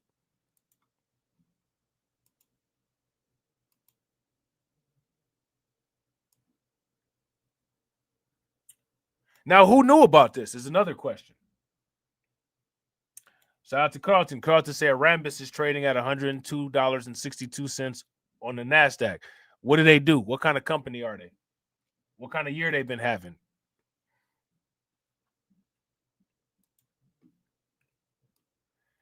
As the only semiconductor that does leading edge logic R&D and manufacturing in the U.S., Intel is deeply committed to ensuring the world's most advanced technologies are American made. That's it. That's all you. That's it. That's all you got. That's it. They're gonna get all kind of money poured into them. They're a chip company. Shout out to Maine. Maine says, "How good is Rambus doing?" I'm pretty sure they're up about 60% for the year. Pretty damn good.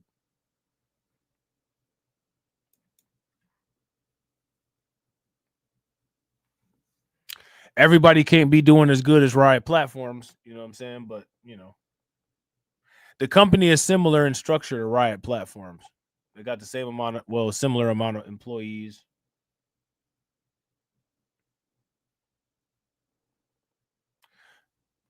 Is the United States going to make sure that Intel succeeds?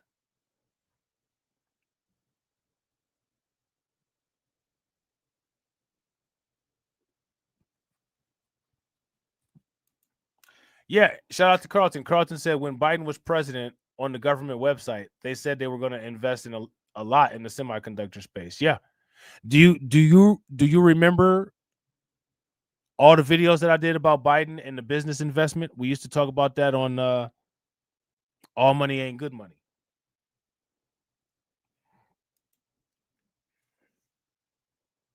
And then people would get mad because they would say, well, they're not giving none of this money to us. And I'd be like, well, where's our businesses that look like this? And then they would start singing that blues song called You Ain't Nothing But a Coon. You ain't nothing but a coon. I'm a coon, but the businesses don't exist. You know what I'm saying? Remember how Agent Smith said it's the smell. You know what I'm saying? Like it's the logic. It's the logic for me. For Agent Smith, it's the smell. It's the, you know what I'm saying? For me, it's the logic. I don't understand. You know what I'm saying? Shout out to DJ Elmo. DJ Elmo said semiconductor and lithium battery mining companies are good stocks for the foreseeable future. Yeah, I would agree. If you guys would agree with DJ Elmo, give me a thumbs up. If you guys would disagree, give me a thumbs down. Shout out to AW1. What's good with you, bro?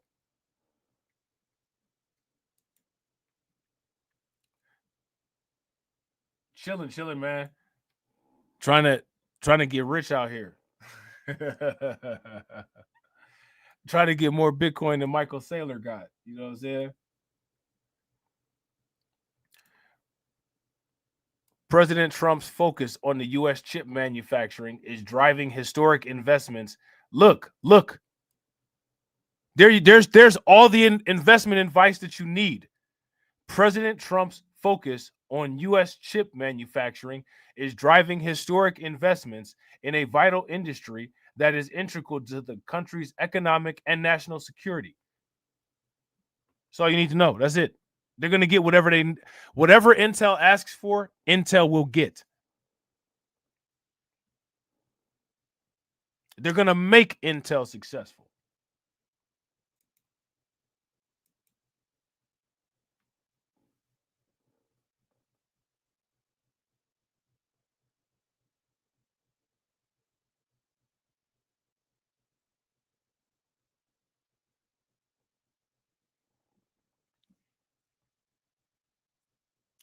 They're going to make Intel successful.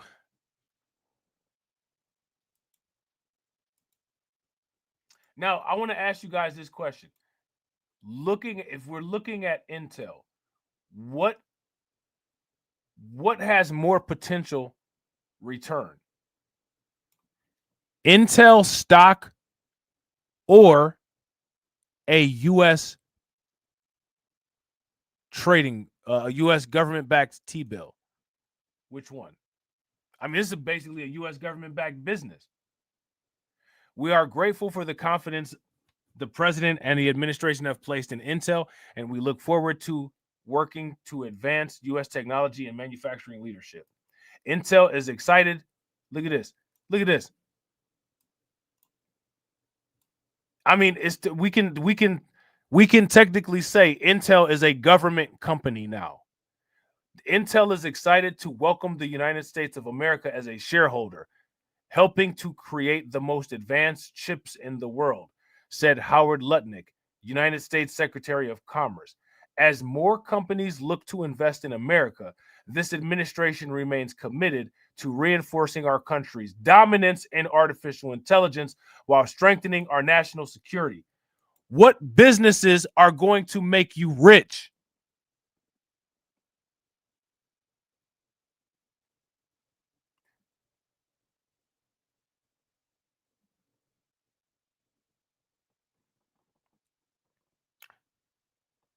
Shout out to Win Lose a Rug. Yeah, Win Lose a Rug says makes sense. Trying to get away from TSM dominance. Bro, facts. They're telling you right here.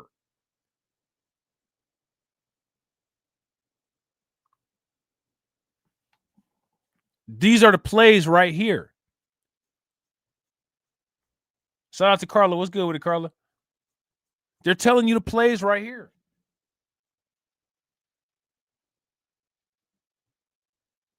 These are the plays. This is where the money is at.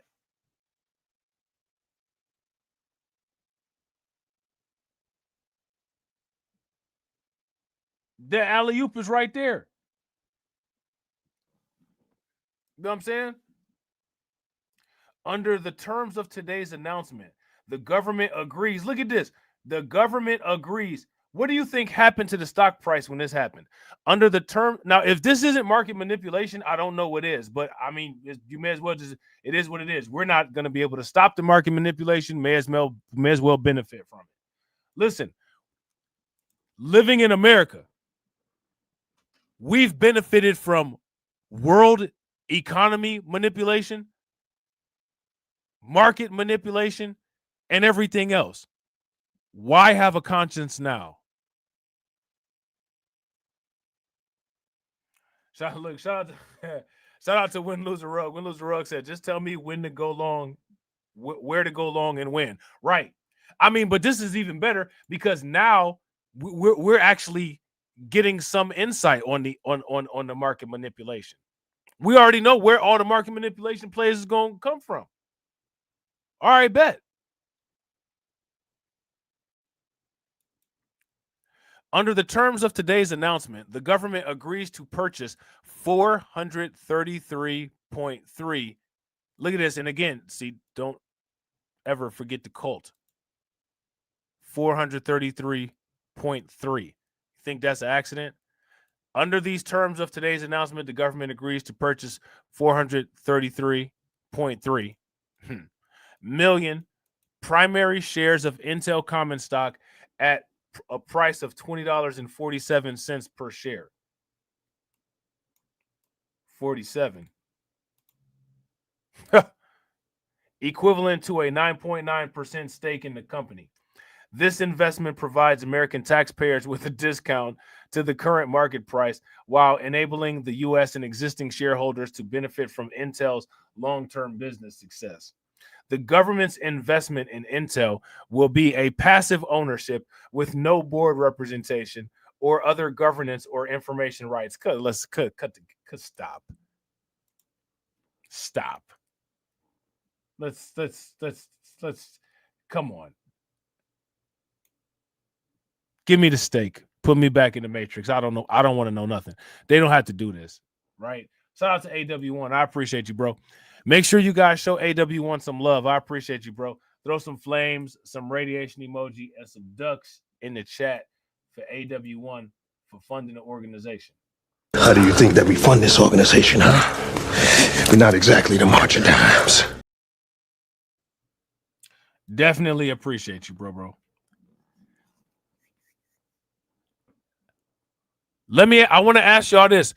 How many people believe that Intel will be somewhat of a safe investment over the next 4 years? If you guys think so, give me a thumbs up. If you guys don't, give me a thumbs down. Put some praying hands in the chat for Carla. I'm sorry to hear that, Carla. Carla said, I celebrated my birthday this week. Happy birthday. Throw some birthday cakes and all that in the chat. But I lost my brother. Sorry to hear that.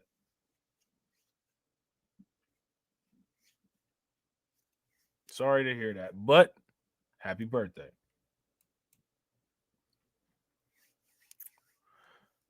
So I don't think we need look. Okay, so invest like we. I guess actually, it is kind of important to listen to the rest of this, right? I guess it is kind of important. Look at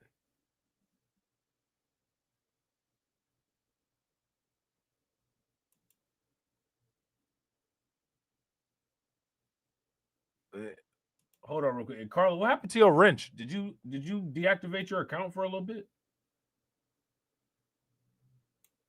Because I didn't take your wrench. So I'm just did you like deactivate a little sometime? Because I had to deactivate BLR2, and I noticed when I came back, my wrench was gone from some people's channels that I had a wrench on that I know didn't take my wrench. Like, no, I don't see, like, man, I don't know why. What the hell? I wonder why YouTube did that. Just make sure you leave a comment after the video, and I'll put the wrench back on. I don't know why that happened. Shout out to Tia. What's good with it, Tia? I don't know why that happened. Did you make it? Is that a new account? Did you make a new account?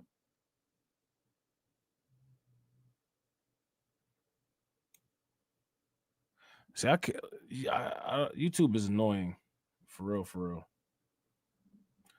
So I just was looking. I was like, why did Carla not have a wrench? Is she on the Tales from the Crypto? It's like, nah, it's nobody on Tales from the Crypto. She on BLR. Like, where the wrench at?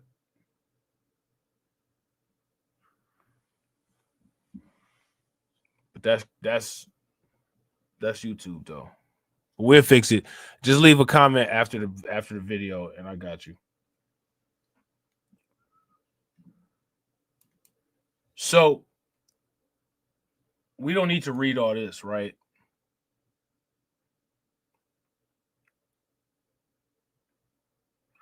But investing in America's future. Now, I want to ask y'all the questions. We've seen this. We're looking at this. Where is this quote unquote investment in America's future going to be, and how can you cash out on it? How can you cash in on it? Intel has continued to strategically invest in research, development, and manufacturing in the United States since the company's founding in 1968. Yada, yada, yada. Strengthening the U.S. technological ecosystem. So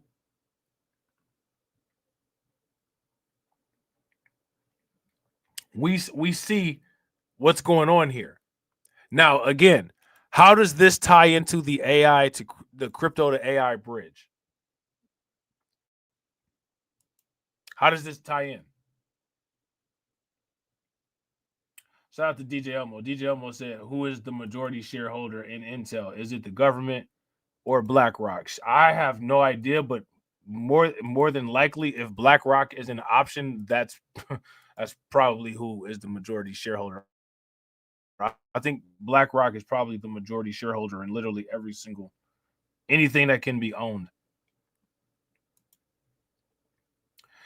Shortly after this, Intel Corporation rockets to all-time high as firm lures Apple to invest. So now Intel is going to be the manufacturer of the semiconductors, And now what's going to happen is the Trump administration is going to bully all American companies who need chips to invest and do deals with Intel. That's how it's going to work. So now, Intel says, Apple, we need an investment from you. You think that Apple is going to say, nah, we're not investing in you after Trump already put tariffs on Apple? See how that works? Y'all see how that works? Well, could Apple take a bite out of Intel? Bloomberg reports saying the chipmaker approached Apple about securing an investment in an effort to bolster a business now partially owned by the American government. Shares of Intel rose on that news, and Apple did slide a bit. The two tech companies have reportedly discussed working closer together, but the talks are reportedly in very early stages, and there's no official word of an agreement. Intel CEO Lip-Bu Tan has been said to be looking for partners as part of a turnaround bid. If Apple and Intel were to strike a deal, it would follow the $5 billion commitment announced recently by NVIDIA. So now you see, NVIDIA also has pledged $5 billion, right? NVIDIA has also pledged $5 billion to Intel.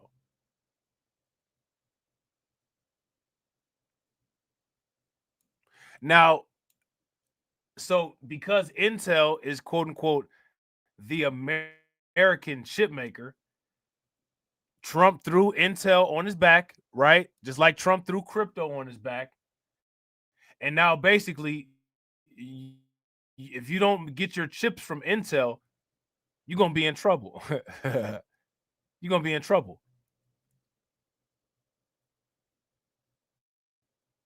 Now, Apple had already got hit with some tariffs. So, they're going to try to be in compliance. So there's going to be tons of capital going into Intel. Tons. Because like I said, they're going Catlin Clark Intel. You know what I'm saying? That's the American company. You know what I'm saying? It's the real American hero. It's G.I. Joe out here. You know what I'm saying?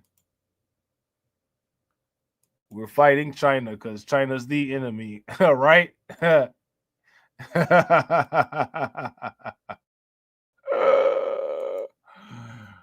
fighting China because China's the enemy. Right? Deal making is the name of the game. Just ask Intel. The unlikely Wall Street comeback kid, and it's not really, they kind of got, they should call him the comeback coddled kid, received another boost this week as a potential deal with Apple has come to light. A legacy chip maker left behind after the explosion of mobile computing and social platforms, and more recently, the AI scramble, Intel is now in the earliest stages of an unexpected resurgence. And that's kind of not what's happening, but sure. We'll say that for the article's sake. Right?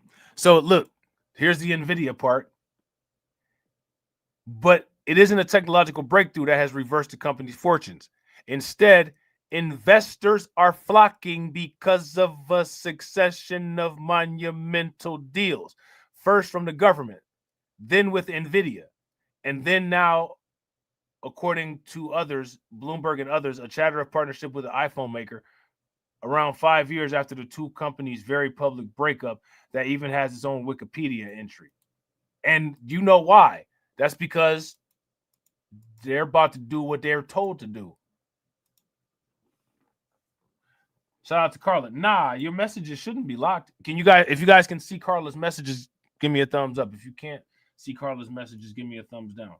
I don't know. Let me hold on real quick. Let's see. Give me a sec. Hold on real quick. Real quick, y'all. If you guys haven't smashed the like button yet, please do me a favor. Take a moment.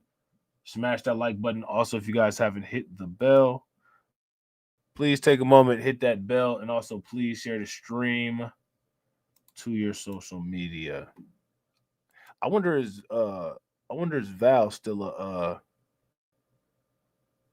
got her wrench. I don't know why that happened for real.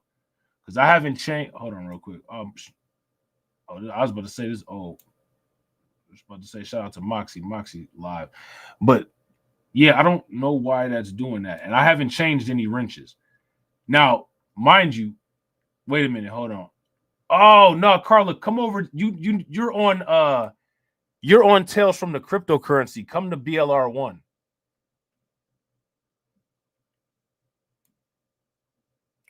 That's why it's not showing you having a wrench. Shout out to AW1. Let me do that real quick while I'm over here. I'll never be having this on. You know what I'm saying? Shout out to TD. TD be having it on, you know what I'm saying? He be hitting that heart as soon as he get a super chat. I don't be having that thing on, so you know what I'm saying? You know what I'm saying? I just gotta throw TD under the bus just because. But leave a comment under the video on Tales from the Cryptocurrency too, and I'll give you a wrench over there too. I think we solved the problem.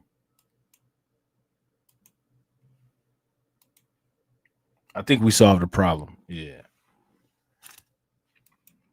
I'm about to say, like, wait a minute. That don't make sense because I ain't now, mind you, right? We about to put some people on Front Street, right? We about to put people on Front Street.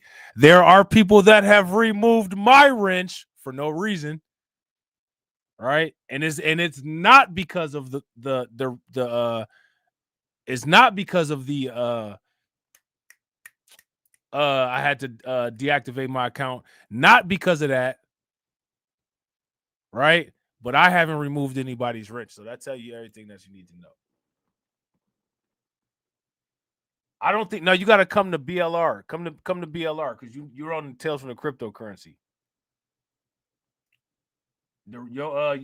I don't think I had assigned many wrenches on Tales from the Cryptocurrency, but your wrench should for sure be on Blacklight Revelations. Come to Blacklight Revelations and the wrench should be on. But leave a comment under this one though, and I'll put a wrench on there. You know what I'm saying? So Intel has approached Apple about securing an investment to bolster a business that's now part of the administration's agenda, reviving domestic semiconductor manufacturing. See, Intel plays a role because we need somebody to be able to produce these chips. And Intel is, for the most part, the only one that's set up to be able to do it. Shout out to Tia. That's because she's on Tales from the Cryptocurrency. Yo, shout out to whoever, if anybody is in the chat on BLR, if y'all could go to Tales from the Cryptocurrency and drop the stream link to Carla on Tales from the Cryptocurrency so she can come over here, that'd be great. And I'm not trying to be funny, but that's why I do the streams like that anymore. I do the streams like that because just in case the quote unquote notification issue. Y'all know I don't believe in the notification shit, but just in case, right? Just in case. All right. So the reported early stage talks may not lead to an agreement, but they highlight Intel's turnaround and strategy of deal making. And again, Intel's not really making these deals. You know what I'm saying? Like Trump's orchestrating these deals. You know what I'm saying? For the most part, you know, Trump is out here being Suge White, right? Trump is out here being Suge White. So not only are you getting tariff, but you know what I'm saying? You're gonna eat good under Trump. So, you know, all the companies that want to be compliant with that, those are the companies to invest in. Shout out to Carlton. Carlton put the link in there for you. Carla, click that link. That should bring you over here. You know what I'm saying? Your rent shouldn't be gone.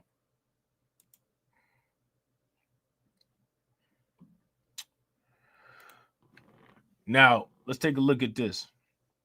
Kevin O'Leary is furious at Trump for force feeding him intel as the U.S. aims to invest taxpayer money into another company.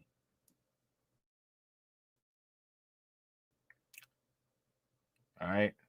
Now let's take a look at this. Let's see. Hold on.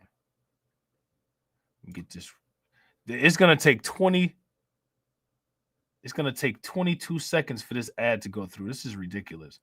Why do they have such long ads on this? Like this is ridiculous. Like, come on, man. Vanguard. Lithium America stocks lifts off as Trump administration pursues a stake. Now look at the company, Lithium Americas. Why is Lithium America blasting off? We need to take a look at that company. Keep an eye on that company, Lithium America. Shares of Lithium Americas surging after reports that the Trump administration is seeking an equity stake in the mining company. Senior markets reporter Inez Ferre has a story. Inez. Yeah, Josh, and this all goes back to a... Now, again, why is this happening?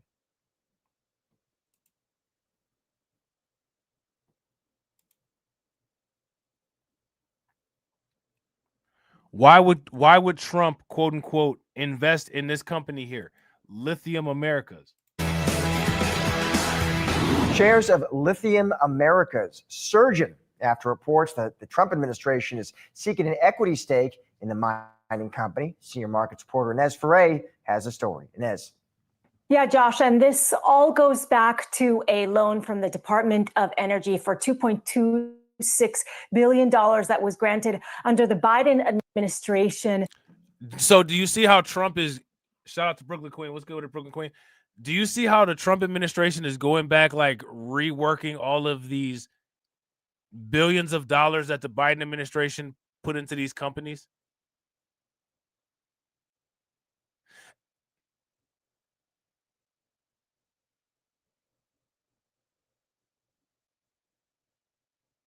Where's the money coming from? This should be the primary thing that people should be doing, is trying to figure out, how am I going to get part of this money? How am I going to get some of this money?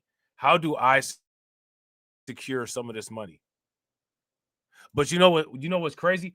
If you ask me, people already got the answer.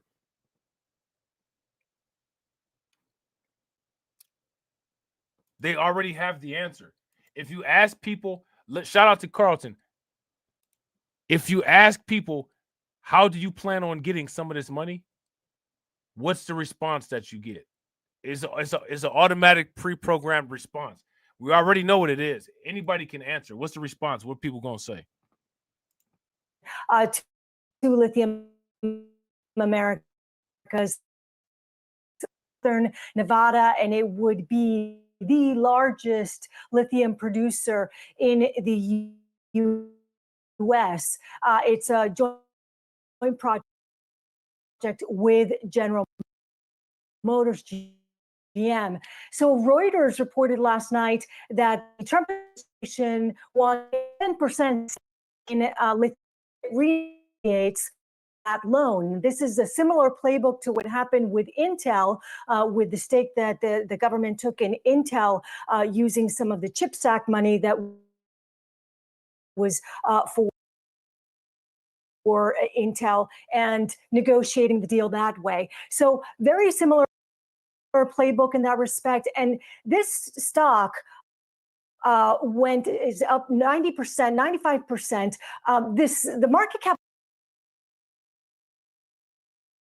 of this company, it's a small caps company.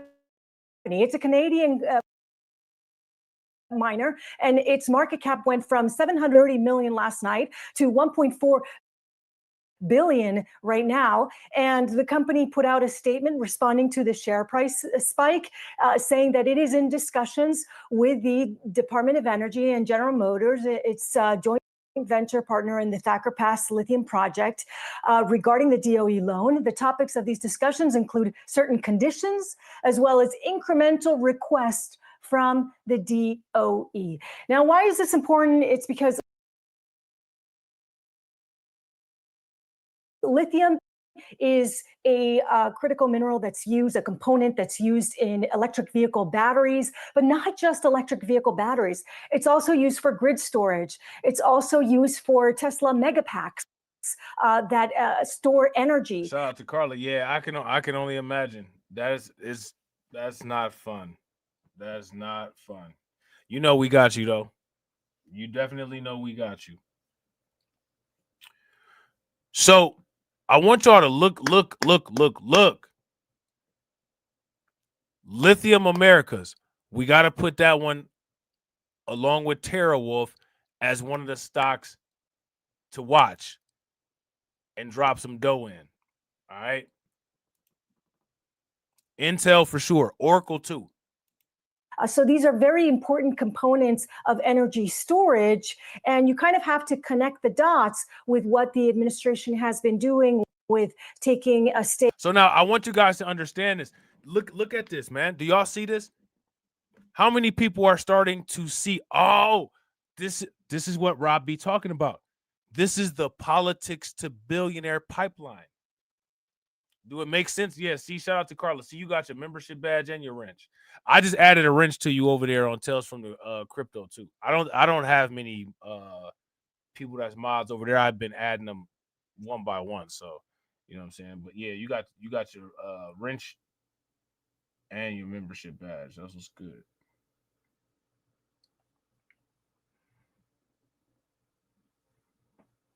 This lady looking kind of crazy on the screen right here. Let me hurry up and get this fixed.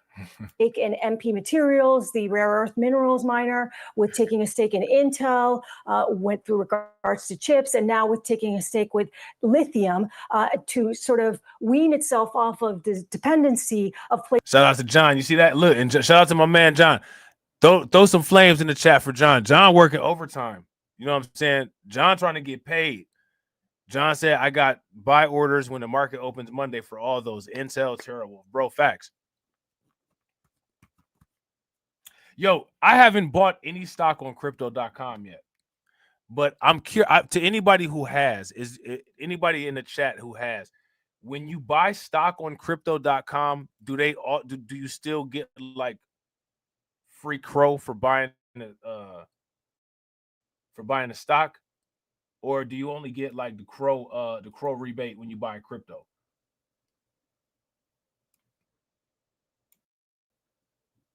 I don't know how that works. So if somebody could let me know how that works, that'd be great. Places like China, where much of the produced lithium comes from. Thank you, Inez. Appreciate it. All right, yeah. So see. This is what I'm talking about, man. Now,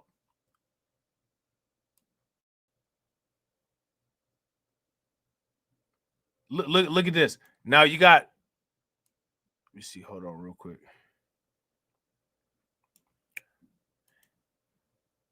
You got people in Ohio upset, right? Because the Trump administration has created all of these deals with Intel, and there's people that are doubting Intel's ability to be able to cash in on them, right? So that's to my man AJ. What's good with it, bro? All right. So it says Moreno demands update from Intel to ensure Ohio project not a charade or fraud. All right. So now listen. Shout out to everybody that watches, right?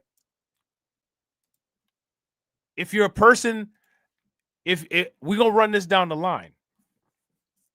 If you're a person that's not necessarily into crypto, right? You might not necessarily be into crypto. How many non-crypto investments have you gotten from over here? Shout out to AJ. AJ said, I'm good. Slaving on at the plantation. See that? We trying to stop. We trying to break them chains, bro. We trying to break them chains. No one need to be slaving at the plantation. Hey, look, hey, listen, since TD decided to go full on red hat Trump supporter, you know what I'm saying? I can't have my man out here looking like a liar. You know what I'm saying? I can't have my man looking out here like a liar.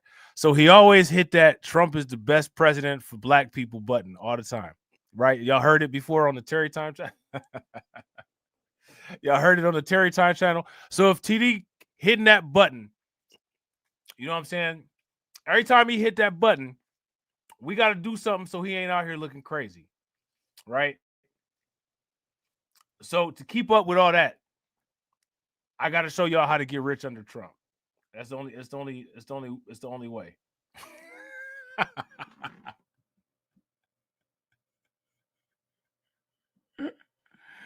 Shout out to Carla. I'm telling you, it's YouTube. YouTube killing me. YouTube is they're killing me. You feel me, John? That's what true homies do. Like that's what a friend do. You know what I'm saying? shout out to Carlton. Carlton said, shit, Trump is. TD ain't lying. I made money under Trump. Hey, what I tell you? What did I tell y'all about eating good under Trump, man? What did I tell you?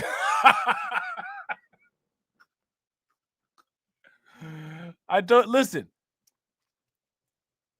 You don't have to like the man. You know what I'm saying? Like you don't even have to be a Trump supporter. When someone tells you they're gonna put $8 billion somewhere, just make sure you around so you can get some. It's just that simple. Didn't nobody tell you to go to the Charlie Kirk Memorial or anything like that? Just make sure you a little bit around intel so a couple pennies can drop into your bucket and keep it pushing. You know what I'm saying?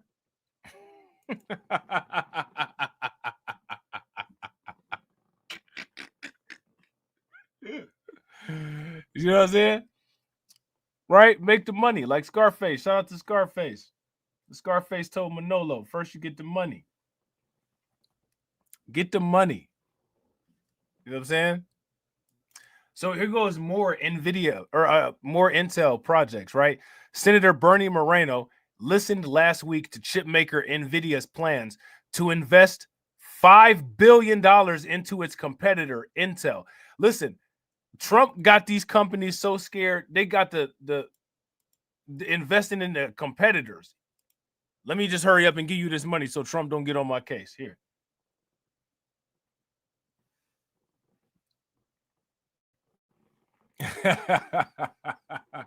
Look, listen. Shout out to John Guillory.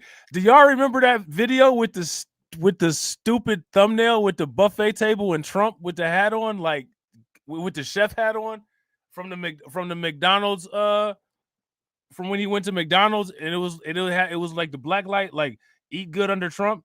I'm trying to tell. I'm like, okay, all right, this is what it is. This is what we doing in 2025. 2024 going into 2025, we got Trump. All right, this was gonna happen. Bitcoin gonna blow up, crypto gonna blow up, AI gonna blow up. All we gotta do is find the companies, throw a little bit of money into them, sit on the assets. That's it. That's all we gotta do. And then everybody stopped watching the channel. You know what I'm saying? Like what?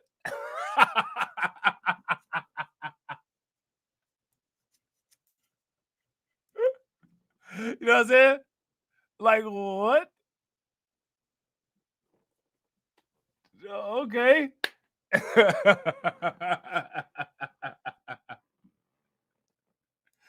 Shout out to AW1. AW1 said, "Yo, Rob, I thought that you were a Trump supporter." I am an actual Couch Gang member. I didn't vote for anybody, but I told everybody, listen, this is what I told everybody. I said, if I make so much money under Trump, I'm able to retire by the end of his presidency, I will be a conservative. That was my statement. I said that. And I stand on that. You know what I'm saying? Now, what I also said was I will show you all how to make the right money moves with what the Trump administration is doing to make yourself a millionaire. That, you know what I'm saying? Like, now, as far as being a Trump supporter, I'm not a Trump supporter. The only thing that I'm a profit supporter. I support profit. If Biden was in office, I'll tell you, you know what I'm saying, by the C-19 care package. You know what I'm saying? Make sure you invest in some Pfizer. Make sure you invest in Moderna. Like, make sure you invest in Johnson & Johnson. Make sure you invest in all them C-19 companies, because that's what we doing out here. Because when it comes to politics, that's all it's about. That's all it's about. And people got the wrong, like, they're doing the wrong thing. They're trying to tell you, be outraged about everything all day. What people should be outraged about is that they're not picking up this free money when it fall on the ground. Shout out to Carlton. Carlton said Trump literally told people buy. He's helping. Yeah, I mean, listen.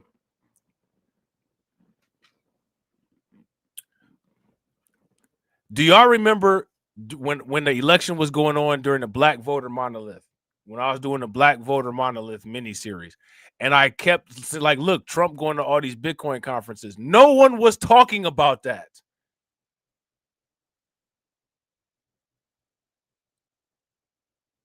Like, look, like JD Vance just went to this Bitcoin conference in California. Y'all see this? Look, here go this article from the Mercury Times. It's like you be saying stuff, and like, I don't know, unless you're certain YouTubers, no one actually listens. Or unless you're just saying, like, look who called this person an N-word over here. Let's get the army on them. You know what I'm saying? Let's fix the racial wealth gap. Let's not say we did. Like, I don't understand. You know what I'm saying? But I kept showing you, I'm like, yo, look, Trump going to this Bitcoin conference. JD Vance is over here at this Bitcoin thing.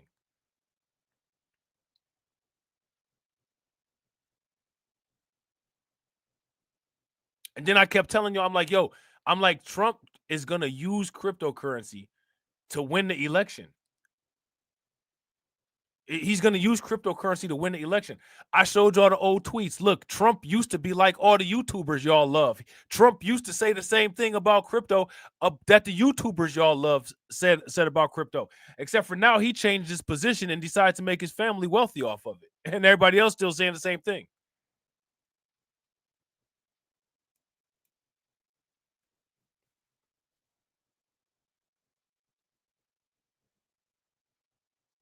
You know what I'm saying?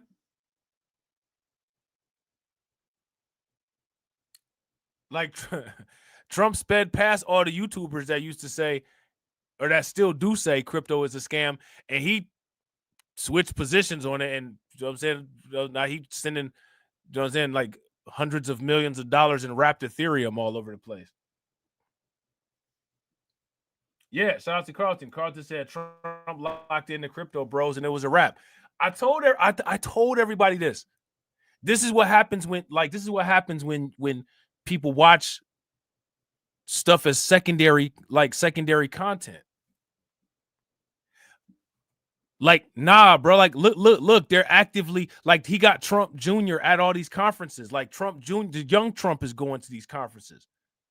Eric Trump and all them going. You know what I'm saying? Like, look at this. They at the Bitcoin conference with Michael Saylor and them. JD Vance over here at this crypto conference with Peter Thiel. Like, look at this. You know what I'm saying? Okay, so you see, look who the people is that put him in office. He got to make these people rich. Got to make XRP pop. Got to make Bitcoin go at least to 500,000. You got to. You have this commitment. These people put you in office.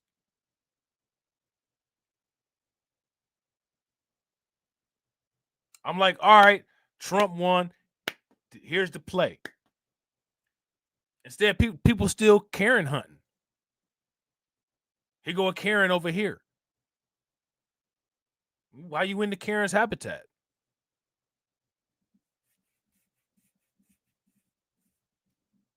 You drove 100 miles away from your house to you drove 100 miles away from your house to go to Whole Goods. What you think you was gonna find besides some overpriced groceries? You're gonna find overpriced groceries in a Karen. Like that's you surely that's what you were looking for. Because otherwise, how'd you get there? Like I cannot with it.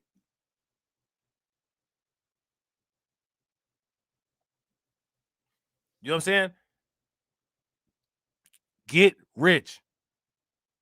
Don't die trying. Live rich. Like get rich and live rich. But I don't know. I don't know if the human condition supports that. At least a lot of the humans that we deal with. I don't know if it does.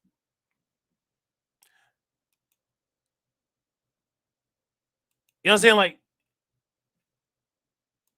all people got to do is everything that we talk about on I would say a daily basis. I don't YouTube daily anymore, but everything that we talk about, every time I drop a video, at the very least, like just put $5 into what we be talking about and don't touch it. Just, you know what I'm saying? Every time I drop a video, throw $5 into something that we talking about and don't touch it. That's it. If you had to put the $5 into Riot platforms, you had $10. You know what I'm saying? You put the $5 into Ethereum, you know what I'm saying? You have $5. Actually, you have what? 15.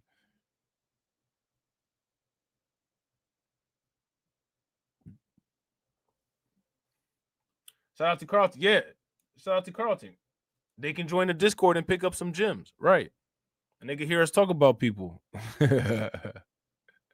But it's like the thing with the modern investor. Modern investor is still trying to make people a believer. He's still trying to make people a believer. I need you to believe in Bitcoin. I need you to believe that the financial system is messed. I don't have that requirement. I don't need people to believe in anything. I don't care what people believe in. You either want to get rich or you don't. Shout out to Win Loser Rug. Win Loser Rug said people are afraid to start small, but that's what shapes the mind state, bro. Facts. You remember when David said that on Prometheus? I keep using that GIF in the Discord. Big things have small beginnings. And then he had that little dot of black goo on his finger.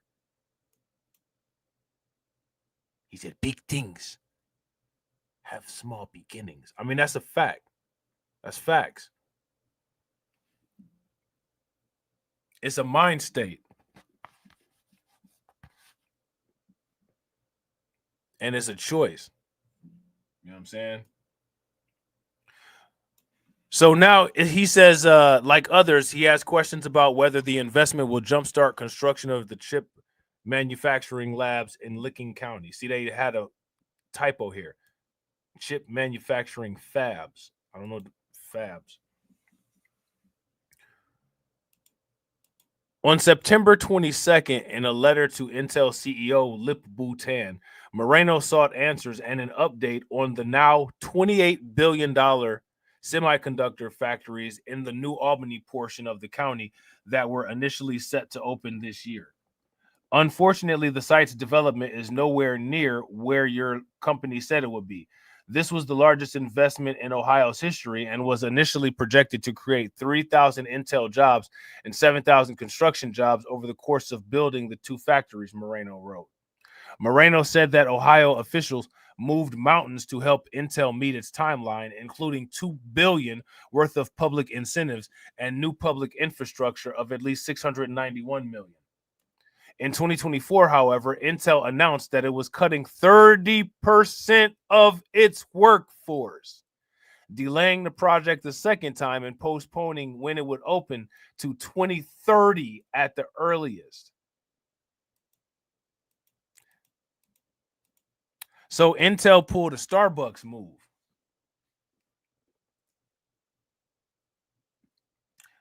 Shout out to AW1. Yo, I appreciate you, bro. Yo, I got to, bro. And I encourage other people to move at their own beat too. You don't have to follow the you know what I'm saying, the crowd. Be your own person, do your own thing. Shout out to John. John said, some people say cough, cough like Tone Talks and other pro-black YouTubers, pro-black coon YouTubers say getting rich in crypto will not solve our problems in politics only. I mean, we cannot do both. There's nothing that will quote unquote only solve our problems in politics. You know what I'm saying? Like that's not a response to that. Neither will eating. So should we just like X out eating? You know what I'm saying?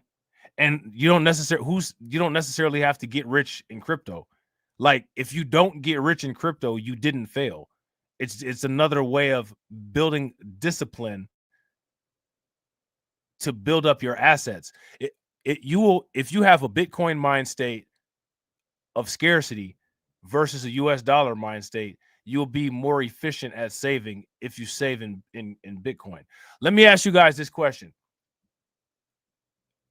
To all of the people who've taken the cryptocurrency journey, have you noticed that your savings has become much more efficient, and now it's at the point where you don't even realize you're being as frugal as you're being, and you kind of are still spending the same amount of money, but you're saving more?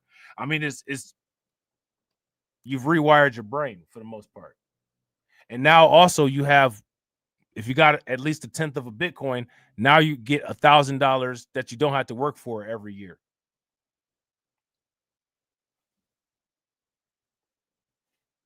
You know what I'm saying? And shout out to Win Lose a Rug, bro. Facts. I don't want to solve anything for anyone for free either. Facts.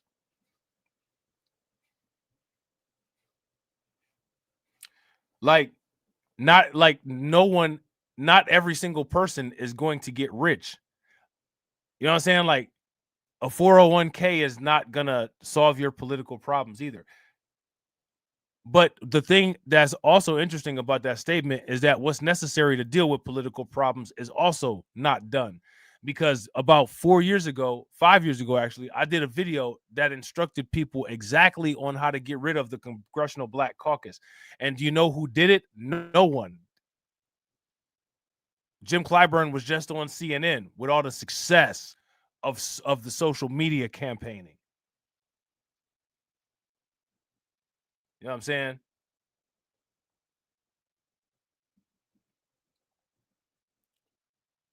So, these are the very same people that sit there and say we're not a monolith. But here we are again, being a monolith. You're not black if you invest in crypto, just like you're not black if you don't vote for Joe Biden. These people are nothing more than disgruntled Democrats that claim that they're not Democrats. They claim that they're independent, but they're not independent of a Democrat message for some reason. And they use the same tactics. Why is that?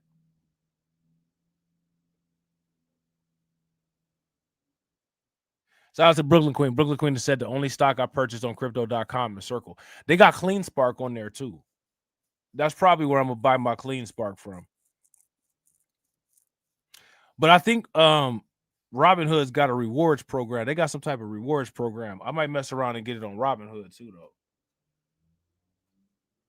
But think about that though. John got a point.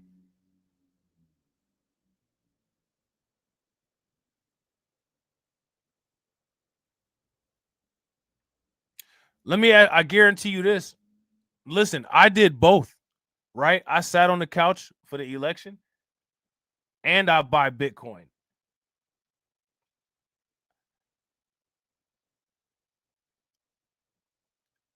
I got a warm couch and I got about, in Bitcoin, 40,000 extra dollars.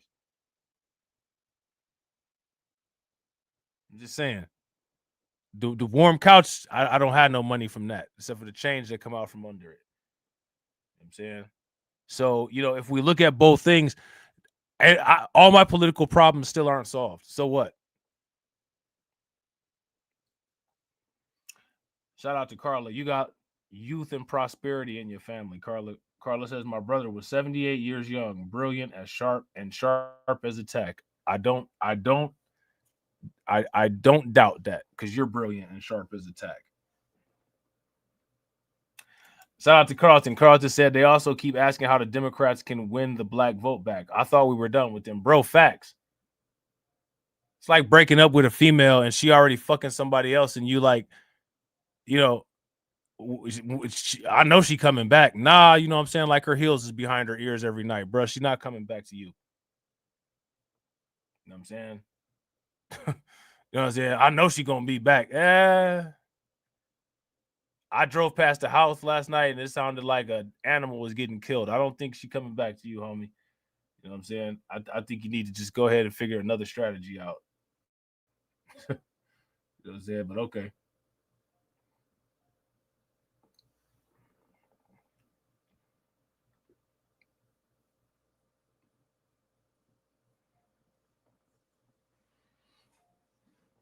I mean, I don't, you know what I'm saying? Make it make sense.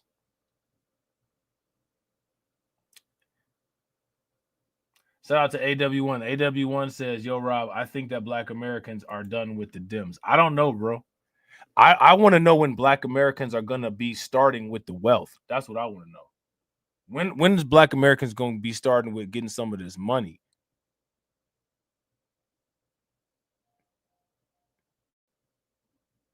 You know what I'm saying? Read the Intel press release. Throw a couple dollars into Intel. Throw $50 into Intel. I can't throw $50 in because of the racial wealth gap. Like you can't throw $50 in. Like when people gonna stop doing that? Facts. Shout out to John. Yeah, absolutely. Rest in power.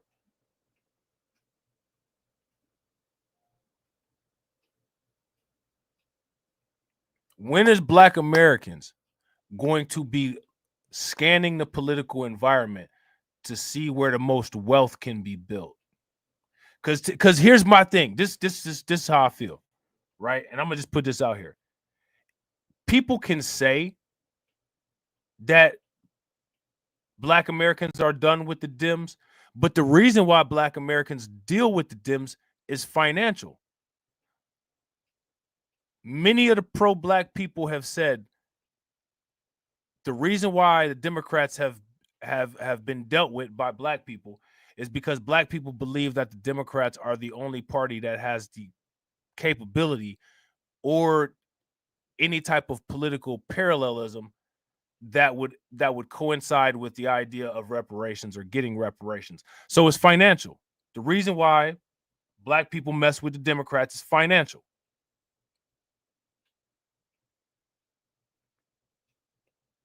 So until people have come up with a different means of financially solidifying their future other than gambling on a bet that the Democrats have lost ever since their inception, that tells me you're not done with the Democrats. You just pump faking. And that's some street shit. Now I gotta hit them with the 50 cent shit. I gotta hit them with the hustler ambition. You pump faking. You faking jacks. You know what I'm saying?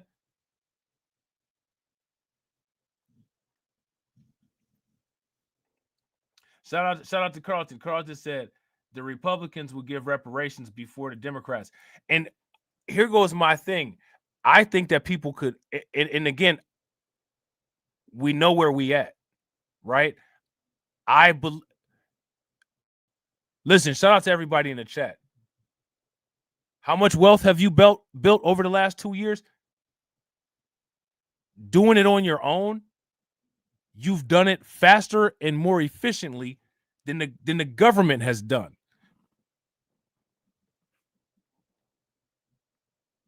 So just imagine everybody just sitting there being idle, right? Like everybody just being idle. Like I'm gonna just sit here and hold my breath. Why would you sit there and hold? When you know what happens when you sit there and hold your breath? You die.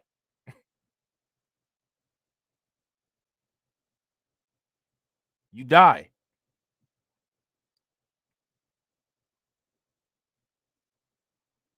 If you had sat there and held your breath and not invested and played with your own monopoly money, you wouldn't have the little bit of wealth that you built up over the last, 3 or 4 years. But you built up wealth over the last 3 or 4 years on your own. Now, mind you, building up wealth on your own, that's not saying that the government didn't do anything wrong. That's not saying America's, you know what I'm saying? It's not saying any of that. It's just being realistic. It's just being practical. If enough people build up enough wealth, people will be able to come up with a conglomerate and force the government to do what they want to. The same way the crypto industry forcing the government into friendlier regulation. But people don't. What I'm telling everybody, what I'm looking in people's eyes and telling them is that I'm pulling your card. You know what I'm saying? I'm pulling your card. This ain't what you really want. I'm telling you, this ain't what you really want. Because when you want something, you get something.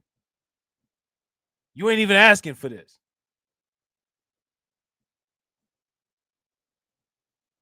You know what I'm saying? Yeah, shout out to John Guillory. Bro, facts. John says politics is only here to bring you into wealth, then used to build walls around you so you are insulated from you losing it. Ain't that what the people is about? Ain't it about quote unquote gatekeeping? Isn't that an actual gate? Isn't that an actual gate?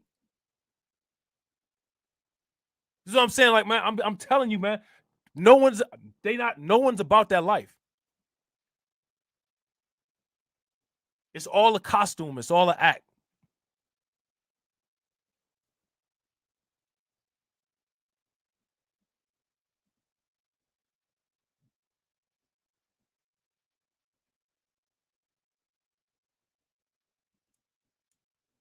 It's all an act.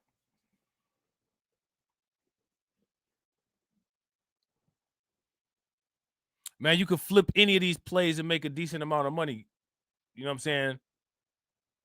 Real quick. And then you could put that money together, collaborate, make a bigger business. Build a business over time, and then deal with getting your influence into a particular political sector. Nah, let's make outrage content. You know, so just, you know what I'm saying? Like, you know what I'm saying? Like, you know what I'm saying? Like, America loves Charlie Kirk. And I can't take it. Like, you know what I'm saying? Like,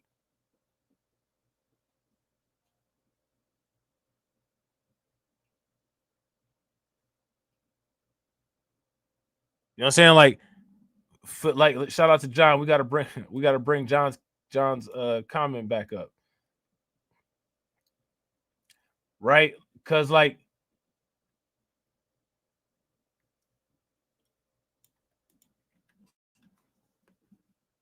how is Charlie Kirk reactions helping anybody's political problem? It's helping people's AdSense. But how's it helping your political problem though? This is the late to respond stuff. The political problem was that people failed to get organized and be able to create a political barrier to the point to where these type of people would be in office to do this type of thing. People playing around and dumb as hell, and epically failed.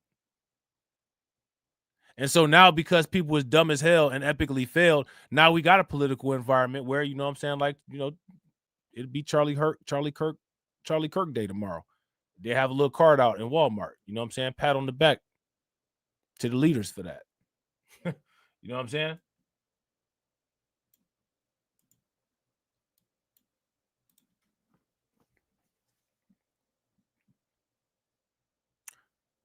Now,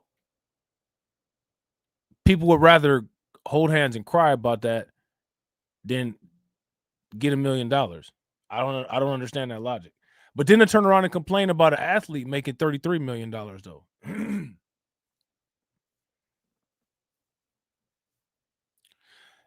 In a lot of cases, stupidity can be as complex and complicated as intelligence. You know what I'm saying? And there is a very, very, very, very odd, complex level of anti-logic and stupidity that is witnessed in terms of like the political drowning that you see people doing. I don't understand it. It's not counterintuitive. I don't get it.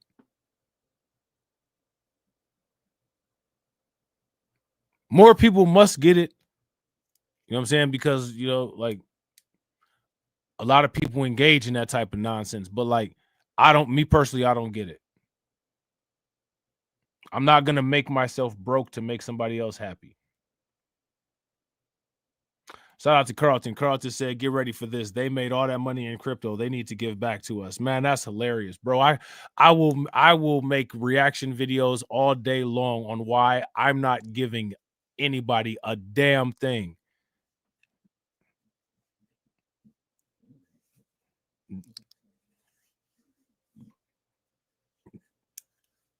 I guess, look, we made all that money in crypto, so now we got to pay reparations. Like, come on, man. You know what I'm saying? We made all that money in reparation. We made all that money in crypto. Now we got to pay reparations. Like, man, come on, man.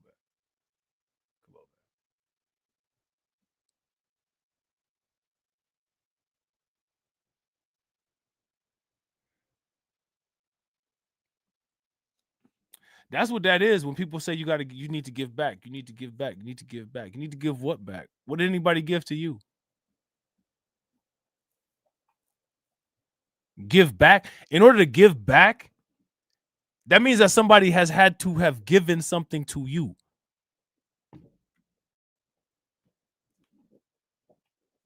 Shout out to Brooklyn Queen. Facts. That's where their comfort lie. No, thank you. Stay stuck on stupid. Facts. Shout out to Maine. Maine said, why you got to pay reparations? You didn't enslave anyone or make any black codes. Why I got to give anything back to anybody? Why do I need to give anything back to anybody? Didn't nobody give me shit? I not only did I not enslave anybody or make any black codes, the peers amongst whom I came from didn't give me shit either. Right? So yeah, all the way across the board, I'm debt free. Across the board, you know what I'm saying? Including to the community, debt free.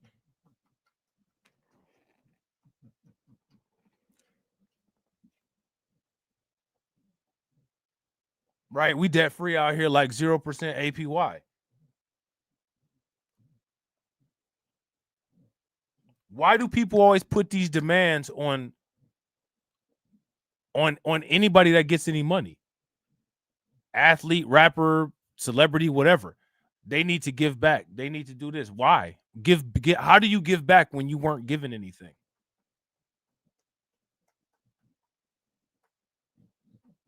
Like not only did I not enslave anyone or didn't make any black codes, but I wasn't given shit. Right. Shout out to Maine. I agree. They can do whatever they want. I agree. And they should do whatever they want. But now my question is, why do people say that?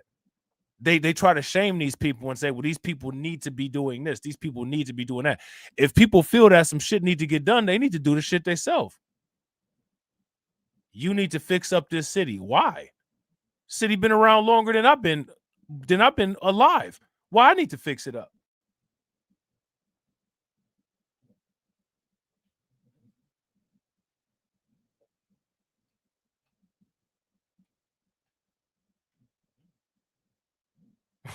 You know what I'm saying?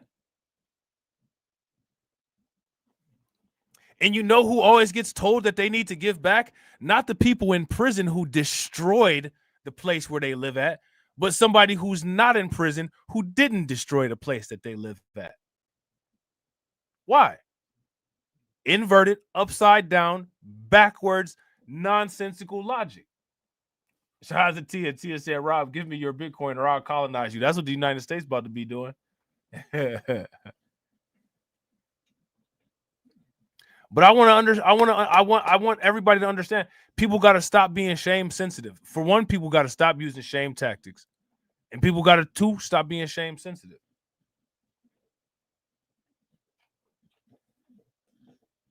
Carlton bring up a good point. People will literally say stuff like this. Y'all made all that money in crypto. Y'all need to give it back to us. Are you serious? Got people right now talking crazy, talking about, you know what I'm saying? Like, don't invest in crypto. And then I need to give back to who? That person and they people? Fuck out of here.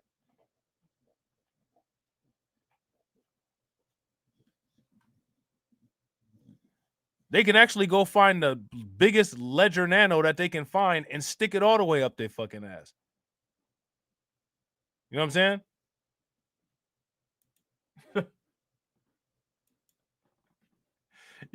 You feel me? Like, for real. Like, I like this notion, this idea of you need to give back. Like, if no one has anything, how do you give back? Because in order to give back, someone has to give to you.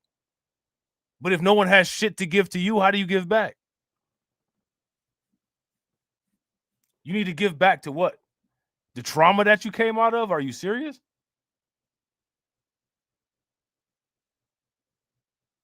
Nah, you need to destroy the trauma that you came out of so that people don't keep coming up with trauma.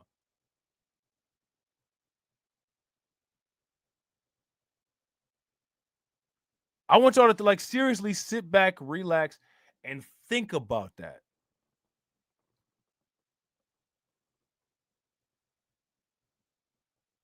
Let's just say, you know what I'm saying? Like some meme coin blew up and we got $50 million tomorrow. And somebody like, you need to give back. Who are you going to give back to?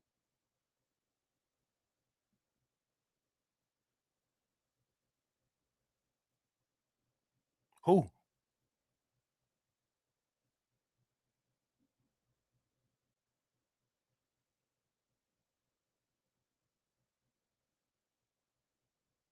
Who?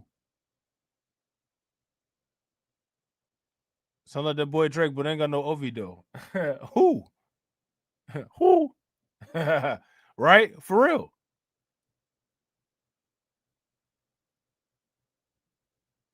That's what I'm saying. You're going to give it back to the... You're going to give it back to that giant company on the S&P 500 that gave you a small loan or something like that? We don't have nothing like that.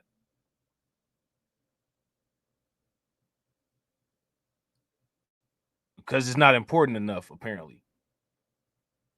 It's fantasy talk. All right. Well, you know what I'm saying? Now you live in a fantasy life. Shout out to you. And you don't need to give shit back to anybody except for yourself and your family because you made yourself rich.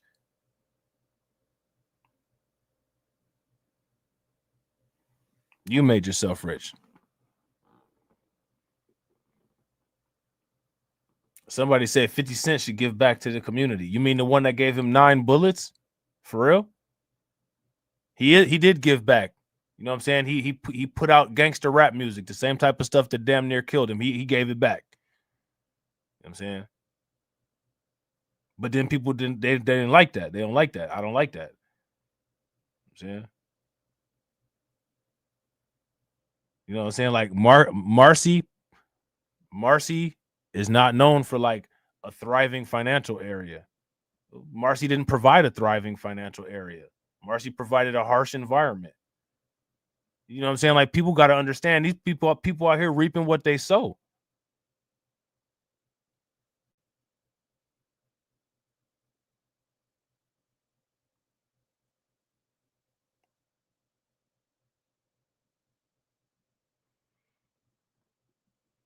People out here reaping what they sow.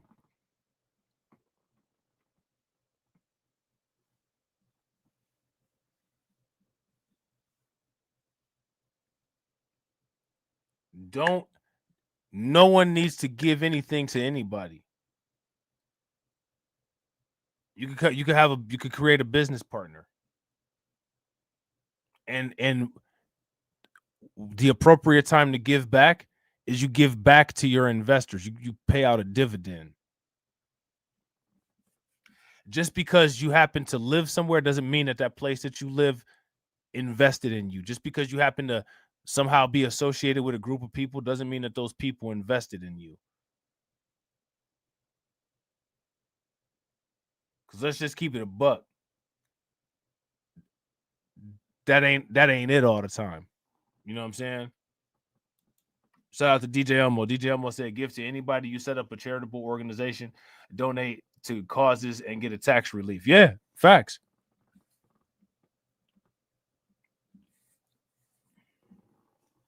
Facts.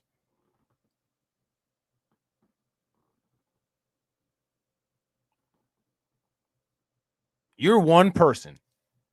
You're one person. You make $1 million, $2 million, $3 million, and you're supposed to save an entire city, state, whatever, full of people that's been around longer than you were born. Nah. Don't fall for that one. Don't fall for that. Listen, that idea of quote unquote giving back, that's the scam. That's the biggest scam in the world.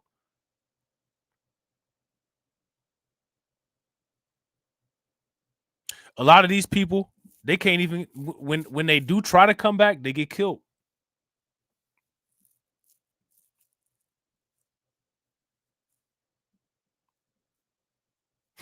You can't even give back. Because if you go back, you mess around and get killed. Look at Nipsey Hussle. You get Nipsey'd. Shout out to Carlton. Carlton said, take 50% of your crypto gains and give it to FDMG Academy. Hey, that's hilarious. Because you know all the rocket scientists is coming out of there. The rocket scientists is coming out of there the same way the windows is coming out of the frames and the screws is coming out of the sockets.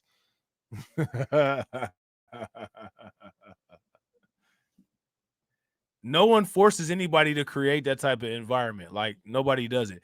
But at this, but that kind of environment is encouraged because a bunch of cowardly people don't want to deal with it. Yeah, Young Dolph. Rest in peace, Young Dolph. Rest in peace, Nipsey. Now, if you simply bring these things up, shame on you, shame on you. Yeah, I'm definitely bringing it up. I didn't do none of it. Shame on the person that actually did this. You get people, for me saying this and me criticizing this, I'll get more critique than the degenerates that actually did this shit. Robb is a coon for saying this, but they can't even tell you the name of the person that deleted Young Dolph. They can't even tell you the name of the person that deleted Nipsey Hussle. They can't even tell you the name of the person that deleted Pop Smoke. But if you talk about how ridiculous it is, you the damn problem. This is inverted logic. This is intellectual degeneration.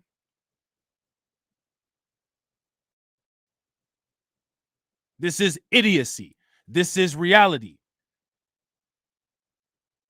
This is krill, bottom feeding.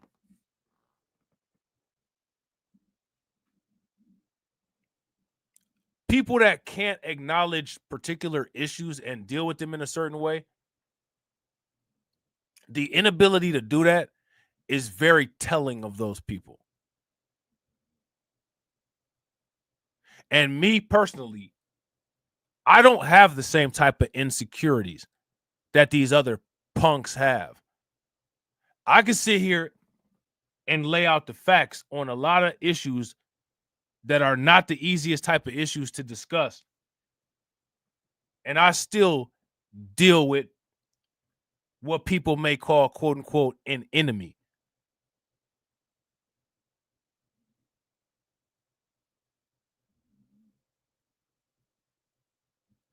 Other people ain't made like that.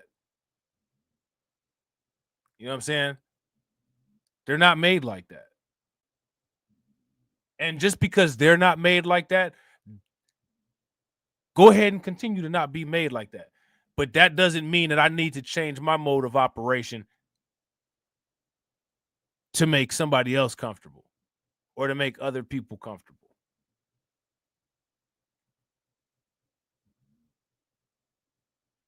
And you guys don't have to do you don't have to do that either.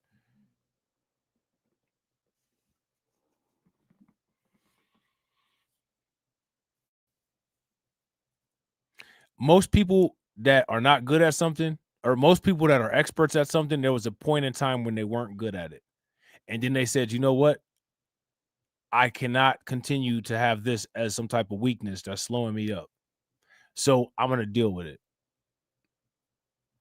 I'm going to sit down. I'm going to assess the situation, and I'm going to deal with it.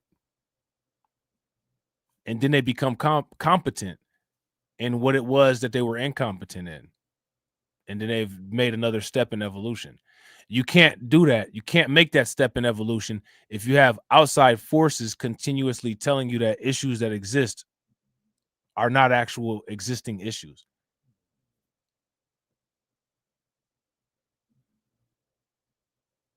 And we have a bunch of people, unfortunately, that are excuse artists. And people accept it. And the reason why people accept it is because the people that accept it don't cognitively have the ability to be able to deal with the issues. Or either they don't have a desire, one of the two.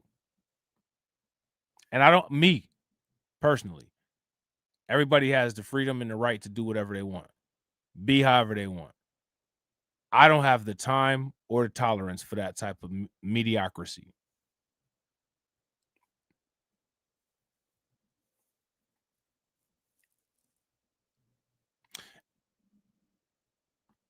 And I'm going to tell you guys something.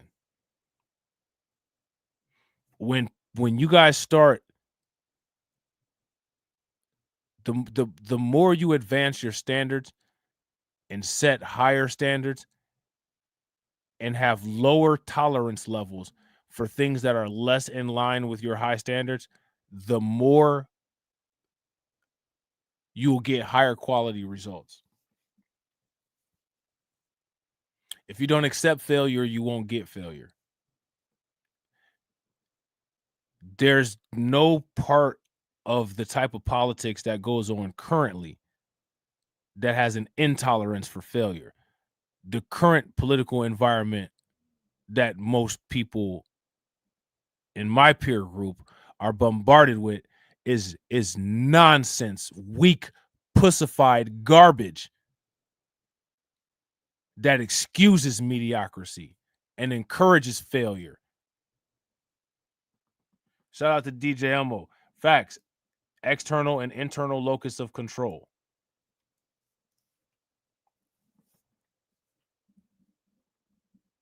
Facts. And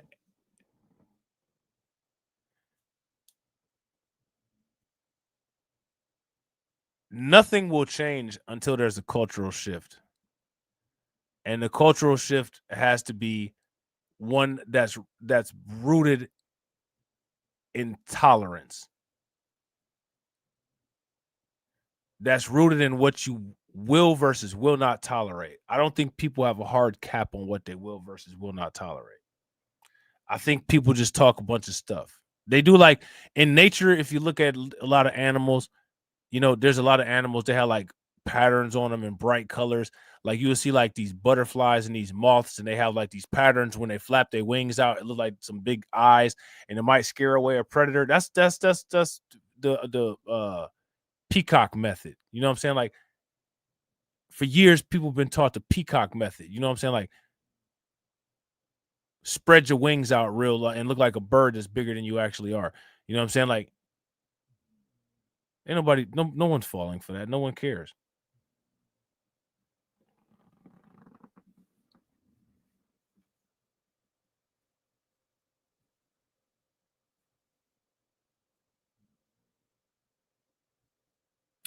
One of the reasons why I don't really watch too much YouTube anymore, or why I don't look at YouTube too much anymore, is because most of the videos that I see are not content worthy. This is stupid. Why'd you even make a video about this? This is dumb. There's a whole live stream about this nonsense. How'd you talk about this garbage for so long? Shout out to Carlton. Yeah, a lot of peacocks out there.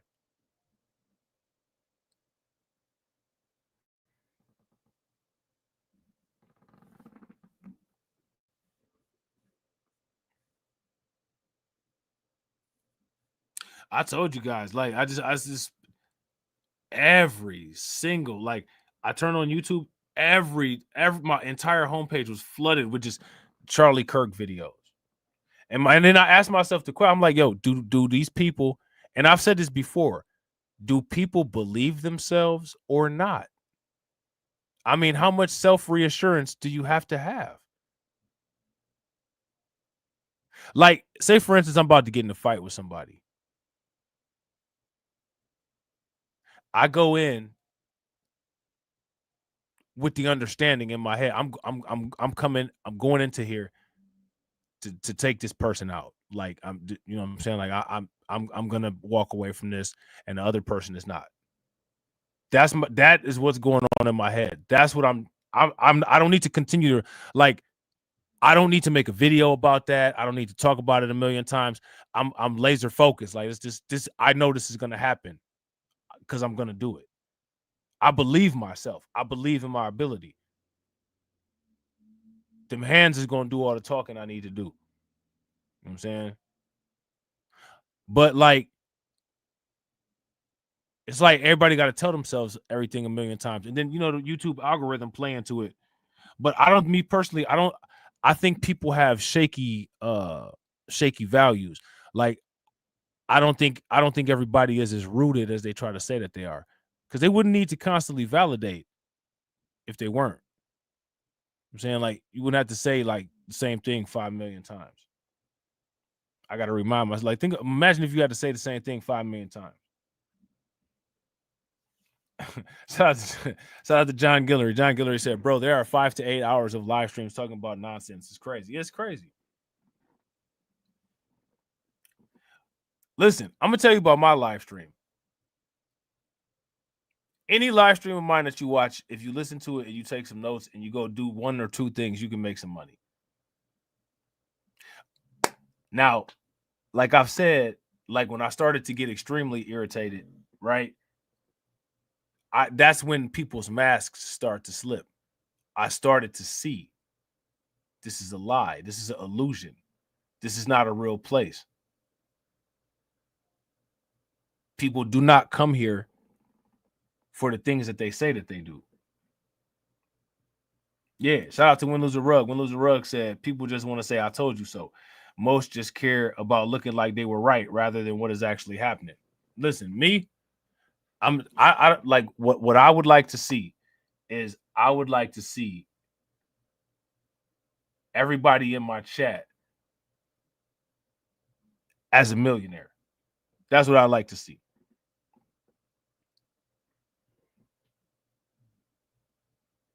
Everybody in the chat, millionaires. And audio day, because you will have a lot of time free at that point during your day. You choose to say, you know what, Robb went live, man. I'm about to check out Robb. You know what I'm saying? I'm about to see what Robb talking about. You know what I'm saying? Like, I was rocking with Robb back in 2024, and you know what I'm saying? Like, we got on this mission, and you know what I'm saying? Life is good. I'm about to take some time and chill. We're gonna chop it up. That's what I want. That's what I want. That's what I like to see. You know what I'm saying? The only thing that I need to be right about is right in the calculations of doing that, getting to that point. Because, you know what I'm saying, like, it's a whole contingent out here on YouTube that is telling you you can't get to prosperity without the traditional method. You can't do it yourself. They telling you that you can't do it yourself. I'm telling you can. Now somebody will be like, well, reparations is a debt owed. Who said that it wasn't? So they're gonna try to King Randall your boy. You know what I'm saying? You know, all the people, all the pro-blacks, they all attack King Randall.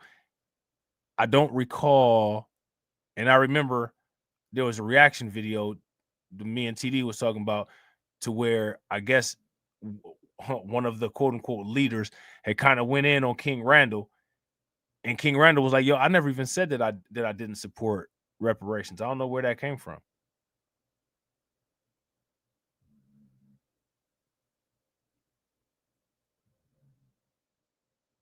You know, they try to King Randall your boy just because I'm like, yo, let's just get this money out here that's available. It's the biggest sacrilegious the biggest, you know what I'm saying? It's got to be dramatified. It's the biggest sacrilegious betrayal ever. You know what I'm saying? Like, for one, did nobody ever say that the United States was not guilty of being you know what I'm saying, a degenerate genocidal state? Like, no one ever said that. But the thing is that they gotta, shout out to you, Law. What's good with it, bro? Like Carlton said, they gotta use the Democrat methods. Yeah, I'm down with that. Shout out to Brooklyn Queen. I'm down with that. Brooklyn Queen said that's the goal. We'll do a panel live stream from the various beaches and countries we're in at the moment. Yeah, facts. Yeah. Shout out to Carlton, the traditional method, begging Democrats. Yeah, begging. Let's beg. Shout out to Carlton. Carlton said we can buy Bitcoin and fight for reparations. Do both. Apparently, we're not allowed to. We got to follow the rules of what the people on YouTube say, Carlton. And the people on YouTube say if you buy Bitcoin and you ain't black. You know what I'm saying? You ain't black. As much as they hate Joe Biden, you know what I'm saying, they decided to culture vulture Joe Biden. You ain't black. They say. Got a whole council out here. You walk past and they scan a UV light on your hand and let you know if you're black enough. You know what I'm saying? If the UV thing ain't working, you got to go over there and get your forehead measured. And if not, you get a stamp on your arm.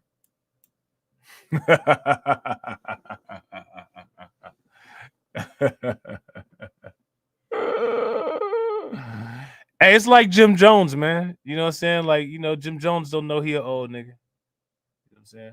He don't know he an old nigga.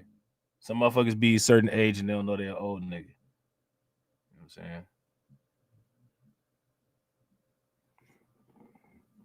I know that my orange juice and newspaper days are upon me. You know what I'm saying?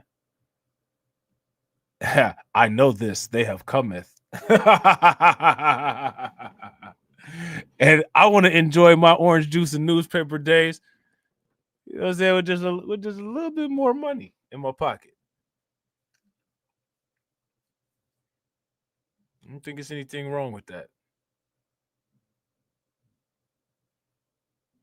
Shout out to Brooklyn Queen. Yeah, nobody tells them either. Nobody tells them either. Like, bro, you know what I'm saying? You look like if I yank on that braid, it's going to come right out. And I'm not talking about unravel. I mean, like, actually, like, come out of your head into my hand. But, okay.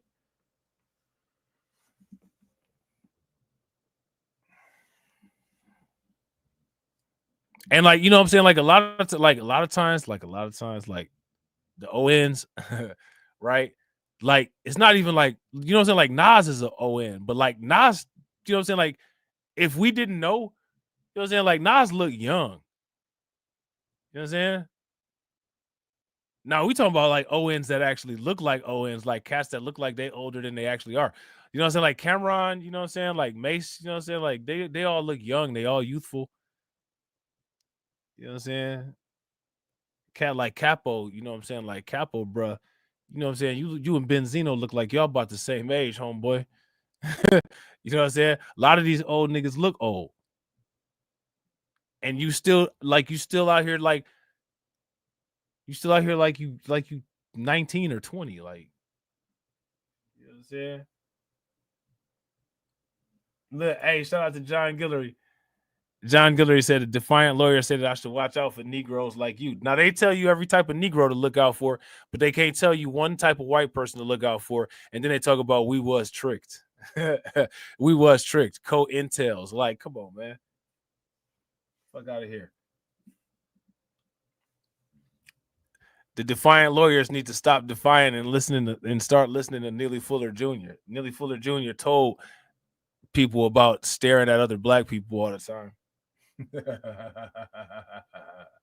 Nah, you know what? I got a tablet. Shout out to Brooklyn Queen. I got a tablet, but you're not official. I actively want the newspaper. My dad used to read the newspaper all the time. You know what I'm saying? Like, I actually want the newspaper. I want to go buy the plain dealer. You know what I'm saying? From the gas station. You know what I'm saying? I want to do that. You know what I'm saying? I want to get out of the house and breathe some fresh air and go buy the plain dealer and like, you know what I'm saying? Like, you know, open it up and read it. You know what I'm saying?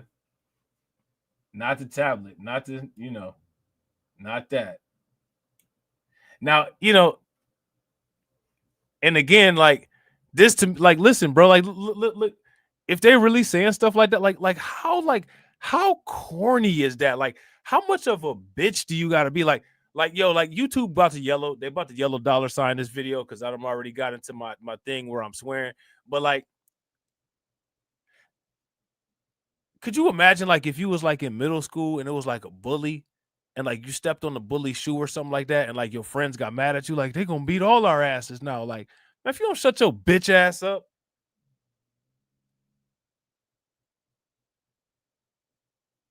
You talking about they gonna beat all of our asses? Man, you better jump him. Oh, you done really. Oh, you done pissed him off now. You done made it bad for everybody, man. Shut your sucker ass up, man. You know what I'm saying? Shut your punk ass up.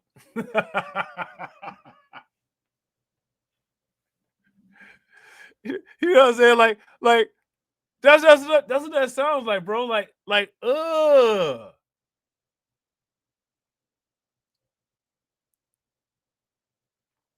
watch out now. You know what I'm saying? Like them Negroes like that. You know what I'm saying? They man, shut your dumb ass up, man. Your chump ass. Like, man, like what? Like, come on, bro. Like, come on, man.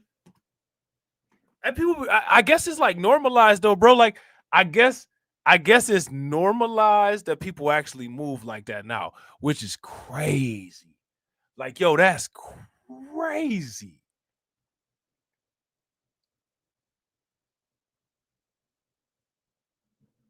Shout out to DSA. What's good with it, bro? Like, that's crazy. He all on our neck, man. First of all, ain't no like come on, bro. Like, first of all, ain't nobody on our neck. You know what I'm saying? Listen. Dealing with like you got like multiple levels of that type of thing. And Trump or any of these people is not directly on our necks. Like, it's a whole system that's in place, right? It's a whole system that's in place. And the problem with the system is half the idiots that claim that they're against the system is actually working with the system. So you got like this complicated issue of where it's like not just one individual. Like, if Trump didn't win the election, like, you know what I'm saying? Like, none of this this content was all like all this type of stuff. It was all going on even during the Biden administration.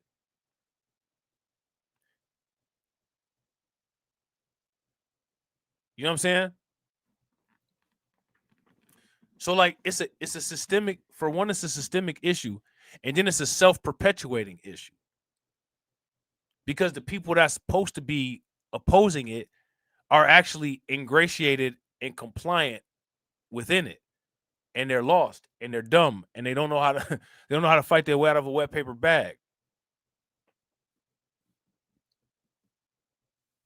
Yeah, remember the Archie comic book? Shout out to John. The Archie comic book and the little newspaper Spider-Man comic book, because the newspaper Spider-Man comic book was different than the Marvel comic. Shout out to Carlton. Carlton said, like, the people telling us not to buy crypto are feeding the system. I mean, we just read that article about how crypto created 40% more millionaires and billionaires. We need more billionaires and millionaires to deal with the racial wealth gap. But again, it's not like we're dealing with people that can't do basic math.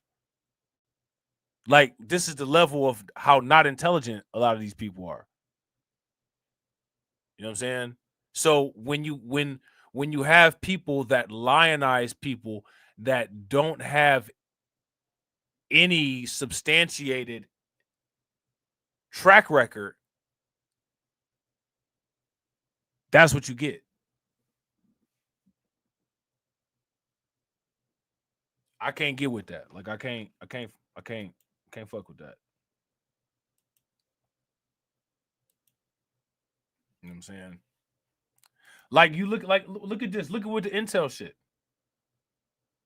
Like these are pure plays. Like look at Nvidia, right? I think we got the hint with this as far as the Intel thing, right? And like I said, I told you guys this is going to be a long stream because it's just so much going on. I would actually like to get through this. I know ain't nobody gonna watch the replay. I should cut up some of this. Shout out to Carlton. Carlton said the mysterious superintelligence says otherwise. Not the mysterious superintelligence. Hey, that's hilarious. Hey, it's somebody out there that be saying the Wizard of Oz or some shit like that. The motherfucker from the motherfucker from A Wrinkle in Time or some shit. Like I was dying laughing. Oh man, shout out to everybody watching, man. I really appreciate y'all. If y'all haven't smashed the like button yet, please do me a favor, take a moment, smash that like button. Also, if you guys haven't hit the bell, please take a moment, hit that bell, and also please share the stream to your social media. Nvidia invested $100 billion into OpenAI. Chipmaker is growing its investment portfolio. How do you invest into OpenAI, ladies and gentlemen? Somebody tell me in the chat, how do you invest into OpenAI? OpenAI is getting money thrown at them from all over the place. Now, I want to ask you guys this question. Is OpenAI one of the companies that they're going to Catelyn Clark? They're going to make sure succeeds?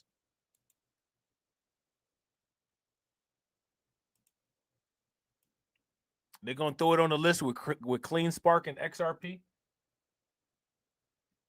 NVIDIA this week said that it'll invest $100 billion into OpenAI in a deal that highlights just how big the chipmaker's investment portfolio has become since the arrival of generative AI in 2022.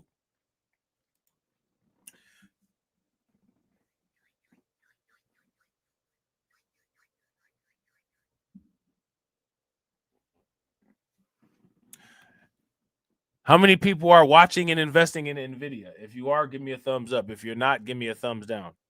The sheer number of NVIDIA's venture and public equity investments shows how central the company has become to the Silicon Valley and artificial intelligence ecosystem.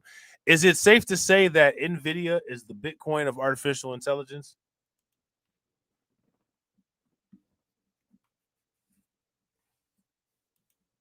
NVIDIA in August disclosed that it owned $4.3 billion in publicly traded holdings.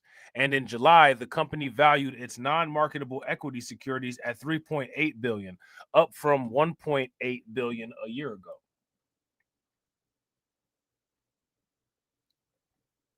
Okay. Now, again, like I said, I'm trying to work with this type of money.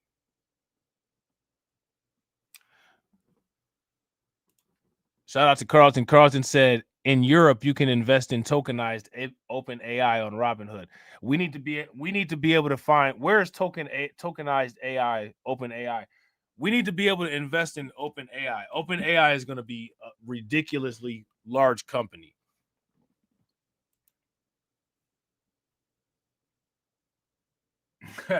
Brooklyn Queen. Yeah. Listen, we need to look. We could make tokenized coupons. We need to be the first people that come up with some tokenized coupons.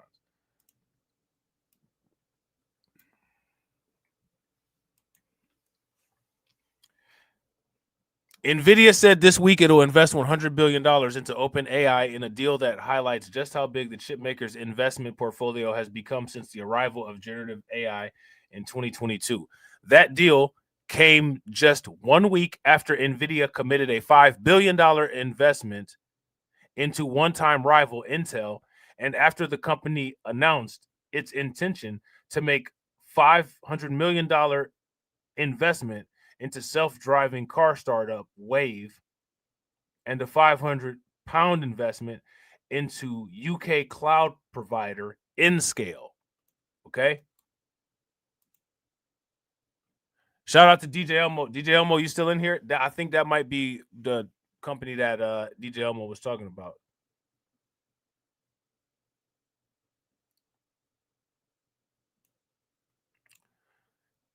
Now, do you see the value chain here? Remember, we used to talk about the value chain.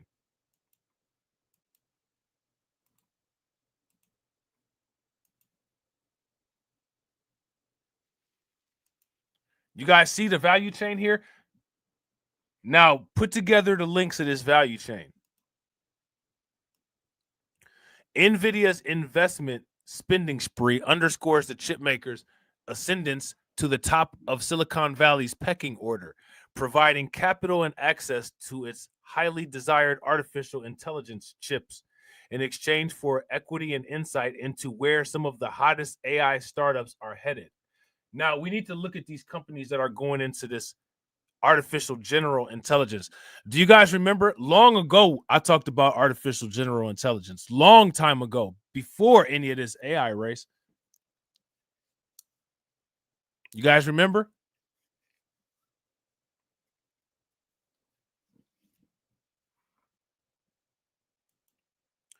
If the full OpenAI investment is completed, it is expected to be carried out over an unspecified number of years. It would represent NVIDIA's largest investment ever. NVIDIA in August disclosed in a financial filing that it owned 4.33. Look at that. Another, right? You think that's a accident there? Another 4.33 billion in publicly traded holdings, including Applied Digital, Arms, CoreWeave, Nebis Group, Recursion Pharmaceuticals, and We Ride. At the end of July, NVIDIA valued its non-marketable equity securities at 3.8 billion, up from 1.8 billion a year ago. The majority of NVIDIA's portfolio companies have come from strategic connection to the company's business, either developing complementary technology to its chips, selling rented access to its chips, or using the chips for AI, enterprise software, or robotics. But just because NVIDIA is on a company's cap table doesn't mean it's one of the chip makers' customers. We do not require any of the companies we invest in to use NVIDIA technology, a company spokesperson told CNBC. Now, you know, that's quite a statement. And it must be nice to be able to, like, you know, I'm gonna just put this out here. We're fine even if these people that we invest in, if they don't use our technology, we still out here making money. Okay. For example, NVIDIA's deal with OpenAI merely makes it a preferred computing power supplier to the startup, not an exclusive provider.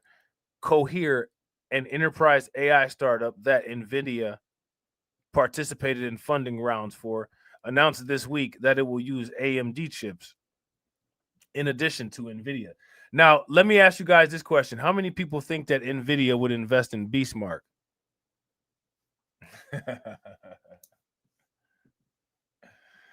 How many people think that NVIDIA would invest in Beastmark? We know NVIDIA would never invest in Beastmark.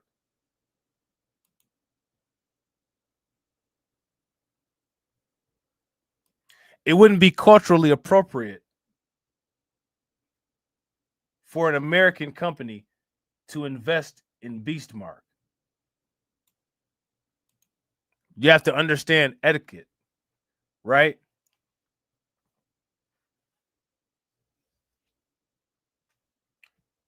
So we would be dependent on our peers to invest in Beastmark, which we know will only be limited.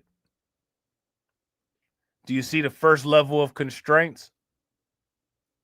I can't go to an NVIDIA and say, I have this project, invest in me. And again, we're supposed to give back to what? Remember, Lil Jon said, turn down for what? Give back for what? In 2022, OpenAI launched ChatGPT and made the broader world aware of the importance of NVIDIA's graphics processing units. Since then, NVIDIA's market cap has grown from just over 420 billion to about 4.3 trillion, while its annual revenue has increased by 383% from 27 billion in the company's fiscal 2023 to 130.5 billion in the fiscal year ending in January. Now, how does that translate to stock price? Shout out to Carlton Wake. Carlton said they have the chips, we'll bring the beast. We have custom fitted wrist RFID chips. Shout out, I did not know that. Shout out to Windows Rug. Windows Rug said Lil Jon is a bodybuilder. It's a bodybuilder now. Times are wild, bro. I had no idea.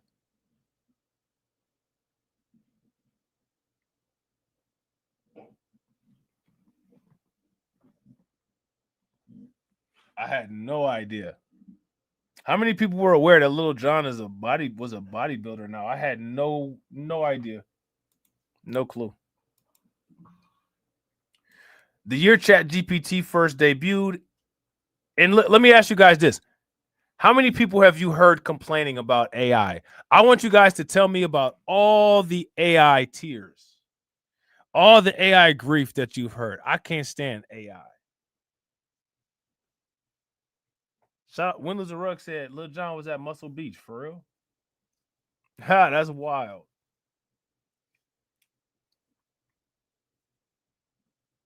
What are all the complaints that you guys have heard about artificial intelligence? Name them to me. All the complaints, all the issues that people have with AI. Crying about it. They're crying. NVIDIA made 16 investments into other companies, including seed rounds and stakes acquired through incubators, according to a CNBC analysis of PitchBook data. NVIDIA's investments rose 41 in 2024, and so far in 2025, the chipmaker has made 51 such deals, not counting its commitment to OpenAI. Okay. To be sure, NVIDIA is usually just one of several investors for most of its venture capital transactions. NVIDIA declined to provide CNBC dollar figures, but its sheer number of ventures and public equity investments show how central the company has become to the AI ecosystem. NVIDIA at some point might have antitrust risk. Yeah, shout out to Brooklyn Queen. Brooklyn Queen said one of the complaints that people have is it's confusing.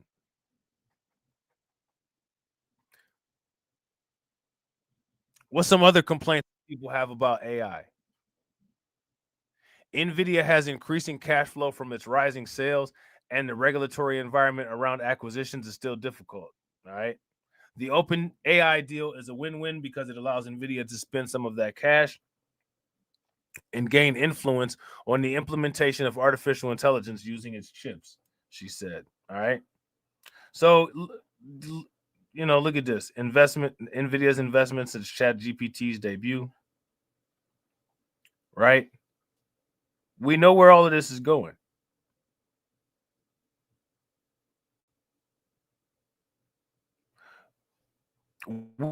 We know where all of this is going, ladies and gentlemen, right?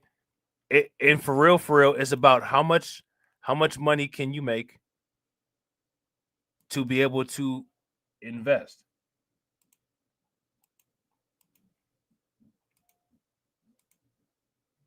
How much money can you have to be able to invest? We talked about this. British AI firm NVIDIA is investing lots of money into artificial intelligence.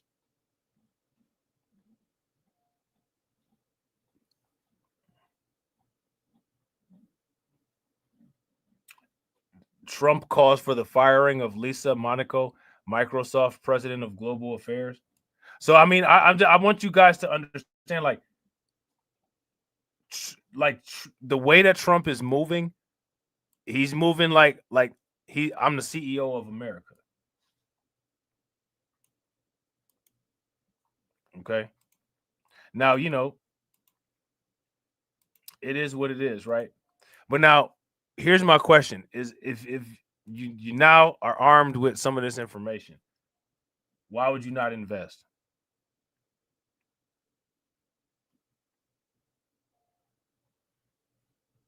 Look at this. Tech giants ramp up AI spending. I mean, it's just all over the place. There's evidence of this stuff all over the place. So my question again, my question to everyone is, are we taking notes? Where does everyone want to be by year end of 2026? Is my question. And continued. Shares of Alibaba surging this morning after ramping up its AI investment target, and in just 48 hours, open. See, Alibaba has a AI investment target. AI announcing a build-out equivalent to 17 nuclear reactors, totaling $850 billion in spending for today's Tech Check. McKenzie. Did you all hear that? Understand, understand how much money is going into these markets.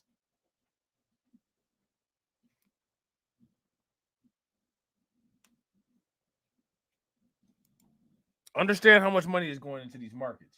The tidal wave of AI spending continues. Shares of Alibaba surging this morning after ramping up its AI investment target. And in just 48 hours, OpenAI announcing a build-out equivalent to 17 nuclear reactors, totaling $850 billion in spending for today's Tech Check. Mackenzie Sagalos asked OpenAI CEO Sam Altman about the increased spend. Mac. Hey, Leslie. So at roughly $50 billion per gigawatt, OpenAI's projects from just the past 2 days add up to nearly half of the $2 trillion global AI infrastructure surge HSBC now forecasts. Did you hear that? A $2 trillion AI infrastructure surge globally. Proposed data center sites, Lordstown, Ohio. That's interesting. They must be about to change the old GM factory into a data center, or either Delphi, because I think it's some Oracle factories over there. That's interesting. It's the only way to keep up with demand that's already grown tenfold in the last 18 months. Growing tenfold in the last 18 months. You know what I'm saying? Shout out to John. John says, bro, I am thinking of how I can make more money now so I can invest more. I'm not going to miss the surge up this time. Bro, facts. I'm trying to tell you, me neither.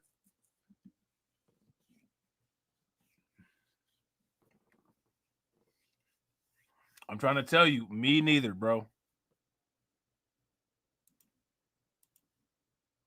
Is staggering, even for a company raising a record amount of private market cash. I spoke to OpenAI CEO Sam Altman in Abilene, Texas. He called this the largest infrastructure push of the modern internet era. And you guys, again, I can't stress how serious this is. This is the largest infrastructure push in the modern internet era. By the time this is all settled, you, with a small investment, you could position yourself to where you're able to retire, or at least even if you're not able to retire, you'll be able to just, coast on through and not really have to worry about things that you worried about before. You know what I'm saying? Acknowledged that the $850 billion build-out may look scary from the outside, but argued that it's the only way to keep up with demand that's already grown tenfold in the last 18 months. And this is what it takes to deliver AI. AI, unlike previous technological revolutions or previous versions of the internet, there's so much infrastructure that's required. And this is a small sample of it. Now, Altman insisted the building boom is in response to soaring demand, noting that OpenAI is growing faster than any business that he's ever heard of. Did you hear that?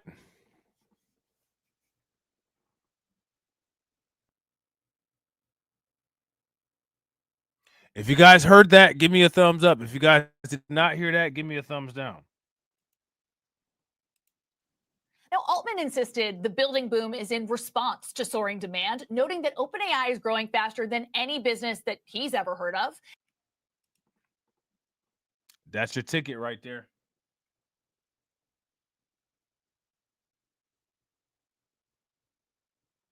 That's your ticket right there.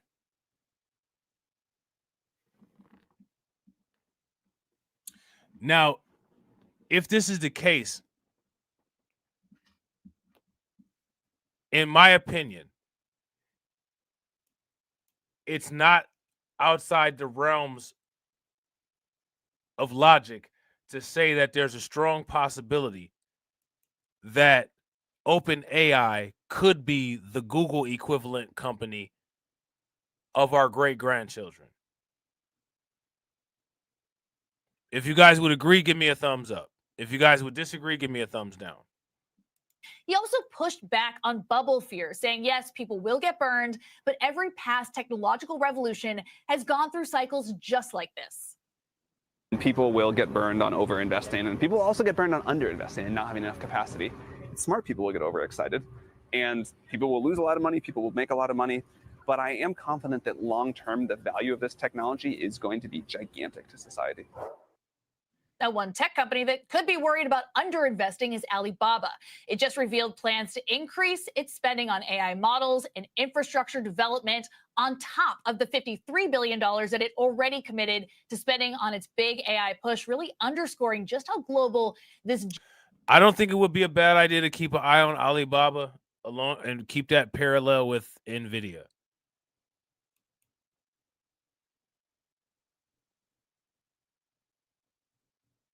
So these will be, we're going to be watching these things in the exact same way, like I said, that we watch crypto, because they go hand in hand. Shout out to Maine. Maine said Alibaba surged back recently, 130-ish to 170. That's almost like a Solana move, right? That's almost like a Solana move. Gen AI arms race has become, guys.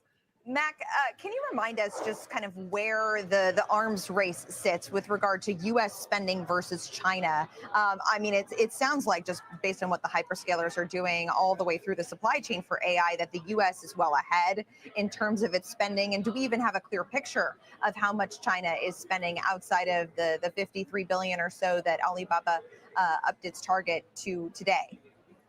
So Alibaba is one of those companies that wants to compete both as a hyperscaler, potentially a chip maker, and then it also has its large language models. Part of this announcement was that they would have the latest version of Qwen. That's the name of their LLM. But to your point, how does this spending compare? That's something that they didn't disclose yet, the amount of money that they're going to be adding onto that $53 billion budget. What we do know is that Alibaba is opening new data centers in Brazil, France, and the Netherlands. And part of that has to do with co-location, wanting to be closer to where your end user is so that the models move faster. We also know that in China, Tencent and Baidu have been competing with the model makers, competing with the likes of Anthropic and OpenAI. CEO Eddie Wu of Alibaba really underlining this fact that they want to be more of a player in this hyperscaler competition, be more self-sufficient. And you know what? NVIDIA being blocked from selling their chips into the country is really helping them with that ambition. I'll tell you what's really interesting, Mac, is this. We are clearly in an environment, and you can look at a 5-year of Baba where companies are being rewarded for spending a ton of money, and that gets reflected in what China, a large cap tech, has done versus the S&P. Well, it's absolutely true. I mean, Alibaba just had its best day. Its shares had its best day in 4 years. I'm looking at the K-Web right here. It's up 3% just today, up 46% this year. That is an ETF that tracks China's biggest internet names. And so it is certainly an age where you're putting these blockbuster multi-billion-dollar deal announcements out there, and you're We need to find AI ETFs, ladies and gentlemen. Who has an AI ETF? Does BlackRock have an AI ETF? What's the ticker symbol for it? We need AI ETFs. We need an ETF that's got NVIDIA, Oracle, Intel, Alibaba, OpenAI. We need to find that. being rewarded in the stock market. Yesterday, I was out in Abilene, Texas, reporting on an expanded infrastructure bill between the likes of SoftBank, Oracle, and OpenAI. In the after hours, we saw NVIDIA, which is also a part of this, moving higher after selling off during the day. Yeah, it definitely feels like the risk of underinvesting in this space is more prominent than overinvesting. Mackenzie, thanks for being all over it. Mackenzie Sagalos. So the risk of underinvesting is greater than the risk of overinvesting. Okay, I think that's interesting.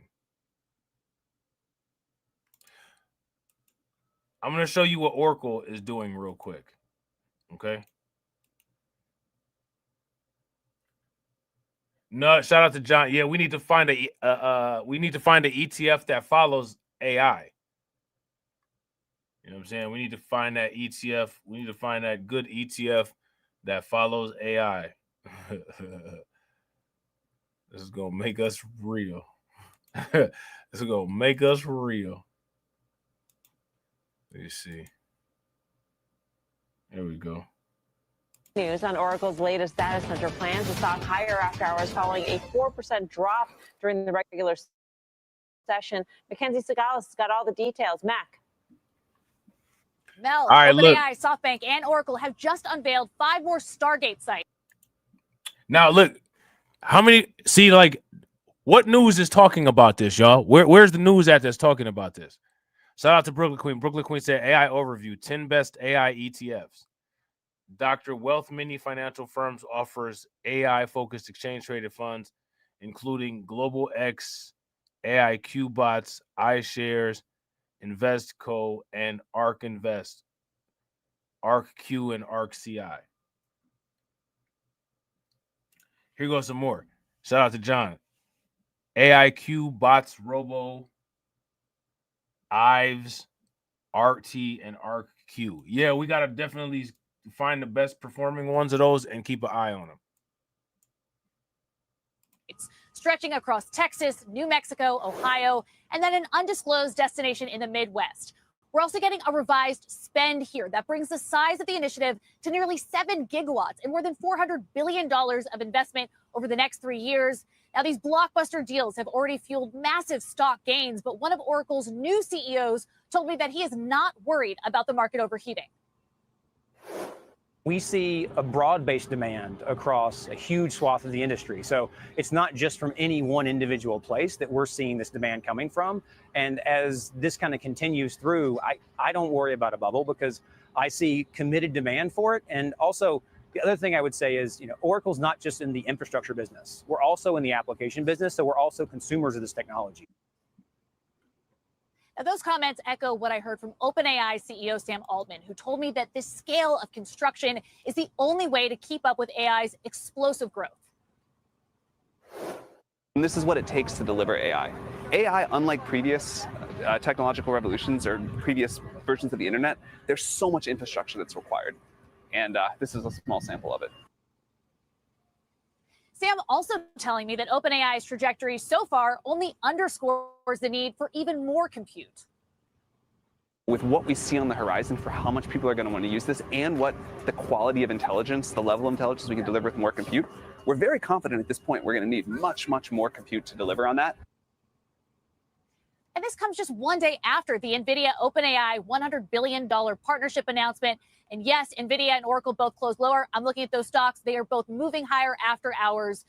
So really answering that question that, yes, this latest deal is looking like it is reigniting that AI trade as investors chase anything tied to OpenAI. Investors are chasing, quote unquote, anything tied to OpenAI. Okay. What we need to do is we need to find out all the people that are doing deals with OpenAI. Keep an eye on them. All the chip manufacturers that OpenAI is doing contracts with.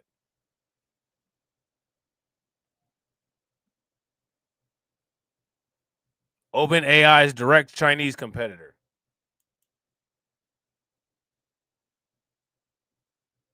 Okay. Mel? How are they going to power all this, Mac? That's the question I've been asking today. And Sam Altman has long been an advocate of nuclear power. He helped a startup called Oklo go public through a SPAC. And so that is one option that they're turning toward. But Sam and Sarah Fry are both telling me that more than close to 800 partners across North America have approached them about potential facilities to host them. So here in Texas, we were talking about renewable energy. We were talking about grid power. That is not enough because, Mel, a key distinction here, that's 7 gigawatts we're talking about. That is additive to the NVIDIA announcement. So we're talking about 17 gigawatts in total. This is an unprecedented build out that is going to require the kind of power we haven't seen the likes of in a very long time in terms of U.S. infrastructure build. What do you guys think about that?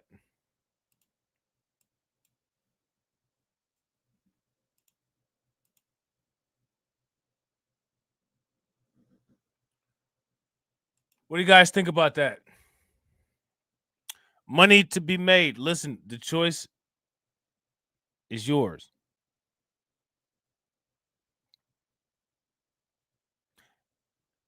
The choice is yours. You know where to go. You know what to look for.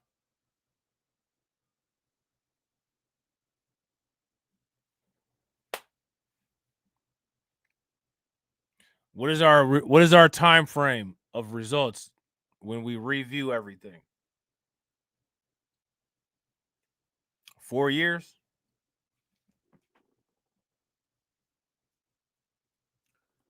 4 years. Everybody will still be youthful. We might have a couple extra gray hairs. Some people don't have gray hair. You might have a couple gray hairs. 4 years.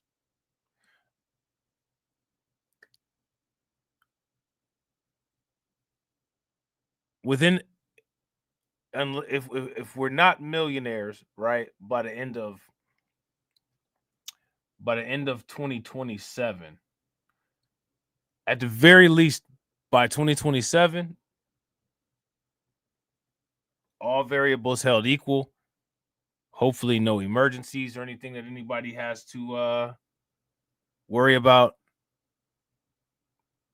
We should all at that point have $100,000 liquid. Very easy, just with crypto, right?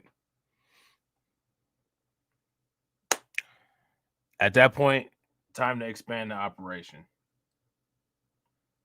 I'm going to try to do more to be covering this stuff more. Shout out to y'all dropping the articles in the Discord. Keep doing it. We just got more stuff we got to be looking into now, right? We got to get the liquidity pool up. We need to get more people. It would be nice to have the liquidity pool up to $1,000 per round. Then maybe higher than that, right? That's going to take a team effort, right? So shout out to everybody. Shout out to the people that contributed to the channel. Make sure y'all show these people some love. Shout out to Mordecus. Definitely appreciate you, bro. Shout out to Mordecus again.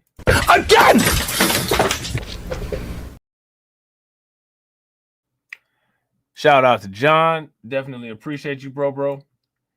Shout out to Win Loser Rug. Definitely appreciate you, bro. Shout out to Brooklyn Queen. Definitely appreciate you, Brooklyn Queen. Shout out to my man AB Promotions. Definitely appreciate you, bro. Shout out to AB Promotions again.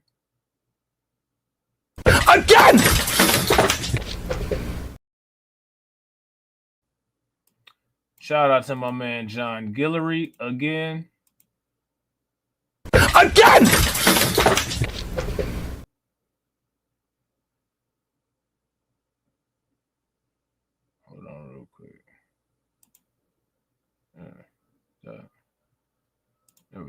Again!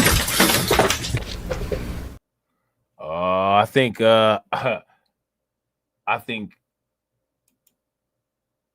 StreamYards is doing that weird stuff again. Hold on real quick. Shout out to AW1. Hold on, I'm gonna try to do the again for John real quick. I don't know what. Let's see, hold on real quick.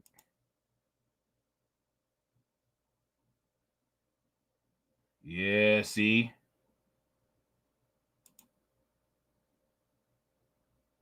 Again! Leave it to StreamYards. Leave it to StreamYards being weird again.